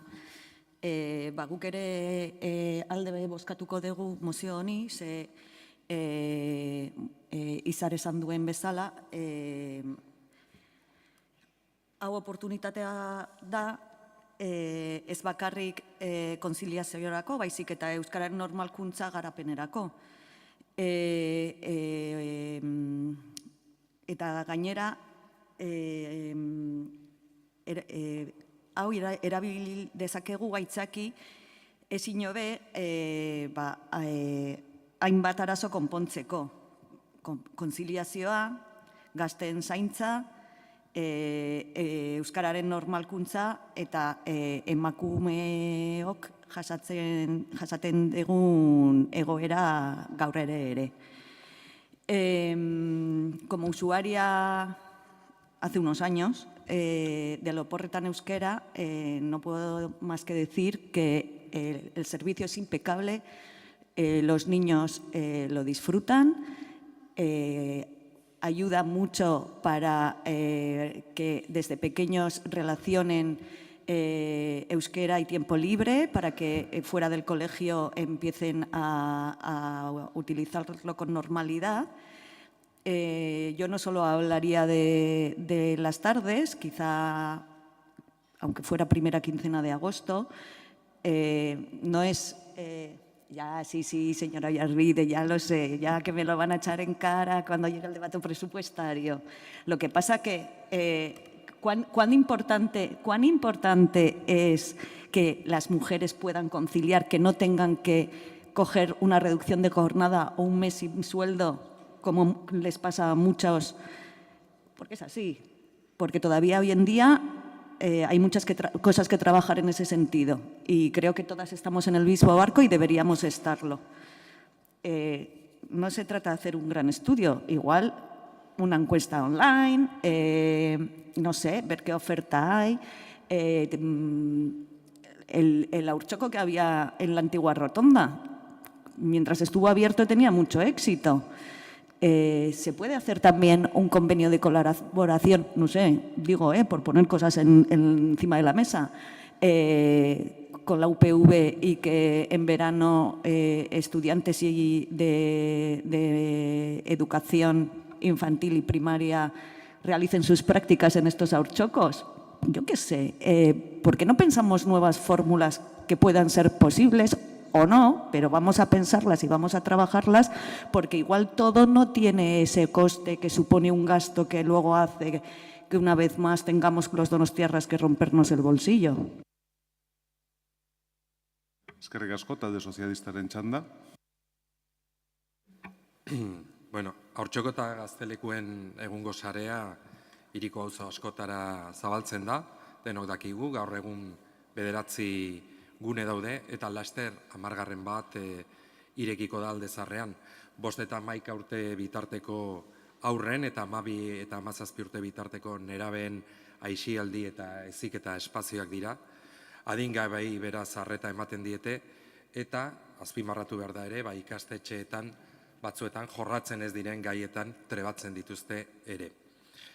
Haurtxoko eta Gaztelekuen udal proiektuaren hasieran, lehen zerbitzuak irekitzearekin batera, egutegia zabalagoa zen, egia da.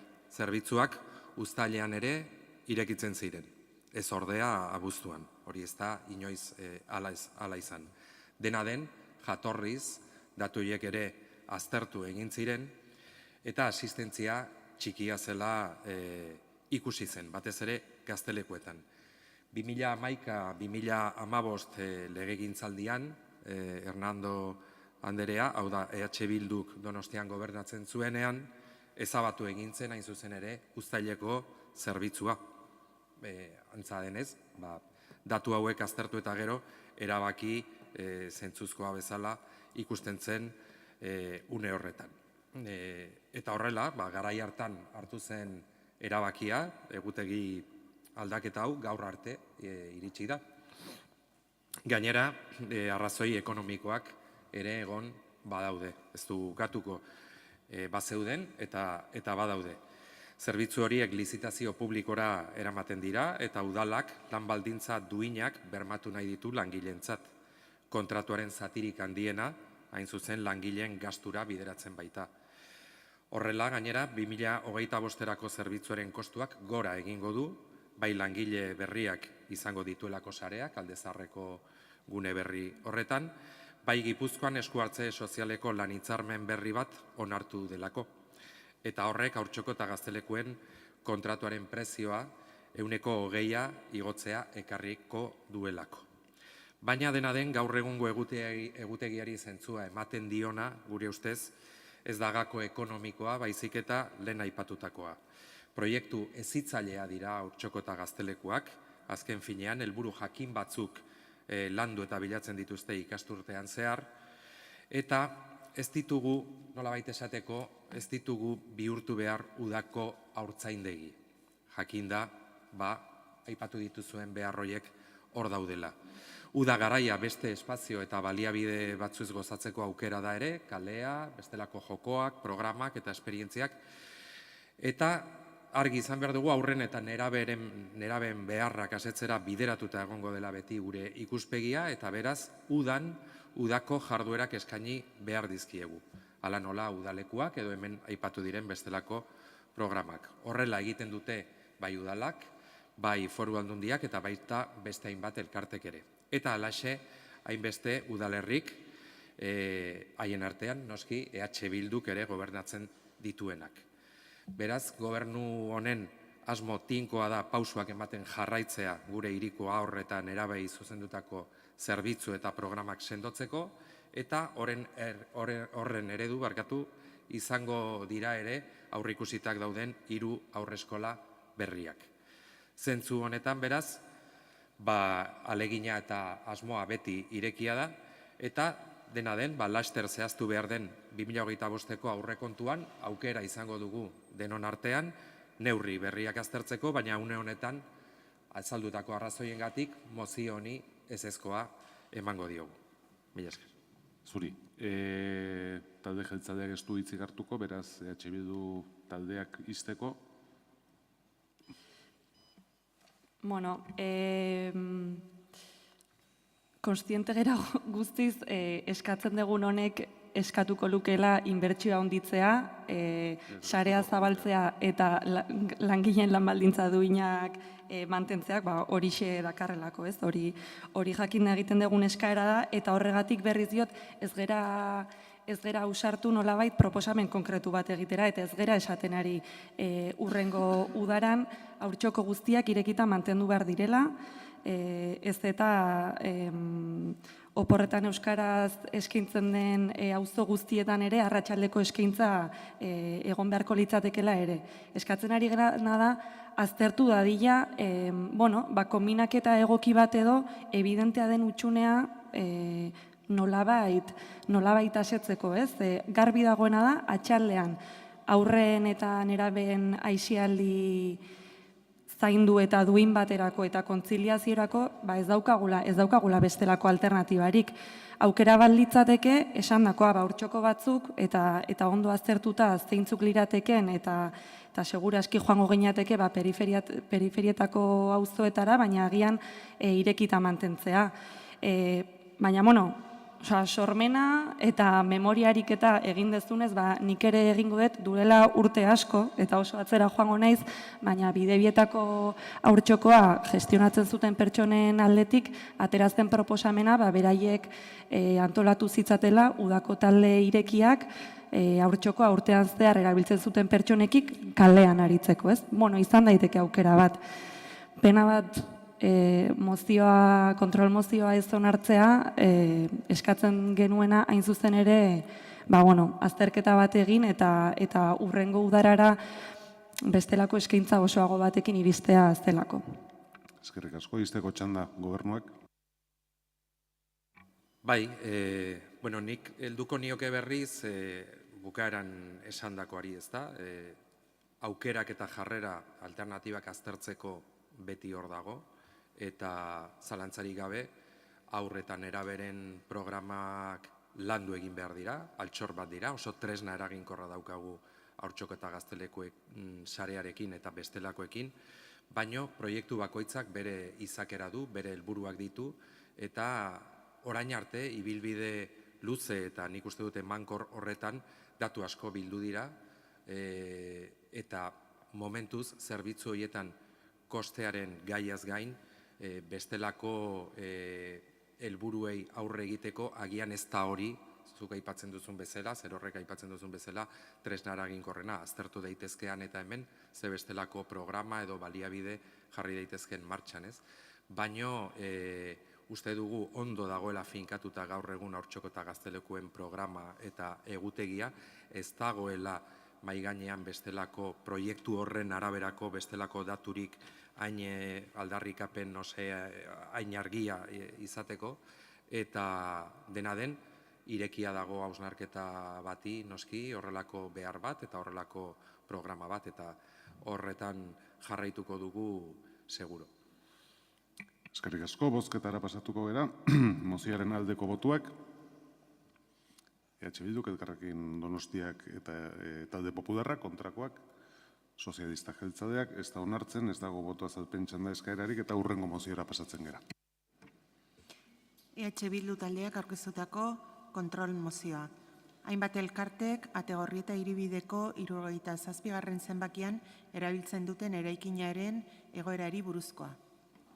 EH Bildu taldearen txanda. Bai, eskerrik asko.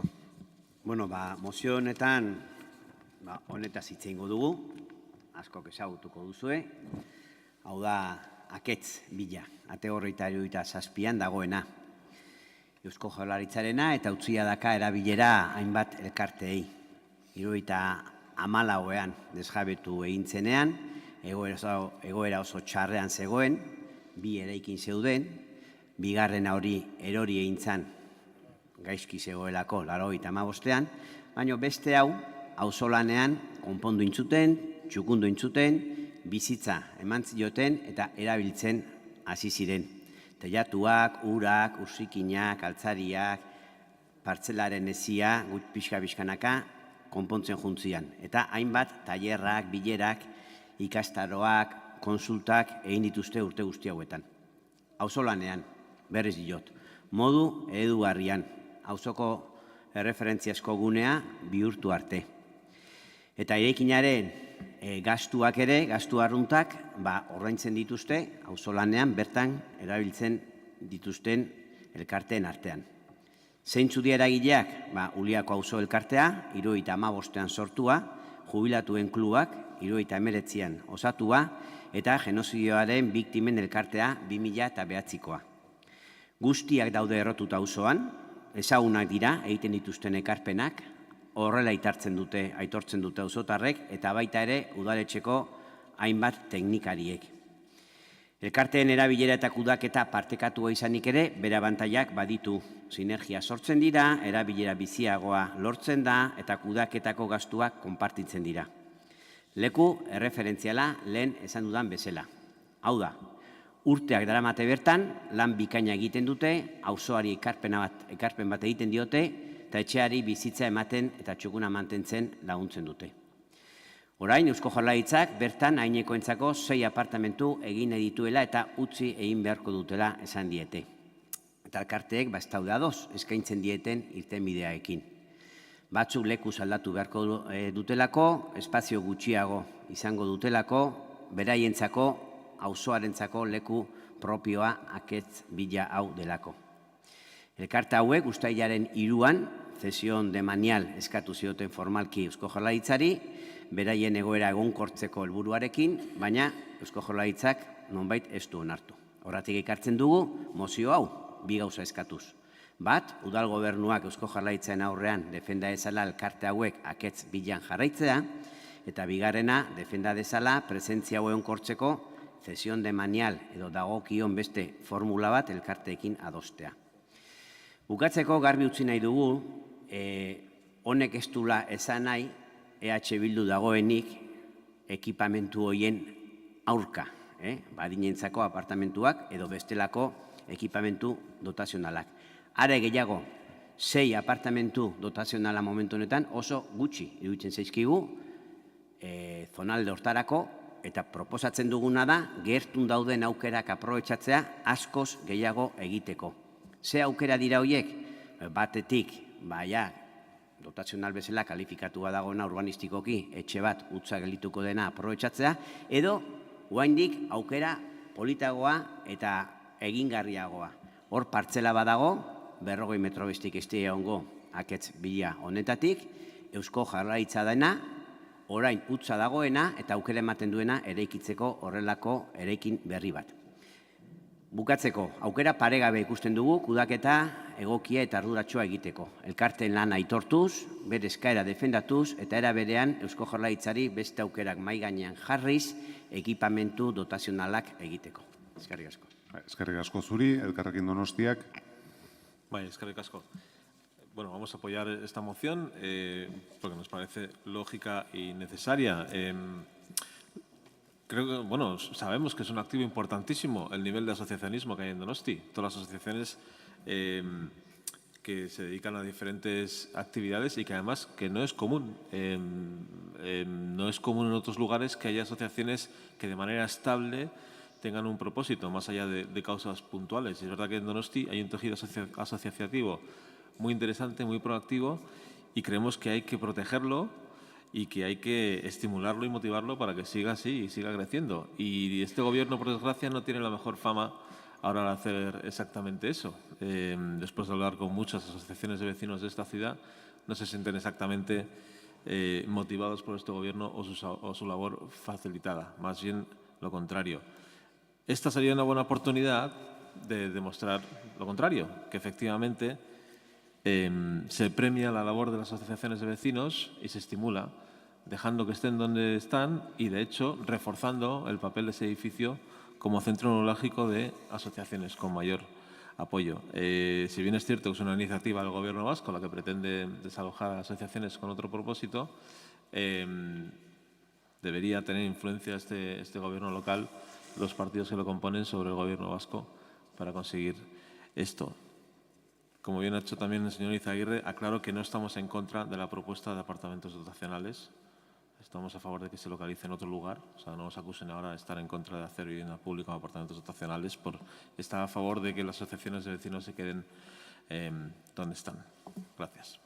Eskerrik asko, talde popularrak. Sí, muchas gracias. Bueno, yo creo que es de justicia reconocer que esa villa que da identidad al barrio y forma parte del patrimonio histórico de San Sebastián, sigue en pie gracias a las asociaciones de vecinos que en ella han habitado o la han utilizado para sus actividades ordinarias.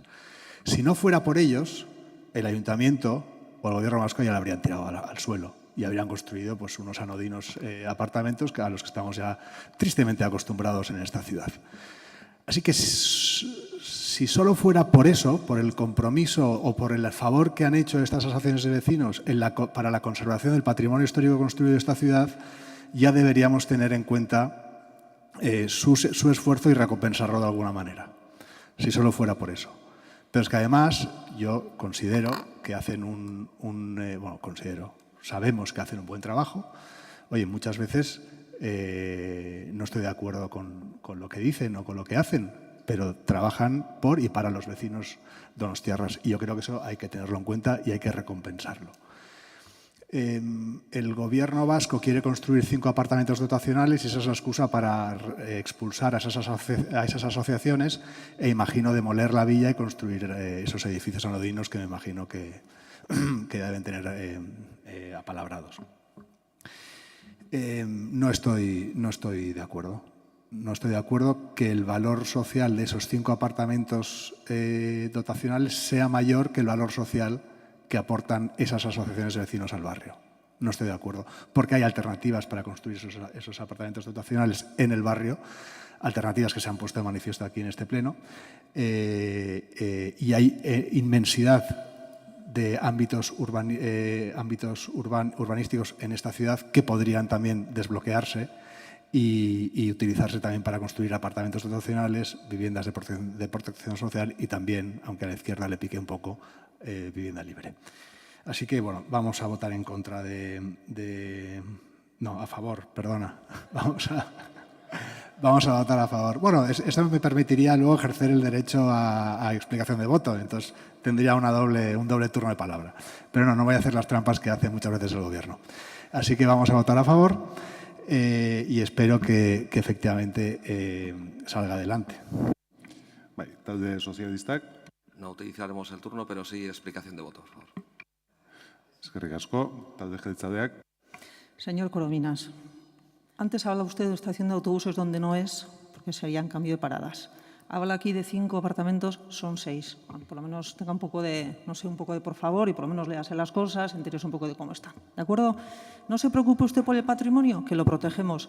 Si hiciéramos lo que usted está diciendo, sería bien sencillo. Una torre de 20 plantas ahí, en donde está el edificio, echamos el edificio abajo, entran los alojamientos dotacionales, entran las asociaciones, entra absolutamente eso. Cabe, perdón, entra no, cabe. Voy a corregir antes de que me lo vaya a corregir. Con lo cual, bueno, vamos a dejarlo ahí. En esta cuestión, vamos a ver, estaban hablando de desalojo, de cesión, que yo sepa, hasta el día de hoy por lo menos, se está hablando con el Gobierno vasco para que las asociaciones que ocupan esa villa tengan una vuelta y un realojo en esa misma villa y en otra villa que está alrededor, que no dista de mucha distancia. El señor Izaguirre esaten du 2 apartamentu gutxi diala.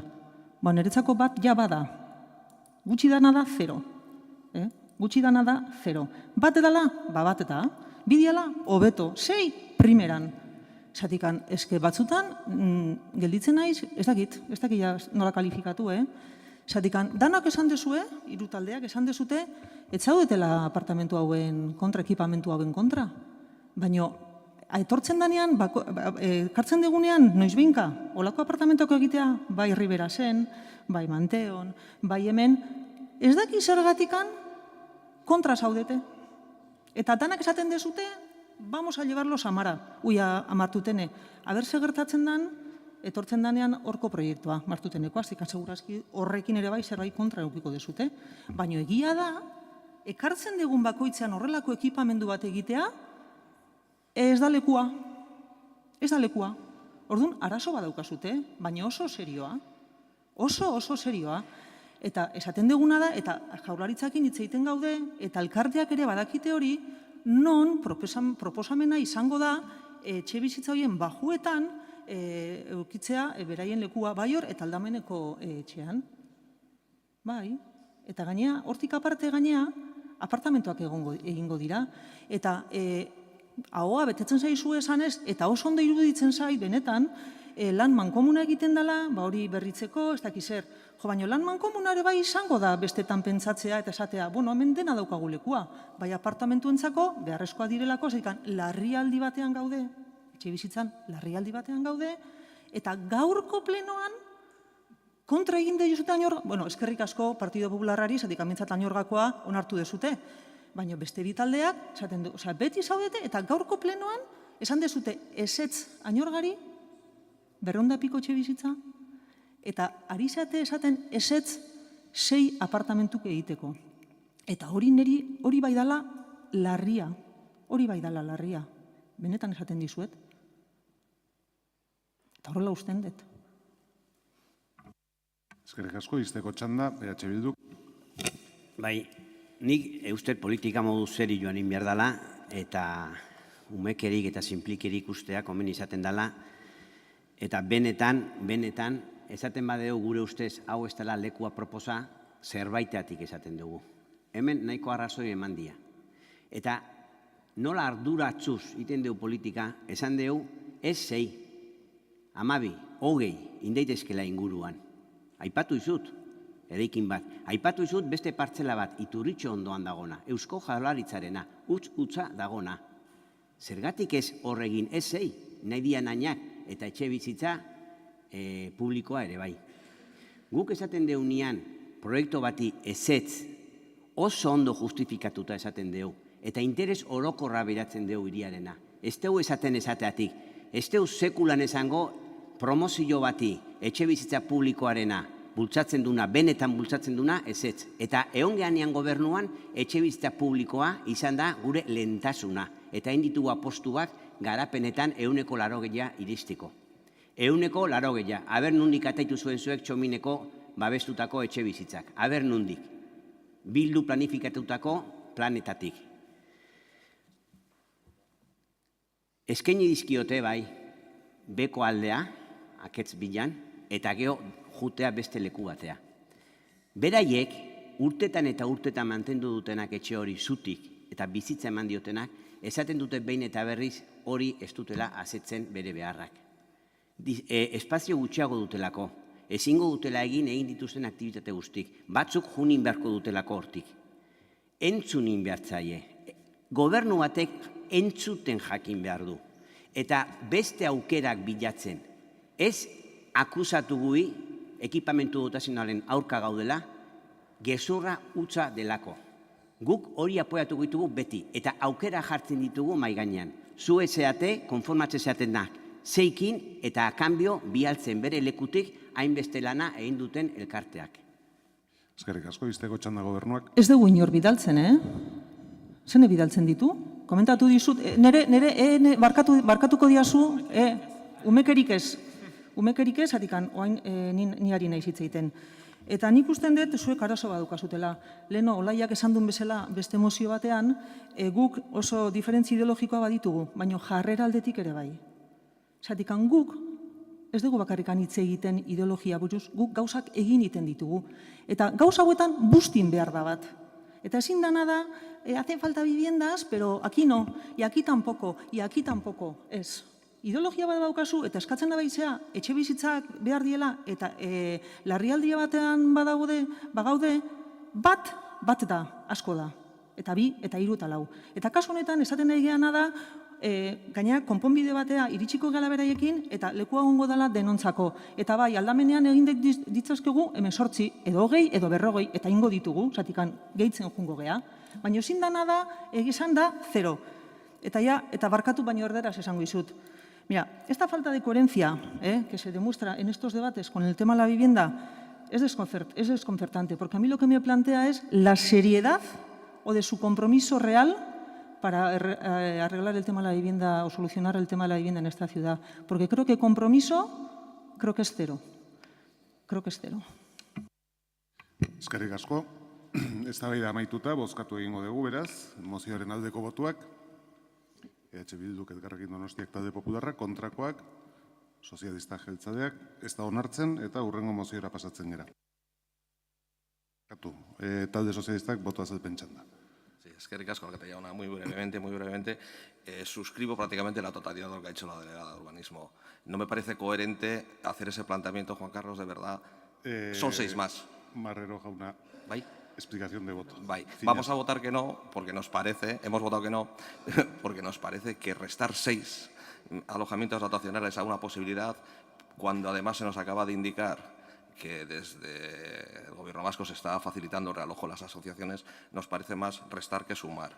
Si verdaderamente estamos hablando un día sí y otro también de emergencia habitacional, démosle una solución habitacional a 6 personas mayores de San Sebastián para que puedan seguir con sus vidas de forma digna. Muchas gracias.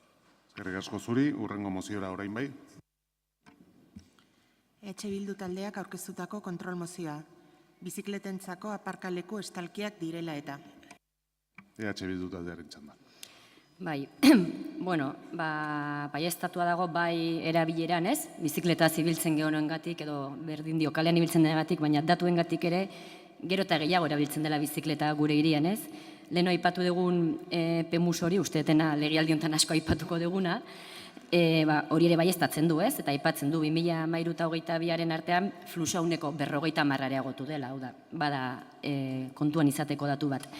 Eta plana, PEMUS horren edo planen helburuetako bat, esan bezala da bizikletaren estrategia, eta bizikletaren estrategia hortan bidegorriak eta bestelako azpiegiturak, ez, aktibatzea, handitzea, eta modu aktiboak lehenestea esan dezu ere, gobernutik, motordun pribatuen gainetik. Eta hortarako, hainbat ekintza proposatzen ditu. Eta horietako bat da, aparkalekuen sarea handitzea, eta aparkaleku estalien sareare, orain dagoena baino gehiago handitzea, eta leku gehiagotan jartzea.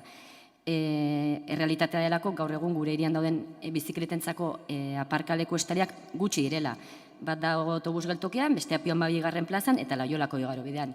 Eta ezagututa gaina, horiek eta zer nolako oztopoak izan dituzten askotan ere ez, funtzionamenduan aurrera ateratzeko. Hori hiriari dagokionez. Eta gero, beste noizatik galdetu dugu, eta beste kontu bat da, 2021an, ekialdeko barrutiko proiektuen artean aurrekontuak adosterakoan, adostu zela, onartu zen proiektu bat zela Txaparreneko paselokoan aparkaleko estaliak jartzea, ja desleitu zitzaion aurrekontu bat, 20.000 eurotakoa, eta hori 2021etik gatoz proiektu honekin ez, eta galdetu izan dugu, eta orain arte ez dugu data zehatzik edo egun zehatzik noiz eta jarriko den bizikleta aparkaleku hori.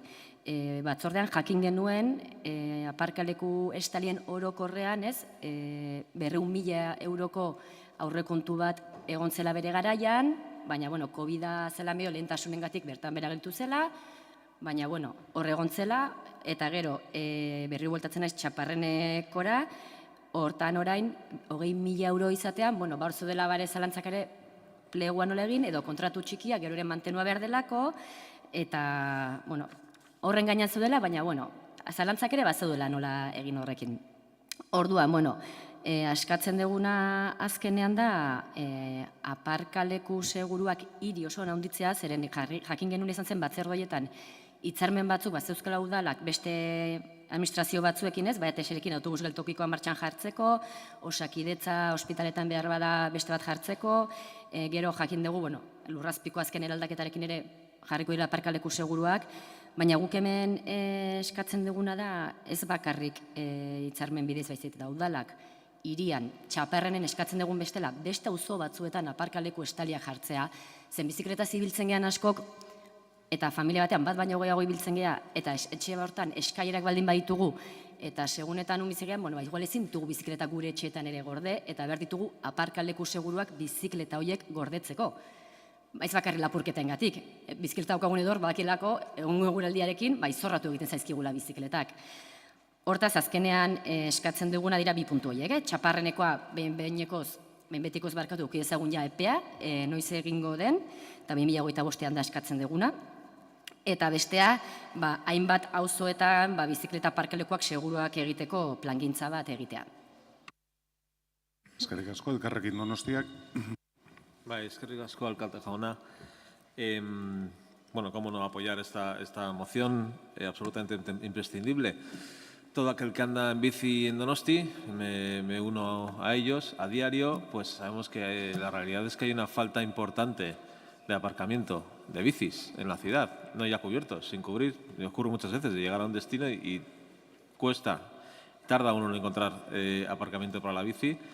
Y es verdad que el aparcamiento cubierto tiene un impacto importante por las circunstancias que estaba explicando la representante de Bildu, porque es seguro, porque está cubierto en inclemencias del tiempo, pero es que además no todo el mundo tiene sitio en casa para meter la bici, teniendo en cuenta que la mayoría vivimos en apartamentos. Y además muestra la investigación, porque investigamos, porque nos tomamos muy en serio nuestro trabajo, ya que hay alguno que tiene miedo de que no sea así, que allá donde se ponen facilidades como carriles bicis bien separados o aparcamientos cubiertos, se multiplica de manera exponencial el uso de la bicicleta. El mejor ejemplo es Ámsterdam, que seguro que mucha gente ha visto. Ya sé que le hace a todo el mundo mucha gracia, pero es que yo me gusta fijarme estándares donde mejor se hacen las cosas. Donosti, por desgracia, está aún muy lejos de donde mejor se hacen las cosas con el ciclismo, que es Ámsterdam.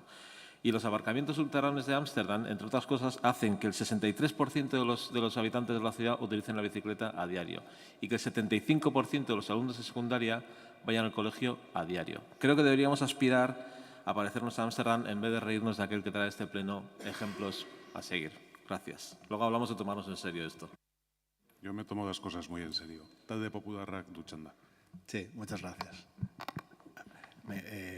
Escuchar a Víctor en los plenos es muchas veces bueno viajar y está guay, porque al final, en serio, creo que es importante que pongamos encima de la mesa mejores prácticas para tratar de imitarlas, copiarlas o traerlas aquí. Yo creo que es importante. Pero bueno, como cada día traes una ciudad diferente, pues al final pues es un poco el chascarrillo, pero tienes razón. A mí me tocó vivir 2 años en Ámsterdam, conozco bien esa ciudad, bueno, en un pueblito al lado. Y sé cómo, bueno, además de la infraestructura, también es la cultura de la bici, que es muy diferente. Pero bueno, si no hay infraestructura, no hay cultura de bici. En cualquier caso, creo que es importante, como señalabas, que haya más parkings cubiertos, pero también, sobre todo, más parkings para las bicis, porque en muchísimas ocasiones, así como ya ocurre también con las motos, ya no te digo con los coches, pues vas dando vuelta por la ciudad buscando sitios por donde aparcar la bici y no siempre es fácil. Con lo del 23% de incremento de las tarifas de los parkings, ¿no? Una de las razones que esgrimía el equipo de gobierno era que se iban a mejorar, a incorporar mejoras a los parkings. Entre ellas, la construcción de parkings de bicis. Ya vemos dónde quieren ir, ¿no? Nos quieren empezar a cobrar también por aparcar las bicis en San Sebastián. Bueno, pues no sé si eso es hacia dónde quiere ir el equipo de gobierno, que esos aparcamientos de bicis empiecen a cobrarnos por aparcar ahí. Bueno, no sé cuál es el objetivo. En cualquier caso, sí es importante que haya parkings cubiertos y, sobre todo, más posibilidad de aparcar en la calle. Y que si tú ya es otro debate que podríamos plantear. A mí no me parece mal que si hay un parking cubierto, lógicamente se pague por estar ahí, porque si no la gente deja las bicis ad eternum y se generan unos follones de mucho cuidado. Pero bueno, vamos a ver qué pasa. Eskerrik asko, talde sozialistak ez du txanda erabiliko, talde jeltzaleak bai. Bueno, aparkaleku estalien prozesua solutzea izan da, ondo dakizu, mugikortasunean argi daukaguna da, hirian aparkaleku estaliak jartzekotan, sarbide kontrolarekin izan behar dutela. Hori zalantzarik gabe. Txaparrenekoari dagokionez, egia da, ekialdeko barrutiako 2.000 euro bideratu zituen bertan horrelako parkin bat jartzeko. Igual ez nuen neure burua ondo esplikatu batzordean, kontua ez da zalantzak ditugunak nola egin, baizik eta ezin dugula plegu bat egin 20.000 euroko ekimen bat martxan jartzeko. Beraz, hor zalantzarik ez dago, kontratu txiki batez egingo den ekintza da. Aztertzen ari garena da, 20.000 euro horien truke ze aparkaleku estali mota izan daitekeen. Baina hortan ere esan izun lanak nahiko aurreratu da daudela. Kontutan hartu behar dena bai, da ondoren aparkaleku horren mantenua, dagokion mantenu pleguan edo kontratuan sartu beharko genukeela. Eta hori bai, neurtu egin behar da, eta ikusi behar da nola egiten den. Eta bai, aipatu nuen, gure apostua, mugikortasun aktiboaren aldeko apostua izanik, nola ez ditugu horrelako aparkalekuak bultzatuko. Guk izan genituen, egia da, 200.000 euro horiek, pandemian lehentasunak aldatu ziren, eta proiektua aparkatu egin behar izan genuen. Eta hala ere, ez dugu lanketa hori alde batera utzi, hitzarmen bidez, aritu gera kasu askotan, autobus geltokikoa martxan jarriko du, espero dut laizter, ETS-ek, Osakidetzarekin hitzarmena egingo dugu, egin dugu, ospitale inguruan ere, horrelako aparkaleku itxi eta kontrolatua jartzeko, Benta Berrin proiektua dago, eta bai Korominas jauna, bai, tarifen igoeraren ondorioz, bai Bulebarrean, baita Okondoko parkinean, bizikletak aparkatzeko tokia izango dugu. Kontxakoan bazegoen eta Kontxakoan azpiegitura hobetzea izan da tarifaren igoeraren ostean adostutakoa.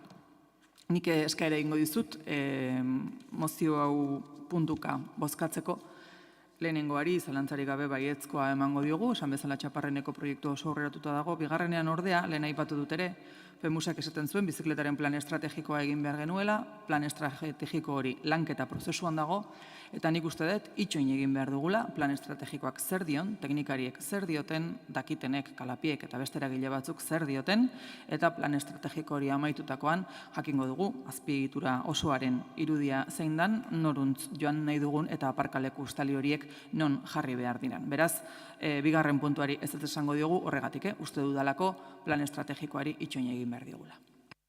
Eskerrik asko, izteko txanda, EH Bildu taldeak.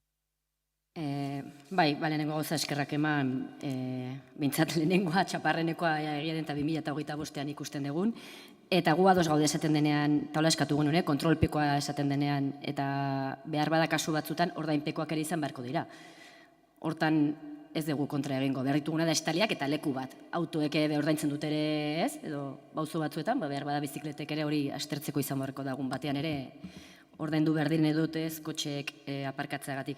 Baina total, ondo, eta bizikletaren plan estrategikoari dagokionez, ados hor barruan egon bardula plan gintza, eta baina nahi deguna kontuan izatea, zen berriro aipatu dituzun aparkaldekuak eta esekin dira autobus geltokietan, edo ospitaletan eta nahi deguna da gure eskaera bentsat da kontuan izatea auzoetako eskaera hori, ez?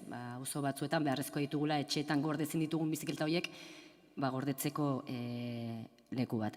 Eta aprobetxatu nahi jakiteko plan estrategikoa esan dezula, 2025erako aukera izango dugu nukitzeko plan estrategiko hori, eta bestaldere parte hartzeko aukera izango ote dugun.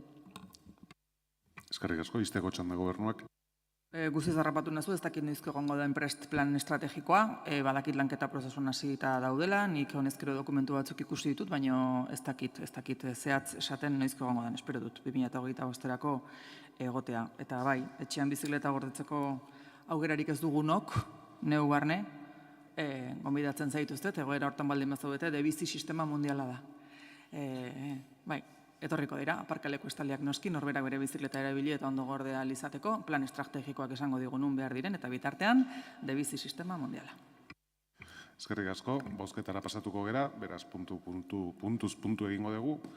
Lehen puntuari aldeko botuak, hau batez, bigarren puntuari aldeko botuak, Elkarrekin Donostiak talde popularrak EH Bildu, kontrakoak, sozialistak jeltzaleak, bigarren puntu hau ez da onartua izan, baina mozioa puntu bakar batez onartua geratu da.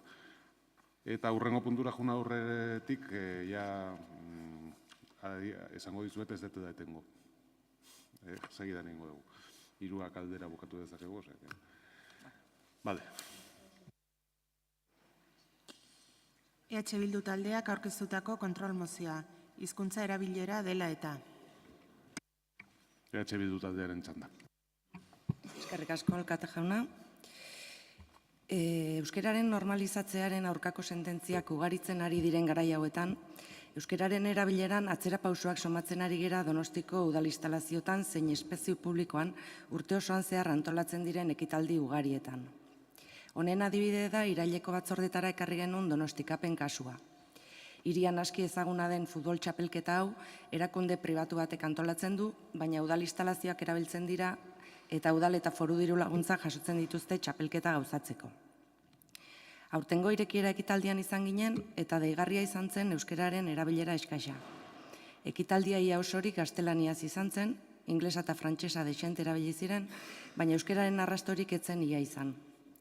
Gurasoek eta zenbait eragilek adierazi zigutenez, saribanaketan gauza bera gertatu zen.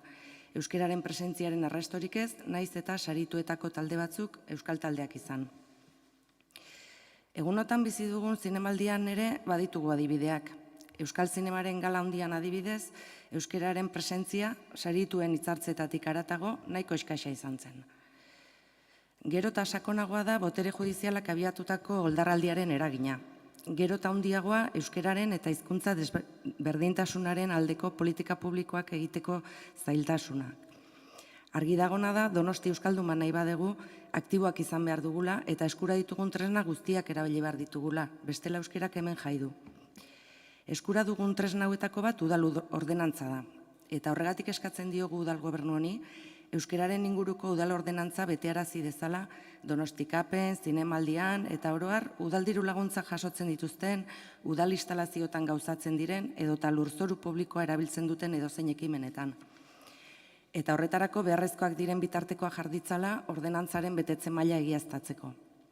Zehazki, 1981ko euskararen ordenantzak zehazten du 25. artikuluan, udalaren diru laguntzak eskuratzeko baldintzetako bat izango dela hizkuntzaren irizpidea.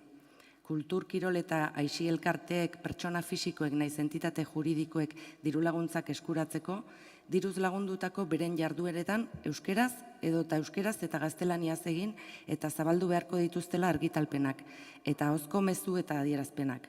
Era berean, ospakizun konkretuetan bozgorailu bidez ematen dituzten mezuak ere euskeraz edo euskeraz eta gaztelaniaz eman beharko dituztela. Adierazpenetan eta batez ere ahozkoetan euskerakoari eman beharko zaio lehentasuna. Bestalde eta artikulu berberak dionez, udal instalazioak eta materialak erabili izateko ere aurreko puntuan aipatutako baldintzak bete beharko dira. Hau da, udal instalazio eta materialak erabiltzeko, baimena ematerakoan udalak hizkuntza baldintza horren berri emango diela interesatuei eta fidantza itzuli baino lehen egin ohi diren egiaztapenetariko bat izango dela hizkuntzari buruzkoa ere. Era berean, ferietako, zirkutako, kioskoetako, zein lurzoru publikoan jartzen diren edozein instalazioetarako idazki, iragarki eta kartelak euskeraz edo euskeraz eta gaztelaniaz emango dira ezagutzera. Eta beraz, instalatzeko baimena emateko baldintzen artean hori ere azalduko da eta horrela jakinaraziko zaie jabei fidantza itzuli aurretik baldintza hori bete den ala ez egiaztatu beharko delarik. Lehen aipatu bezala, 100 dira urtean zehar hirian udal diru laguntzarekin edo udal instalaziotan edo lurzoru publikoan antolatzen diren ekitaldiak. Eta beraz, euskararen ordenantzaren 25. artikulu honek zuzenki interpelatzen dituenak. Horregatik ikusten dugu hain beharrezkoa ordenantza hau betetzea. Hauek gure eskaera justifikatzen duten arrazoiak. Eskerrik asko. Eskerrik asko zuri, Elkarrekin Donostiak. Bai, eskerrik asko. Bueno, badakizuen bezala guk euskararen defentsa eta sustapena babesten dugu beti. Berezizki gaur Europako hezkuntza eguna da, eta orduan Europako hezkuntzaarena ospatzeko egun dotorea. Orduan noski baietz, mozio hau babestuko dugu, aipatzen duen ordenantzaren alde egiten dugulako. Hau esan da, ohar garrantzitsu bat egin nahi genuke. Lehen esan dugun bezala, elkartek ekarpen positibo handia egiten diote guri hiriko bizitzari, baina agian ez dute baliabiderik edo gaitasunik eskakizun hori betetzeko. Egoera sozial, ekonomiko edo kulturalengatik izan daiteke, ez borondate faltagatik, gutxienez ez beti. Era berean, uste dugu, ideion bat dela, hori betetzeko baliabideak eta gaitasuna dituzten elkarteetara jotzea, Donostikap bezala, edo Zinemaldia. Hala ere, nazioarteko ekitaldiak badira, agian ingelesa izango beharko luke hizkuntza nagusia, baina hori beste diskusio ezberdin bat da.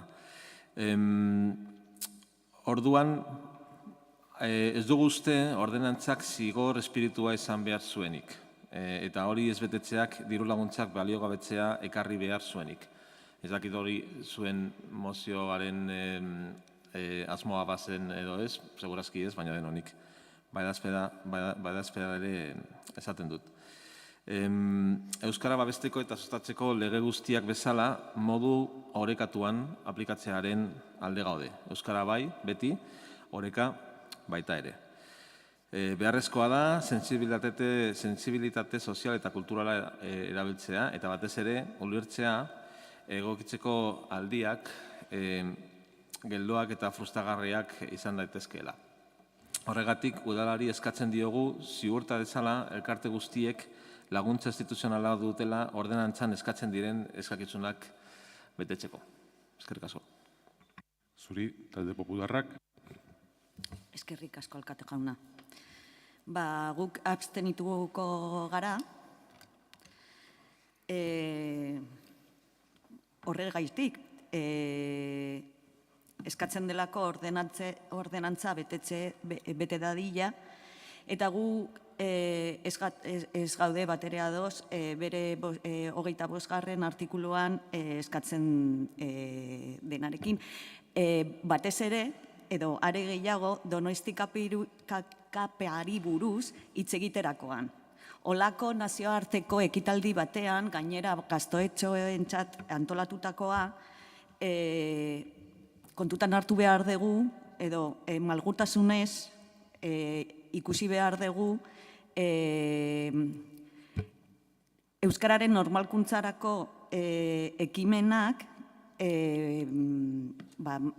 hori malgutasuna behar degula. Nola eska dezakegu adibidez irekeiera ekitaldian euskara eta gaztelaniaz aritzea edo are gutxiago bakarrik euskaraz.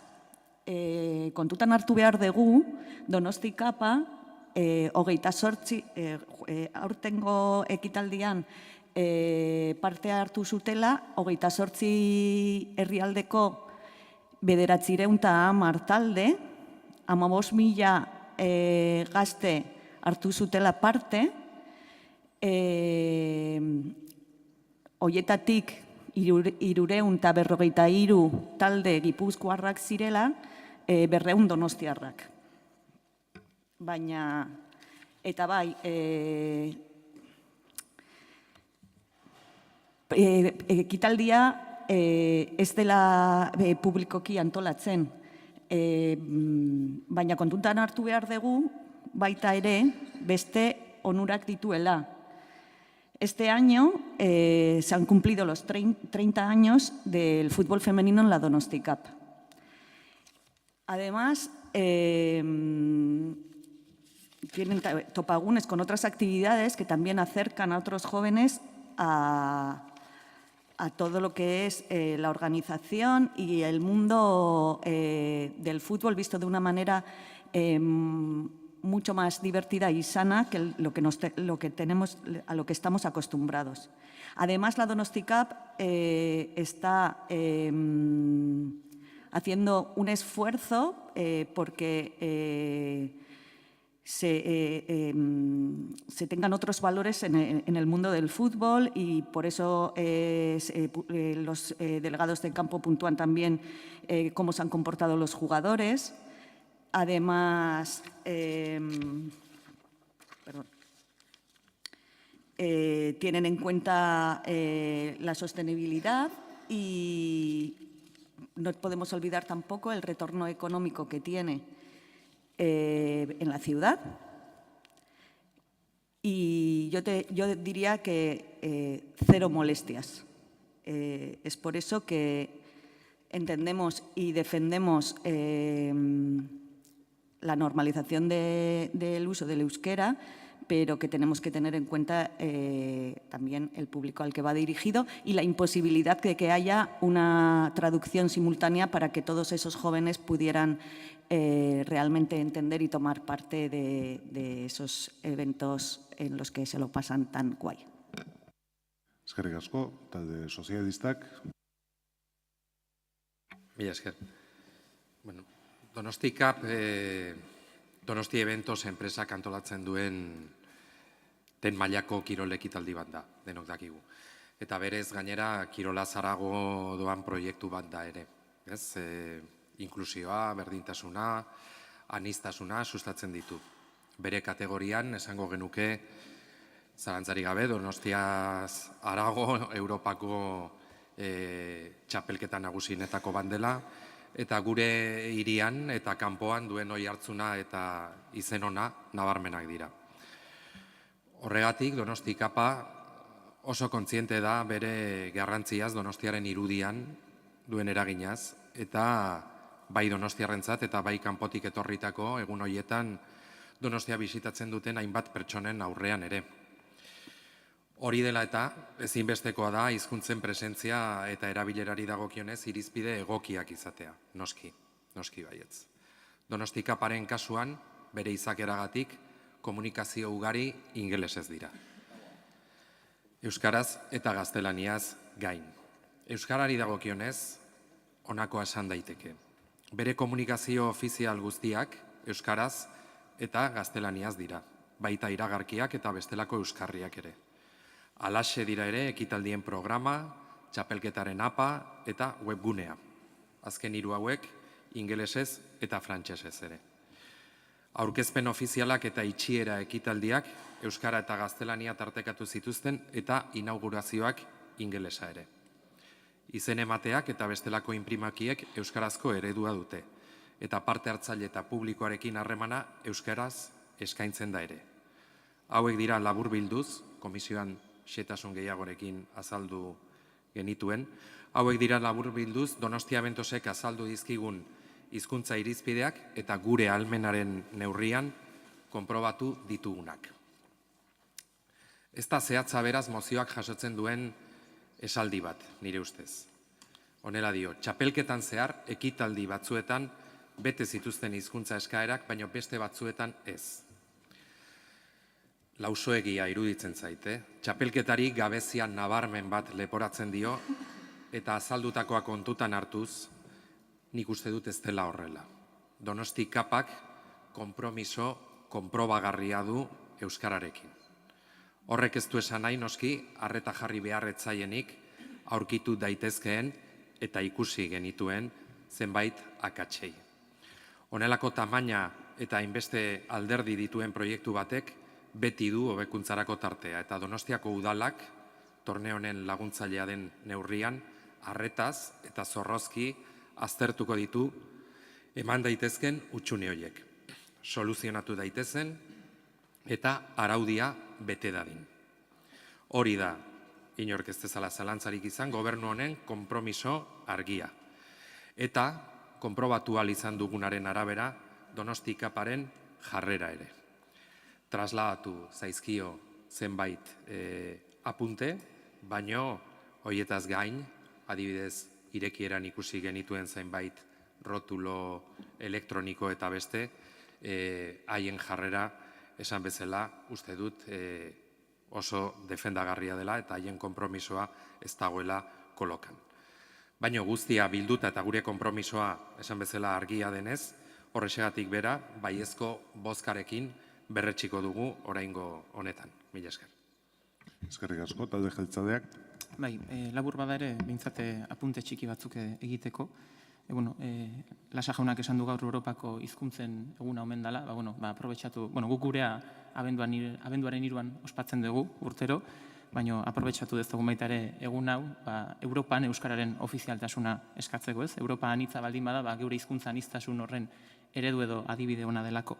Iturriandereak ere aipatu du, sententziak ere aipatu ditu, eta bizi dugun oldarraldia, eta baita ere aprobetxatu nahiko nuke tarte hau, geure jarrera sendoa azaltzeko euskararen aldez, uste dut gainera sententzia horiek falsukeria dutela oinarri, eta geure ardura dela administrazio eraginkor bat lortzea, herritarrei zerbitzu eraginkorrak bizkuntzetan ere bermatzeko. Eta gero gaian zuzenean sartuta, ordenantzazari gara izketan, bete beharreko ordenantza bada, naiz eta artikulu batzuk gustatu edoz, baina azken finean ordenantza guztia kunplitu egin behar ditugu, baina importanteagoa da ordenantza horretatik eratortzen den hizkuntzen jarraibideak. Hau da, udal honek bere buruari etxeko lan bat jarri dizkio hizkuntzaren normalizazioari dagokionean, eta guk antolatzen ditugun gauza batzuk, modu zuzenean, euskaraz antolatu behar ditugu, eta hizkuntza jarraibide horietan horrela daude zehaztuta. Eta beste ekitaldi batzuk, zeharka laguntzen ditugu edo hirugarrenek egiten dituzte. Eta horre ere, udalak laguntzen duenez, kunplitu behar dituzte hizkuntza jarraibide horiek. Eta bide horretan, garapen handia egin du Donostiako Zinemaldiak adibidez, sail ofizialeko filma guztietan azpitituluak euskaraz ipiniz, kalean babesleen hizkuntza eskakizunetan ere euskararen presentzia nabarmenduaz, eta gaur egun kaletatik paseatzen baldin bagera ikusiko dugu ze salto eman den azkeneko urtetatik ona esparru horretan, eta zalantzarik ez dut ere, natural eta sano, Donosti kapak ere egin behar duela hobekuntza bat bide horretan. Eta uste dut, hortarako bide lagun izango gaituela, bai kirolatala, baita ere euskara zerbitzua ere. Eta azkenean, hemen lortu nahi duguna da, hizkuntza oreka bat, ez bata bestearen gainetik jarri, eta herritarron hizkuntza eskakizunak ere, edo kasu honetan eskubideak betetzea. Genero berdintasuna erronka bat den bezala, hizkuntza berdintasuna ere geurean Donostian erronka bat ere badelako, helburu badelako. Eta Gabrain jaunak ondo adierazi du, Donostikapa badela momentu hon bat, geu garena erakusteko, eta Donostia euskararen hiria da, aprobetxatu dezagun, Donostikapa ere, Donostikapan ere gure benetakotasuna azaltzeko, eta uste dut mozio honek, bide horri ondo erantzuten diola, eta gobernukideak ondo esaten du bezala, guk ere aldeko bozka emango diogu. Eskerrik asko, izteko txanda, EH Bilduk. Eskerrik asko. Orain esatekoak nitun asko bota dituzu da, Jon, hortaz eskerrak ematea besterik etzai gehatzen, eta agian euskararen hurrengo aholku batzordean gaia landu genezake ikusteko zein laguntza bide dauden eta nola bideratu daitezken gauza hauek. Besteik ez, eskerrik asko. Zuri, izteko txanda gobernuak. Nuke adostasun eta giro positibo hau zapuztu nahi, denok gaude ados, tresnak jarri behar ditugu, eta hala egingo da, zuk aipatzen duzu Euskara batzorde horretan aztertu daitezke zenbait irizpide, eta beraz, bat gatoz, desde luego gure aldetik ordenantzaren errespetua eta lehen aipatu dudan konpromiso hori uste dute ukaezina dela eta garbia. Apunte bakarra egingo nuke, horregatik nioen haserakoa, hemen aipatu dira zenbait sententzia, eta horren inguruan, segurazki, bestelako irizpidea izan dezakegu haiek baloratzerako garaian. Ez diogu horri heldu nahi izan mozio honen erantzunean, baino, esan bezala, ez dut uste nahastu egin beharko genukenik Donostikapan eta gure ordenantzaren inguruan aztertu duguna eta bestelako debateekin, besterik gabe. Eskerrik asko, bozketara pasatuko gera, mozioaren aldeko botuak, sozialistak jeltzaleak, Elkarrekin Donostiak EH Bildu, kontrakoak, abstentzioak, talde popularrak, onartzen da, ez dago boto azalpen txandarik eta hurrengora pasatzen gera. EH Bildu taldeak aurkeztutako kontrol mozioa. Martutene uholdetatik babesteko obrek erasandakoei beste bizileku bat emateko eskubidea oraindik ere gauzatu gabe izateari buruzkoa. EH Bildu taldearen txanda. Eskerrik asko. 2004an, Martutene auzoa, Urumea ibaiaren uholdetatik babesteko proiektua abian jartzeko hartu ziren akordioaren barruan hitzarmen bat sinatu zen. Besteak beste, Martutene pasealekuko 57 garren zenbakiko etxebizitza erosteko. Martutene uholdetatik babesteko proiektuak etxebizitza hori erosteko beharra jasotzen zuen. Ura eraitzi eta ibaiaren ibilgua zabaldu ahal izateko. Eta hitzarmen horren, 5. estipulazioaren kontenplatzen zuen besteak beste, Borlas pasealekuko etxebizitzaren aldi baterako bizileku bat emateko eskubidea, eta hori gauzatu da, baina beste aldetikan baita ere kontenplatzen zen, nolabait hitzarmen berberean, Txomineneako Antxitan edo Sarroetan eremuetan edo apostoluntza azpieremuetan dauden udalaren titulartasuneko eta erregimen orokorreko babes ofizialeko etxebizitzatako baten behin betiko bizileku emateko eskubidea ere. Eta hau ez da gauzatu, zoritxarrez. Efectivamente, estamos ante un caso de una adquisición necesaria por el interés general. Alguien, en este caso a una familia, se le priva de una casa que habían comprado con esfuerzo, en la que vivían, en la que tenían reconocido el título legal para vivir en ella, y se les priva de la casa porque se considera que el interés general, en este caso evitar las inundaciones de Martutene, era necesario comprar esa casa o adquirir esa casa, ponerla a disposición de URA para que se pudiera realizar el encauzamiento del Urumea a su paso de Martutene, evitando las inundaciones que se daban en Martutene de forma periódica. Lógicamente tenían una titularidad privada y esta titularidad privada que tenía esta vivienda lo que hace es que en el convenio de adquisición por parte del ayuntamiento con todos los parabienes jurídicos de este ayuntamiento, lo que se dice es que, bueno, pues que efectivamente hasta que se construya una vivienda de protección oficial que se le dará en aquel momento en régimen de plena propiedad, se le pondrá en disposición una vivienda en régimen de alquiler de forma gratuita hasta que se le ponga en disposición la otra. Esta es la parte que se ha cumplido del convenio. El problema es que han pasado 10 años. Han pasado 10 años desde la firma del contrato. Las situaciones de vida de las personas, bueno, pues obviamente experimentan una serie de cambios y en ocasiones no son todos ellos positivos. Y efectivamente esta persona o estas personas, dos hermanos en este caso, están viendo cómo de alguna forma la expectativa de tener una vivienda definitiva y por tanto que ponga fin al desasosiego, a la intranquilidad que tengan, no se termina de materializar. ¿Y qué es lo que pedimos en esta moción? Que no está hecha contra nadie y que lo único que pretende es, bueno, proporcionar la tranquilidad a estas familias que se han sacrificado por el interés general de la ciudad y por el interés general de Martutene. Pues que el Pleno insta al Gobierno municipal a cumplir lo dispuesto en el convenio firmado entre el Ayuntamiento y los anteriores propietarios de la vivienda número 57 del Paseo de Martutene, derribada dentro de las obras ejecutadas por URA para la prevención de las inundaciones. No es otra cosa que cumplir lo establecido en un documento jurídico. Segundo, se insta al Gobierno municipal a que próximamente se reúna con los afectados al objeto de exponerles la previsión de fechas para el cumplimiento del referido contrato de adquisición, porque sí es verdad que a lo largo de este tiempo ha habido algunas conversaciones con ellos, pero bueno, pues ellos nos relataban cuando escribíamos esto, o él nos relataba cuando escribíamos esto, pues que hacía tiempo que no tenían información por parte del Ayuntamiento y esto es lo que además está contribuyendo a esa situación de desasosiego que tiene. Y de igual manera se insta al Departamento de Urbanismo Sostenible a que dé las órdenes o instrucciones oportunas para afrontar la resolución definitiva de esta cuestión como preferente y urgente, y para ello que se adopten las medidas necesarias. Eskerrik asko. Zuri, elkarrekin Donosti. Bueno, muy brevemente decir que apoyamos la moción porque si se ha firmado un convenio hay que hacer lo posible porque se respete y que se cumpla lo antes posible, así que solicitamos igualmente al Gobierno que así sea. Gracias. Eskerrik asko, talde popularrak ez du txanda erabiliko, talde sozialistak ere ez, jeltzaleak beraz. Despistatuta neon, bai. Bueno, desde luego, lógicamente, claro que vamos a apoyar los 3 puntos, pero sí que me gustaría hacer una serie de puntualizaciones. Por ejemplo, al señor Lasa le diría que sí, que nosotros no tenemos ninguna duda y nos comprometemos y siempre cumplimos los convenios, los contratos, las leyes, los reglamentos, los semáforos en rojo, no pasamos y demás. Y aquí, lógicamente, claro que queremos cumplir. Nos hemos reunido varias veces con ellos. Se les ha dado la posibilidad de algunas viviendas, no desde luego en plena propiedad, porque el Ayuntamiento no tiene viviendas en plena propiedad. Alguno de los afectados aceptó en coger alguna vivienda con derecho de superficie y nos queda por cumplir este contrato. Y bien diciéndole que ya nos hemos reunido varias veces con ellos.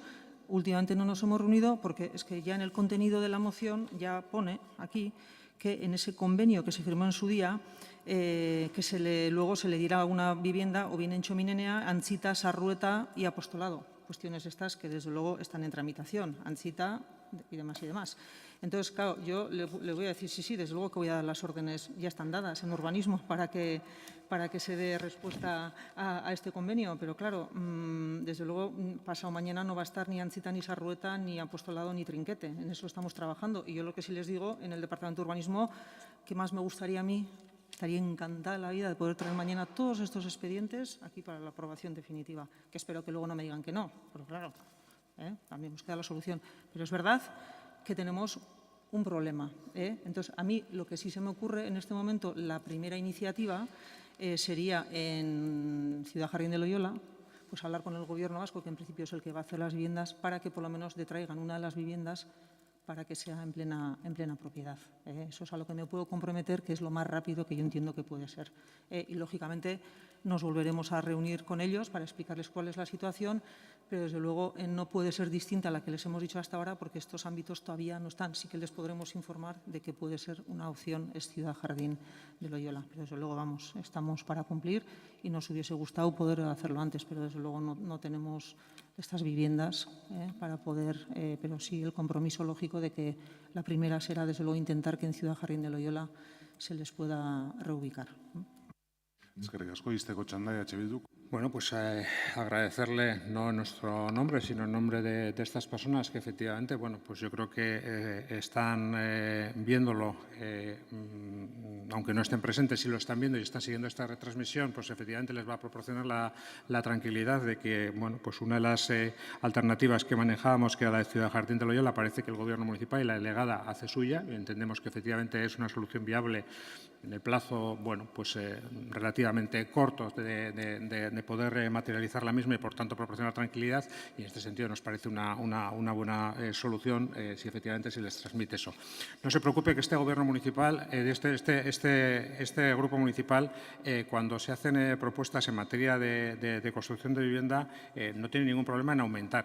A nosotros nos gustaría que ustedes no nos reduzcan, y ya que me echa de alguna forma bueno, pues la posibilidad o la cuchara sobre eso, a nosotros no nos gustaría que se redujeran el número de viviendas pactadas, por ejemplo, en el infierno. Digo, porque como estamos diciendo lo que estamos diciendo en este pleno y este pleno ha quedado claro, pues vamos a ser consecuentes todos. No vaya a ser que nos parezca mal una cosa y nos parezca bien la contraria. Entonces, veamos si efectivamente somos consecuentes y efectivamente, igual que en el infierno aumentamos y conseguimos efectivamente a través de una enmienda que en aquel momento se pactó con el equipo de gobierno, efectivamente, para que el 50% de las viviendas a construir en el infierno fueran viviendas protegidas, no se preocupe que plantearemos esas propuestas en cada una de las operaciones urbanísticas que vengan. Y si cuentan con su apoyo, pues efectivamente podrán salir porque tendrán mayoría suficiente y, por tanto, se podrá materializar mayor número de viviendas de protección oficial.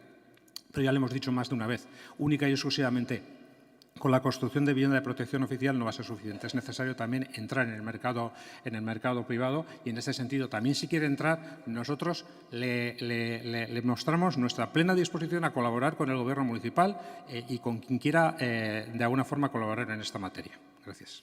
Eskerrik asko, izteko txanda gobernuak. No, si aumentar, a nosotros nos encanta. Cuantas más mejor. Los que no están de acuerdo son ustedes y lo han demostrado hoy a lo largo del pleno. Y se lo vuelvo a repetir, no sé, igual no me explico bien. Eskerrik asko, bozkatu egingo dugu jarraian, mozioaren aldeko botuak. Hau batez. Ez dago boto azalpen txanda eskaerarik, eta beraz aurrera egingo dugu. Bildu taldeak aurkeztutako kontrol mozioa. Bero boladen aurrean, jarduteko berariazko protokolo bat sortu eta aterpe klimatikoen sarea eguneratzeari buruzkoa. Bildu taldearen txanda. Bai, eskerrik asko. Bueno, eta badakit, zaila da, sinistea, oso zaila, eta are eta gehiago Donostian neuki dugun eguraldi giro honekin, edo edukitzen ari geran giro honekin, baina aurtengo uda, beste behin ere munduan inoiz erregistratu den beroena izan da. Batez ere ipar hemisferioan eta aurreko urteko 2023ko errekorra hautsiz. Hala jakinarazi du Kopernikus Europako behatokiak. Eta esaten dut, zaila da sinistan Donostin, baina horrela da. Zorionez, Donostian salbuespenezko egoera bat bizi izan dugu eta uda honetan beroaren goraberak ez dira gertuko beste leku batzuetan bezala jasan. Baina horregatik ezin diogu erne egoteari utzi, ez da gutxiagorik ere. Eta interpelazioan esaten genuen bezala, datuek adierazten digutelako hori. Espainiako estatuan, 1.686 pertsona hil dira gehiegizko beroagatik aurtengo abuztuan. Iazko abuztuan baino 103 gehiago. Osasun Ministerioaren Carlos Hirugarrena Institutuak emandako datuak dira. Eta Euskal Herrian, 76 izan dira arrazoi berarengatik abuztuan hil diren pertsonak. Bueno, bero boladak direla eta Donostia kontatzen du aterpe klimatikoen sare batekin eta abuztuan zehar irakurri genuen edabide batean baso biziak kolektiboak egiten zuen salaketa bat, hain justu ere Donostiko aterpetxe sare honen inguruan. Eta bereziki bi kritika nabarmentzen zituzten batetik, eta honi buruz komisiotan hitz egiteko aukera izan genuen, baina sarearen parte diren hainbat eraikin, kasu honetan kulturretxeak, itxita zeudela justu alerta laranja ezarri zen egunean igandea zelako, baina abuztuan ere horrela izaten da ohikoan. Eta bestetikan kontaktatzea lortu zuten langile bakar horrek esan ziela udalaren aldetikan ez zuela inungo notifikazio de informazio hori jaso egun horretan nola kudeatu kontu hau, ez? Bueno, bi zalantza hauekin edo bi galdera hauekin komisiotara, esan bezala komisiotara eraman genuen gaia, eta bertan zinegotzi ordezkariak besteak beste adierazi zuen Donostiak Eusko Jaurlaritzaren Euskadiko bero planarekin edo planean parte hartzen duela, edo planaren baitan dagoela.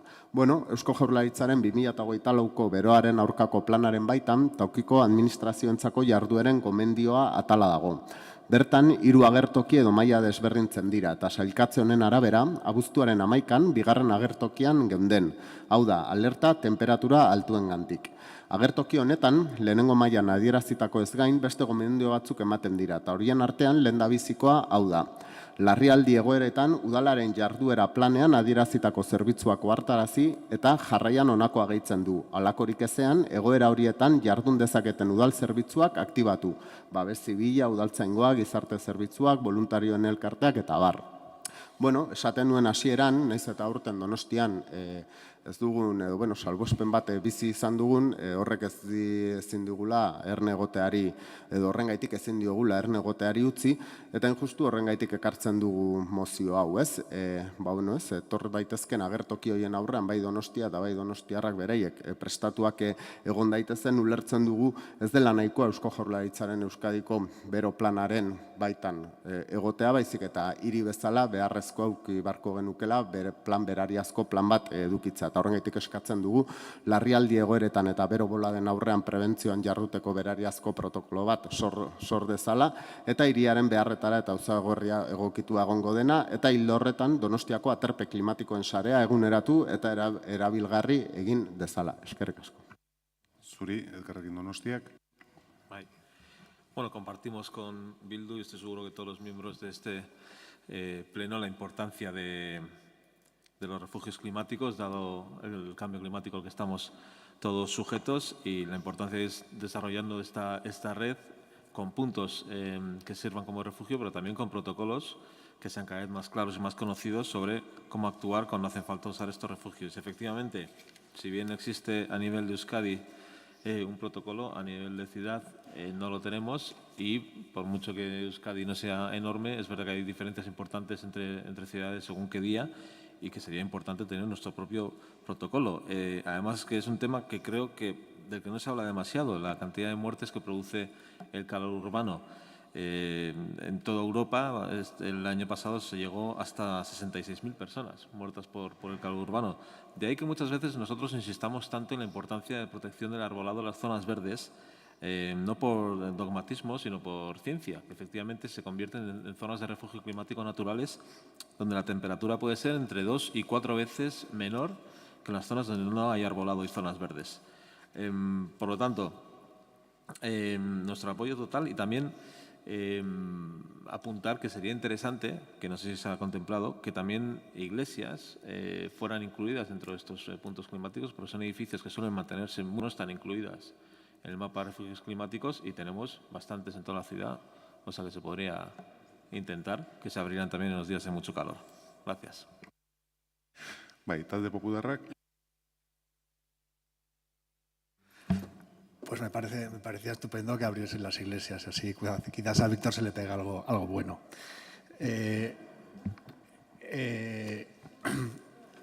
Asumimos, a mí me preocupa porque muchas veces asumimos conceptos enormemente sensacionalistas como obvios, ¿no? Lo de refugio climático. No sé, los soportales de la Plaza Guipúzcoa. Eso es un refugio climático, ¿no? Es una consecuencia del clima de una ciudad en la que llueve mucho y se construyen esos soportales. Nunca se les ha llamado refugio climático, eran los soportales. Plaza Guipúzcoa y cualquier otro lugar de San Sebastián. No, y ahora estamos refugio como si estuviéramos permanentemente en peligro de muerte por el clima, ¿no?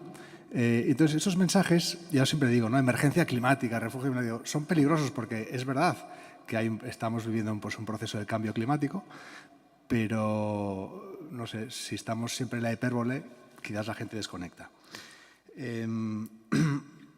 Y también, bueno, claro, ¿qué consideramos refugio climático? O sea, ¿un local público con aire acondicionado es un refugio climático? Yo desde mi punto de vista no lo es, porque sí, por un lado sale frío, pero por otro lado sale calor hacia la calle y sale contaminación a la calle, que ayuda a lo que decía Víctor, ¿no? A calentar todavía un poco más la ciudad. Lo que sí es un refugio climático son los árboles, especialmente los árboles de hoja caduca, que durante el invierno dejan pasar la luz y durante el verano nos protegen del sol y bajan unos grados la temperatura de la ciudad. Esos árboles que tan alegremente el equipo de gobierno se dispone a podar también en Paseo de los Fueros y ha podado tantos otros por toda la ciudad, ¿no? Manteo era un refugio climático para los vecinos de Gros, ya no lo es, porque aunque el techo del nuevo edificio que van a construir tenga algunos arbustos, pues no, el objetivo de protegernos del sol pues desaparece, ¿no? Y de bajar la temperatura de la zona también desaparece. Entonces, si lo que Markel planteas es que se respeten el arbolado en esta ciudad, se cuide, porque un arbolado que no está cuidado no hace su función, ¿no? Que se cuide el arbolado, que se respete el arbolado, y que haya en ese sentido más refugios climáticos verdes, pues estamos totalmente de acuerdo y por lo tanto votaremos a favor. Bai, talde sozialistaren txanda. Sí, eskerrik asko, alkate jauna. Bueno, yo lo que acabo de ir me voy a centrar en la moción de Markel, porque hablar de hoja caduca cuando estamos hablando de refugios climáticos no me parece serio, porque la moción que hace Markel es una moción bastante seria. La red de refugios climáticos se encuentra, Markel, como te comenté en comisión, actualizada y disponible. Está disponible en la página web. Se sacaron los periódicos que estaba ahí en la página web, se identifican los refugios climáticos y además se encuentran identificados las propias edificaciones o lugares con un distintivo. Y está actualizada. Como comentamos, este año se ha habilitado un nuevo recurso, que es la sala de la biblioteca del Museo de San Telmo. Y por otro lado, se ha ampliado el periodo en el que están disponibles los refugios climáticos, porque se han manejado los datos que maneja el Ayuntamiento, pone de manifiesto que ya los episodios de calor no solo se producen en el mes de agosto como era habitual, sino que también se producen en los meses de junio, julio y septiembre, y por lo tanto están habilitados de mayo a octubre. Efectivamente, como indicas, los domingos algunos de ellos, principalmente las cultureches, sí que cierran. Entonces, pero bueno, seguimos disponiendo de muchos otros recursos en Tabacalera, como te he dicho, en San Telmo, iglesias, porque hay iglesias que están incluidas en la red de refugios climáticos y, como todos sabemos, abren los domingos, y 52 parques y jardines. En respecto al protocolo, pues tengo que dar la misma respuesta. Estamos incluidos, el Ayuntamiento de San Sebastián está incluido en el plan de calor del Gobierno vasco. Este plan se contempla un protocolo de actuación con la participación de entidades locales, diputaciones y diversos departamentos del Gobierno vasco, que reciben la información y adecúan sus actuaciones en sus respectivos ámbitos de competencia, poniendo en marcha diferentes recursos y actuaciones, principalmente dirigidas a los grupos más vulnerables, personas mayores, servicios domiciliarios, etc. Y, por otro lado, también se toman medidas en el ámbito laboral y en el ámbito deportivo. Así, teniendo en cuenta que nos encontramos incluidos en el protocolo de actuación del Gobierno vasco y que a fecha de hoy no se considera necesario un protocolo propio, en realidad en San Sebastián han habido tres alertas, los días, si no me equivoco, 29 y 30 de julio y el 11 de agosto. Pues no consideramos necesario en este momento un protocolo municipal propio. Si las circunstancias cambian, pues se puede estudiar y por esa razón pues votaremos en contra. Muchas gracias. Eskerrik asko, talde jeltzaleak dauka hitza. Ez nuen hitz hartu behar, baina eske gauzak behin da berriz errepikatzeagatik ez dira egi bilakatzen, eta guk Fuerosen ez dugu zuhaitzik moztuko. Eskerrik asko, EH Bildu taldeak izteko. Borjari erantzuten, eta ez dute udal gobernuaren antzik hartu nahi, Juantxok aipatu du, Donostian 37 barruko aterpe eta 52 kanpoko aterpe daude, bai, edo gutxienez sarearen arabera. Gure taldearen iritziz, kanpoko aterpe hoien aldekoak era askoz ere gehiago eta gugatik hoiek indartu eta bersortu eta gehiago biderkatuko genituzke. Orain, aipatzen zenuen, eta guk ere maiz zalantza hori eduki dugu, beroak ez dira berriak, nahiz eta gaur egun areagotuta dauden, bero boladak, baina lehen ere egiten zuen beroa eta estaltzen ginen, aterpe hartzen genuen eta moldatzen ginen edo zein tokitan. Aterpe klimatiko kontzeptu proiektuak nik uste zerbait baldin badauka, bai, da protokolo bati erantzuten diola, bai, guztio jun gaitezke eliza batetara igande batetan, baina seguruen ikapaizak ez du jakingo bero bolada bate jo baldin badigu nola hartatu behar gaituen, bai, hau adibide tontoa da, baina aterpe klimatikoaren kontzeptua bera, bai, erantzuten dio protokoloizatuta dagoen sistema oso bati, eta uste dugu hori dela akats egiten duena edo utzi egiten duena momentu honetan Donostian, ez? Gaur-gaurkoz, eta esan dut udara honetan, ez dugu behar berezirik eduki izan, baina uste dugu, bai, aldaketa klimatikoaren aurrean edo etorriko diren agertoki horien aurrean berriro diot, bai, hiria eta bai, hiritarrak prestatzeko, adibide oso ona edo aukera oso ona ematen digula honek, hain zuzen ere segurenik ez delako esku hartze izugarrizko bat egin behar Urumearen ertzean edo ondartzetan edo ez dakit nun, baizik eta egunerokoan prestatzen joan gaitezken gauzak izan daitezkela, hain zuzen ere, bai, gainontzeko erronka guztioi erantzuteko kultura hori sortzen hasteko, ez? Eta horri erantzuten zion mozionek ez hainbeste, behar perentorio premiazko bati zean. Baina, horixe, espero dugu urrengoan berandu ez izatea, eta urrengo udararen aurretikan edukitza horrelako protokolo bat. Eskerrik asko. Zuri, izteko txanda gobernuak. Efectivamente, Markel, trabajaremos en esa línea. O sea, yo creo que estamos de acuerdo en ello, ¿no? Muchas gracias.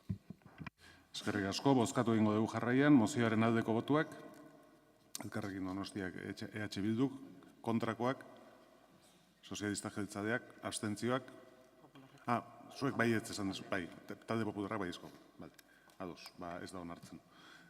Urrengo moziora pasatuko gera. PP taldeak aurkeztutako kontrol mozioa, Igentea kaleko dual eskulturaren gainekoa. Talde popularraren txanda. Eskerrik asko, Alkate jauna.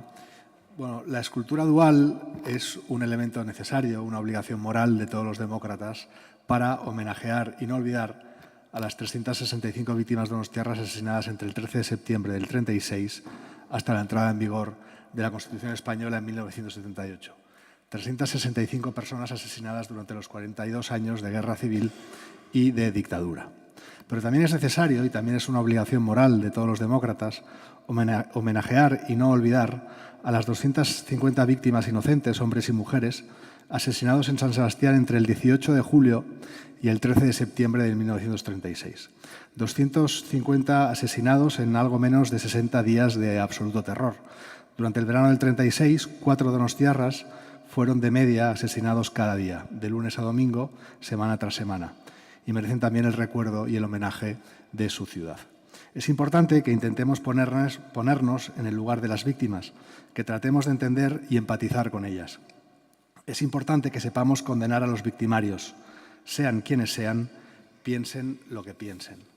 Después de casi 100 años, me sorprende, intuyo cuál va a ser su posición de voto por lo que las intervenciones en comisión. Me sorprende que no sean capaces de hacer ese ejercicio y que sigan anteponiendo a los victimarios sobre las víctimas.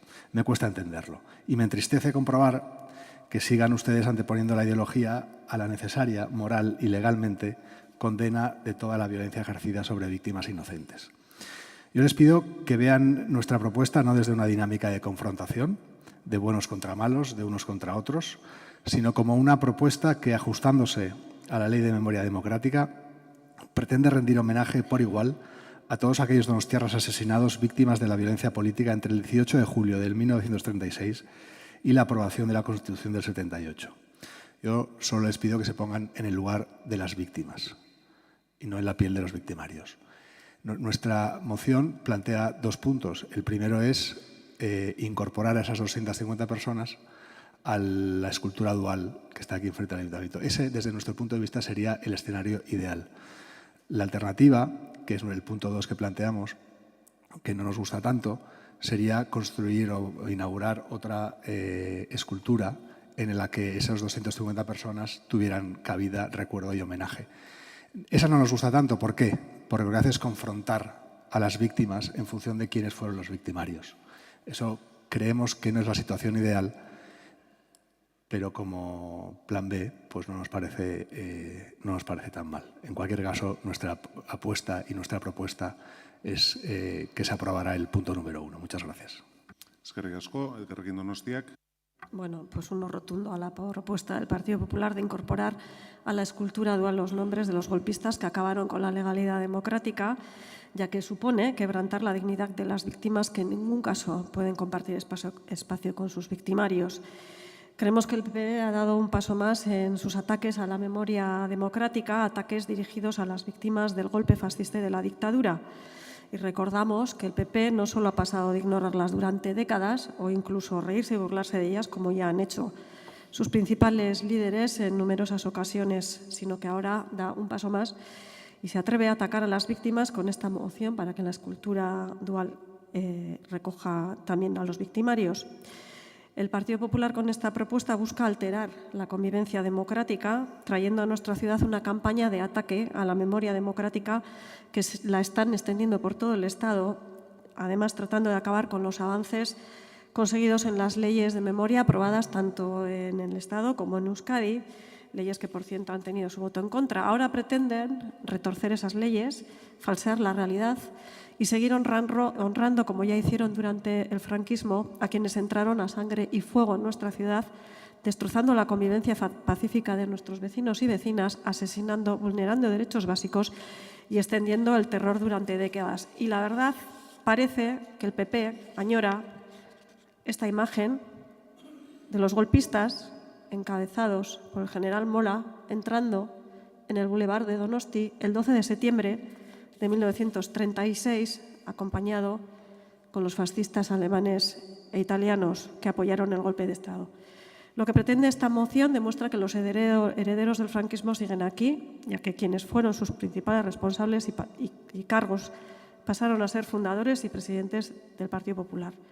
Por nuestra parte, en honor a las víctimas del franquismo y del fascismo y de sus descendientes, no vamos a dar ni un paso atrás en la condena de esta actitud de la derecha. Como sociedad tenemos el deber de defender la dignidad de las víctimas que fueron silenciadas durante décadas. Y yo pediría a los representantes del PP que, si tanto les preocupa la convivencia democrática, participen en el Consejo de Memoria Histórica de la ciudad, al que no acuden, en lugar de buscar una foto que solo tiene como fin torpedear la convivencia e impedir la verdad, la justicia y la reparación de las víctimas del franquismo. Y esperamos que el resto de la corporación tampoco se sume a las aspiraciones del PP de tergiversar la historia una vez más. Bai, talde sozialistaren txanda. Bai, oso labur sí quería intervenir para reiterarme en la posición que ya defendimos en la pasada Comisión de Derechos Humanos, y es que nosotros no vamos a apoyar esta moción. Bueno, sí me gustaría matizar con respecto a la intervención de mi predecesora. Nosotros, desde luego, no les consideramos herederos del franquismo, pero sí que es cierto que en esta materia estamos pues, en las antípodas ideológicas con lo que ustedes están solicitando. Creo que pedir la incorporación de estos 250 nombres de víctimas, efectivamente víctimas, pero del bando sublevado, e incorporarlos a la escultura dual no es en absoluto la vía para favorecer ni la reparación, ni la convivencia, ni la memoria. Y además sí que creo que la moción lo que busca es precisamente buscar el efecto contrario, y creo que lo hace deliberadamente. Y ya por último, bueno, pues con respecto a su propuesta, que les gusta menos, no me extraña, de que en el año 2024 propongan levantar un monumento en favor de esas 250 personas del bando sublevado. Bueno, estábamos hablando de que el año pasado, hace 2 años, estuvimos resignificando el mausoleo de los mártires. Bueno, pues nosotros obviamente no lo vamos a apoyar. Eskerrik asko. Eskerrik asko zuri, EH Bilduk. Borja, quisiéramos pensar que no sois conscientes del despropósito de moción que traéis, inadecuada, indigna y ofensiva para tantas y tantas donostiarras. Quisiéramos pensar esto porque la segunda opción es mucho más grave y preocupante, que venís a conciencia con discursos de la derecha y ultraderecha más rancia y peligrosa, en consonancia con los que se escuchan en otros lares, pero que afortunadamente en esta ciudad y en Euskal Herria son residuales y no tienen cabida. Y es responsabilidad de todos y todas, también de los que estamos aquí, todos y todas, frenar esa corriente y hacerle frente. Eskultura hau 2014an jarri zen. Etzen inor aurka egon, Borja, etzen inor aurka egon. Eta batera joan gine inaugurazioa. Baita ere PP eta PP-en ordezkaritzaren buru bere bozeramailea. Aurretik lan asko intzen, izenak identifikatu, familiak aurkitu, hitz egin, oinarrizko proiektuari aldaketak egin, geroztik egin izan diraen bezala, unkigarria izan zen, inoiz jaso ez zuten aitortza jasotzen zutelako ehunka donostiarrek. Erreparazio minimo bat egiten zitzaielako, eta horrela ikusi zuten. Eskultuaren helburua, aitu hau, eskultuaren helburua garbia zen hasiera-hasieratik. Estatu kolpea eta gerra amaitu arte Donostian frankistek, berrio diet, frankistek errai zituzten ia 200 donostiarrak omentzea eta bere senitartekoei leku bat eskaintzea bere familiarrak gogoratzeko. Hilobien faltan loreak non jarri eskaini zitzaien. Horra saltzen diren askoren gorpuak oraindik aurkitu ere ez dielako egin. Estas personas fueron asesinadas por quienes dieron un golpe de Estado y mantuvieron un régimen dictatorial y fascista durante 40 años. Y ellas y sus familias no solo no tuvieron ningún reconocimiento ni homenaje, sino que han estado marcadas durante años, olvidadas, marginadas, menospreciadas. Muchas de ellas ni siquiera se sabe a día de hoy dónde están enterradas. Sus familiares no han tenido la opción ni de saber dónde están sus cuerpos y han tenido que vivir en un silencio aterrador, impuesto por el franquismo. Y esta escultura pretendía y pretende compensar, en cierta manera, todo ese sufrimiento.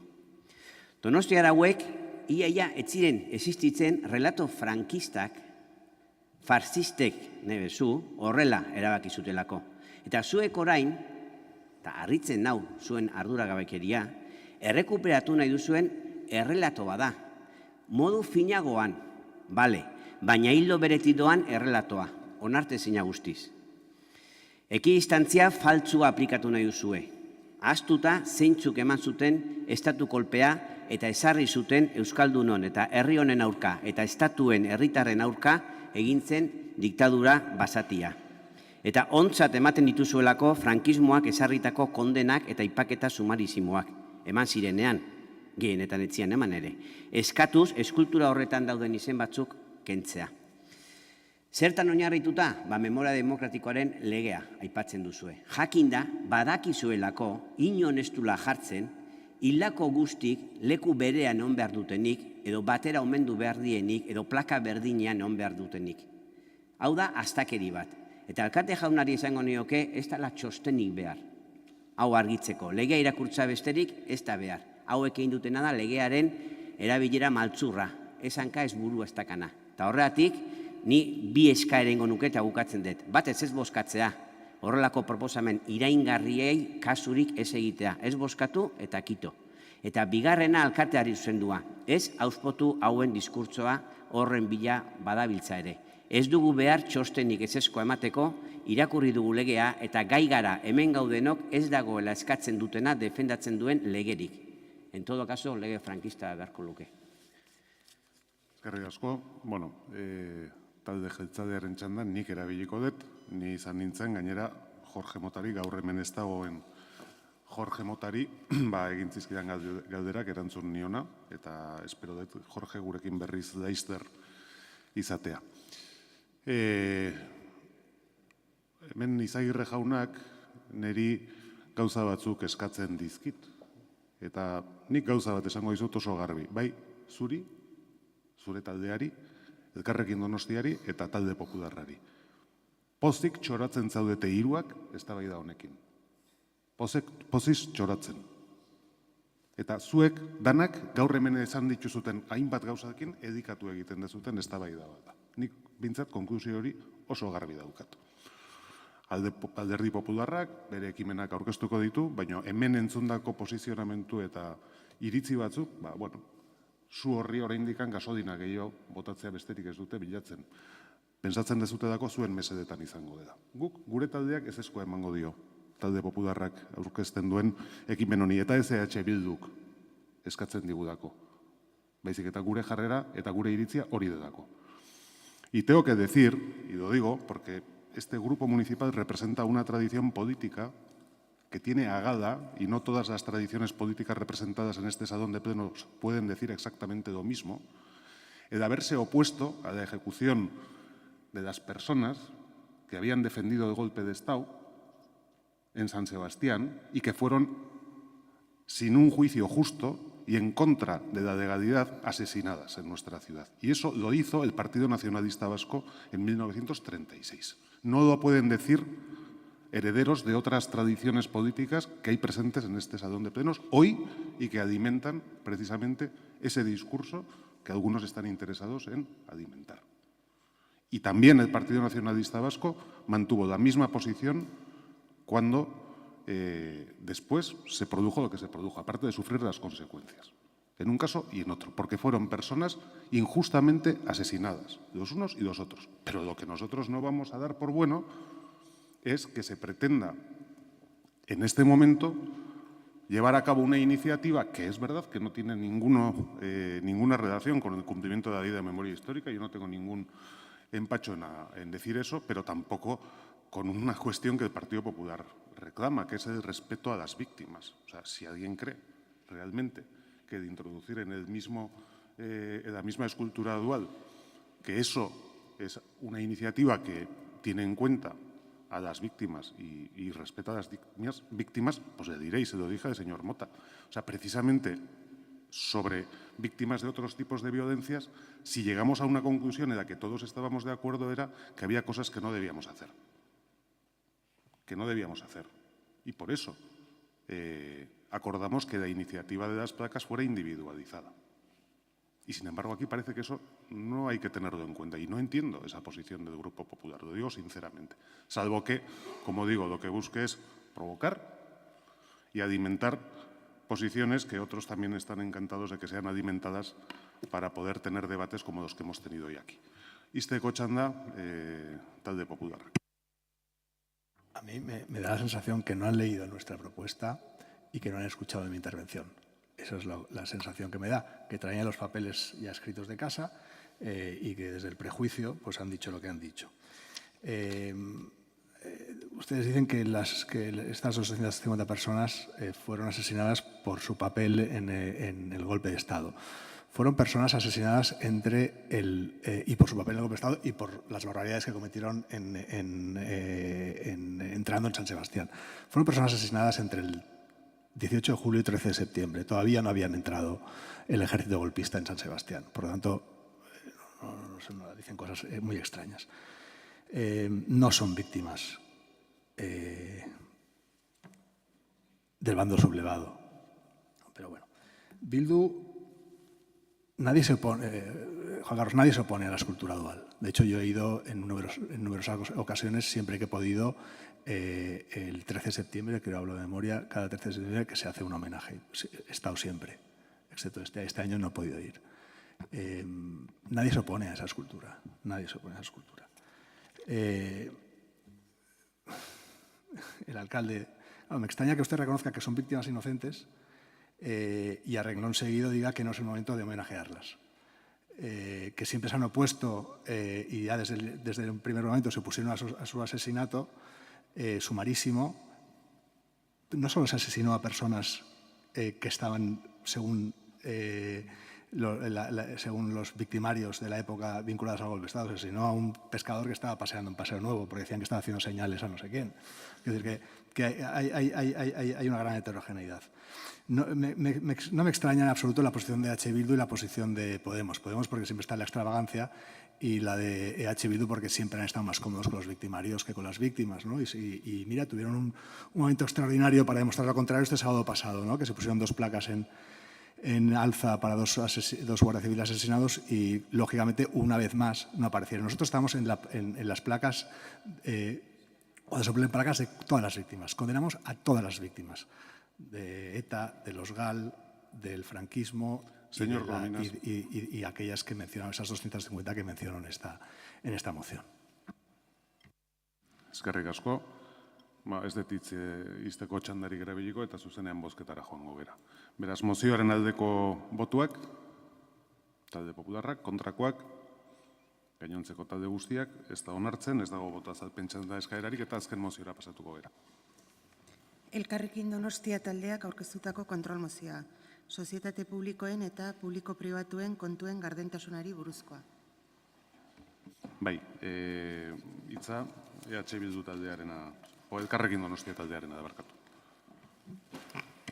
Bai, eskerrik asko. Bueno, esto es una moción muy importante la que presentamos. Todas son importantes, pero bueno, esta es muy importante primero porque trae un espíritu constructivo, no de enfrentamiento, y segundo porque pide que se haga algo que sinceramente nos sorprende mucho que no se haya hecho hasta ahora. Y no nos hubiera gustado llegar a este punto. Como bien saben y como bien pone en la moción, es en nuestro interés que todas aquellas empresas públicas y público-privadas en las que el ayuntamiento tiene capital publiquen sus cuentas. Caímos en la necesidad de esto. Caímos en que ya no estaba haciendo esto todavía el ayuntamiento cuando empezamos a analizar el caso de la regeneración en San Bartolomé y el papel de la sociedad San Bartolomé Muñoa, que a pesar de tener casi un 40% del capital público, un 37,15%, y haber sido fundada en 2008, nunca había publicado sus cuentas. Entonces, ante tal anomalía, pensé, probablemente sea un error o algún tema administrativo que no se ha hecho hasta ahora. Pedimos formalmente que se nos proporcionaran las cuentas y se nos remitió al registro de cuentas. Pedimos en comisión, preguntamos por qué no se publicaban y de nuevo se nos dijo que no se iban a publicar y que nos fuéramos, al registro mercantil. Y ahí es cuando nos preocupamos porque no entendemos este esfuerzo un poco absurdo de ocultar información que debería estar al alcance de todos los donostiarras. Si bien la sociedad San Bartolomé Muñoa es una sociedad anónima, se trata de una sociedad público-privada porque el 37,15% del capital, es decir, el socio mayoritario, es este ayuntamiento y el resto está el Ministerio de Interior y luego hay 4 empresas privadas. El hecho de que actúe como una sociedad anónima no quiere decir que pueda actuar libremente sin rendir cuentas, y el hecho de que no esté sujeta a la ley de transparencia, que pienso que es la única excusa que nos pueden dar, sinceramente, porque no sé quién se podría negar a que se publiquen las cuentas de una sociedad cuyo socio mayoritario es este ayuntamiento, pienso que igual nos dicen que no está sujeta a la ley de transparencia porque el ayuntamiento no tiene el 50% del capital público, que es el requerimiento mínimo, ¿no? Pero aún así, ese de nuevo sería el mínimo legal exigido. Sería voluntad del Gobierno, en este caso de ustedes, decidir que, aunque ese sea el mínimo legal, ustedes van a ser más transparentes que el mínimo legal y van a poner estas cuentas a disposición de la ciudadanía. Hemos hablado antes de los principios de la transparencia. No se trata solo de que esté disponible la información, como lo está en el registro mercantil, como sí me ha señalado varias veces la concejala, sino que sea accesible. Si un ciudadano o una ciudadana de Donostia quiere analizar la situación y las actuaciones de San Bartolomé Muñoa desde 2008, tiene que gastarse 1.500 euros en el registro mercantil para poder ver estas cuentas. Del todo absurdo, porque de nuevo es una institución que se supone que está defendiendo los intereses públicos. Y no se trata solo de evitar la corrupción financiera, no acuso a nadie de corruptos, faltaría más. Se trata de hacer una rendición de cuentas, porque no se trata solo de números, se trata de la interpretación de las decisiones que han tomado ustedes en el Consejo de esa sociedad defendiendo el interés público. Es decir, cómo explican las cuentas las decisiones que han tomado. ¿Se ha tenido el interés general siempre como único y principal objetivo a seguir o no? Solo seguimos el mismo espíritu que hemos seguido con las comisiones con la transparencia de las comisiones anteriormente. La política y la representación política debería ser una conversación colectiva que tengamos en la que haya simetría de la información, es decir, que ciudadanía representada y representantes manejen la misma información. Por eso hacemos esta solicitud, que se publiquen las cuentas de la Sociedad San Bartolomé y, por supuesto, todas las sociedades públicas y público-privadas en las que el ayuntamiento es parte, y que se haga un protocolo que informe a socios privados o públicos que vayan a establecer una sociedad de capital con el ayuntamiento, que sepan que las cuentas de esa sociedad y documentos importantes serán publicados. Gracias. Eskerrik asko, talde popularrak. Eskerrik asko, alcalde jauna. Bueno, ya adelanto, vamos a votar que no al punto número 1. Al punto número 1 nos vamos a abstener en el 2 y en el 3. ¿Y por qué? El punto número 1 está de alguna manera incluido en el punto número 2, porque el punto número 2 pide que haya una transparencia total en todas las empresas participadas. El punto número 1 lo que hace es fijarse en una empresa en particular. Bueno, creemos que es mejor poner el foco en todas las empresas participadas para no señalar con el dedo acusador a una empresa en particular. ¿Y por qué nos vamos a abstener en el 2 y en el 3? Porque, aun considerando que es positivo que haya el mayor nivel de transparencia y que sería bueno que todas las cuentas auditadas de estas empresas fueran públicas y fácilmente accesibles por todos los donostiarras, a través del propio portal del ayuntamiento, por ejemplo, yo no puedo obligar al ayuntamiento a hacer algo que no está legalmente obligado a hacer. Entonces, me encantaría muchas veces hacerlo, pero no sé si lo he hecho alguna vez, quizás sí. Bueno, en este caso no sé, no lo voy a hacer. En cualquier caso, no creo que lo haya hecho nunca.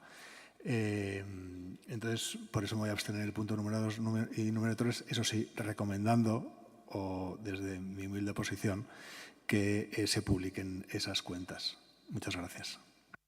Eskerrik asko, talde sozialistak ez du txanda erabiliko, Bilduk. Eskerrik asko. Esatea bagatozela elkarrekin udaltaldeak aurkeztutako mozioaren helburu politikoarekin. Erantzukizunez jokatu, Zudeleko kapital publikoa duten soziedade guztien emaitzen kontuak, balantza ekonomikoak eta olako informazioa eskuragarri eta herritar guztien eskura egon beharko lirateke udalaren webunetik. Justifikazioan, mozioa berean esaten dan bezala, klik bakarrean. Hori argi daukagu. Gardentasuna areagotzeko ildo horretan aurrera egin behar dela uste dugu, pero lo que no tenemos tan claro es en las sociedades público-privadas en las que, aunque el ayuntamiento, como es el caso que nos ocupa, el ayuntamiento sea el socio mayoritario, pero no tiene la suficiente mayoría en el Consejo de Administración como para llevar adelante sus propuestas, pues no sabemos hasta qué punto una moción como la que aquí se trae, que obliga a que se publique ya, pues pensamos que tenemos serias dudas jurídicas de que eso sea verdaderamente factible y desde ya, y con independencia también de que la Ley de Transparencia tiene perfectamente tasadas las obligaciones que haya a ese nivel. Ahora bien, ya digo, el objetivo nos parece perfectamente razonable y es más, sería además muy conveniente que la transparencia, como decía, sea total en todas las sociedades en las que existe capital público municipal. Es decir, ahí ninguna duda. Pero, ya digo, en este caso tenemos serias dudas de que a nivel jurídico hasta qué punto estaría obligado el ayuntamiento, porque no depende solo de su voluntad el poder llevar esto adelante. Entonces sí que nos gustaría, o igual habría que proponer algún informe jurídico al respecto para ver hasta qué punto esta obligación existe. Pero bueno, eskerrik asko. Eskerrik asko, talde jeltzalearen txanda. Eskerrik asko. A ver, esta moción, para empezar, ha tenido una transformación desde que pasó por la Comisión de junio, cuyo título era Interpelación sobre las cuentas de la Sociedad San Bartolomé Muñoa, hasta que ha llegado a este pleno como moción de control sobre la transparencia de las cuentas de sociedades públicos y público-privadas, que, vamos, me parece casi irreconocible. Y creo que en el informe de Secretaría también habla algo de eso. En cualquier caso, me toca. Dado que en esta ocasión lo que se ha elevado a este pleno se refieren ustedes a la transparencia de las sociedades que cuentan con participación de este ayuntamiento en conjunto y no se centran solo en una sociedad anónima concreta, como habían estado haciendo hasta ahora, aunque sí la citan, porque citan la Bartolomé Muñoa, como concejal responsable del área de transparencia voy a ser yo la que responda. En cualquier caso, cualquiera que haya leído la moción que está sometiéndose a nuestra aprobación con atención y sin prejuicios, seguro que no se va a sorprender cuando les diga que no vamos a apoyarla. Creemos que se trata de una iniciativa, en principio, mal concebida, sobre todo fuera de la realidad institucional en la que se mueve esta institución, que desde luego es muy variada. No sé si ustedes la conocen, pero voy a intentar explicarlo. Como sabemos, el Ayuntamiento de Donostia cuenta con un considerable número de sociedades y entes de titularidad municipal en las que el ayuntamiento, coloquialmente dicho, es el dueño. Y todas ellas, es coloquial, y todas ellas están sometidas a las normativas referidas a la transparencia que son de aplicación en esta institución. Y no hace falta, creo, una moción que inste a aplicar lo que ya se aplica por ley. También es cierto que otras muchas empresas, fundaciones, entes, en las que el ayuntamiento es parte, pero no es propietario. Es un socio con una participación determinada y sujeta a las prácticas y decisiones que se acuerden en sus consejos y órganos de dirección. Es uno más entre varios o muchos otros. Hablamos de iniciativas como el Cursal, el Parque Empresarial de Miramón o, en este caso, San Bartolomé Muñoa. Cada una con su realidad societaria, con diferentes niveles de participación del ayuntamiento y diferentes tipos de socios y socias. Ustedes abogan por tratarlas a todas de la misma manera, con una única receta, pero cada una tiene su realidad, su particularidad, y a la hora de aplicar la normativa vigente de transparencia hay que conocer esa realidad. En el caso de San Bartolomé Muñoa, como bien saben, el ayuntamiento participa con un 37% aproximadamente en su capital social. Por tanto, no es el socio que más aporta. Y, por tanto, si aplicamos la Ley 19/2013 del 9 de diciembre de Transparencia, Acceso a la Información Pública y Buen Gobierno, en su artículo 2, dentro del ámbito subjetivo de aplicación, establece lo siguiente. Las disposiciones de este título se aplicarán a las sociedades mercantiles en cuyo capital social la participación directa o indirecta de las entidades previstas en este artículo sea superior al 50%. Por si no fuera suficiente, la Ley 2/2016 del 7 de abril de Instituciones Locales de Euskadi, en su artículo 49, confirma el mismo precepto respecto al ámbito de aplicación de las normas de la publicidad activa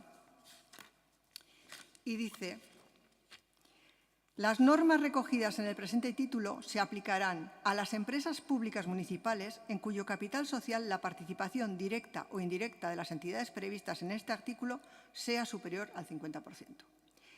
Por tanto, creo que la labor de transparencia que se hace en este ayuntamiento es la que debe hacerse, ya que se respeta lo que dicen estas normas.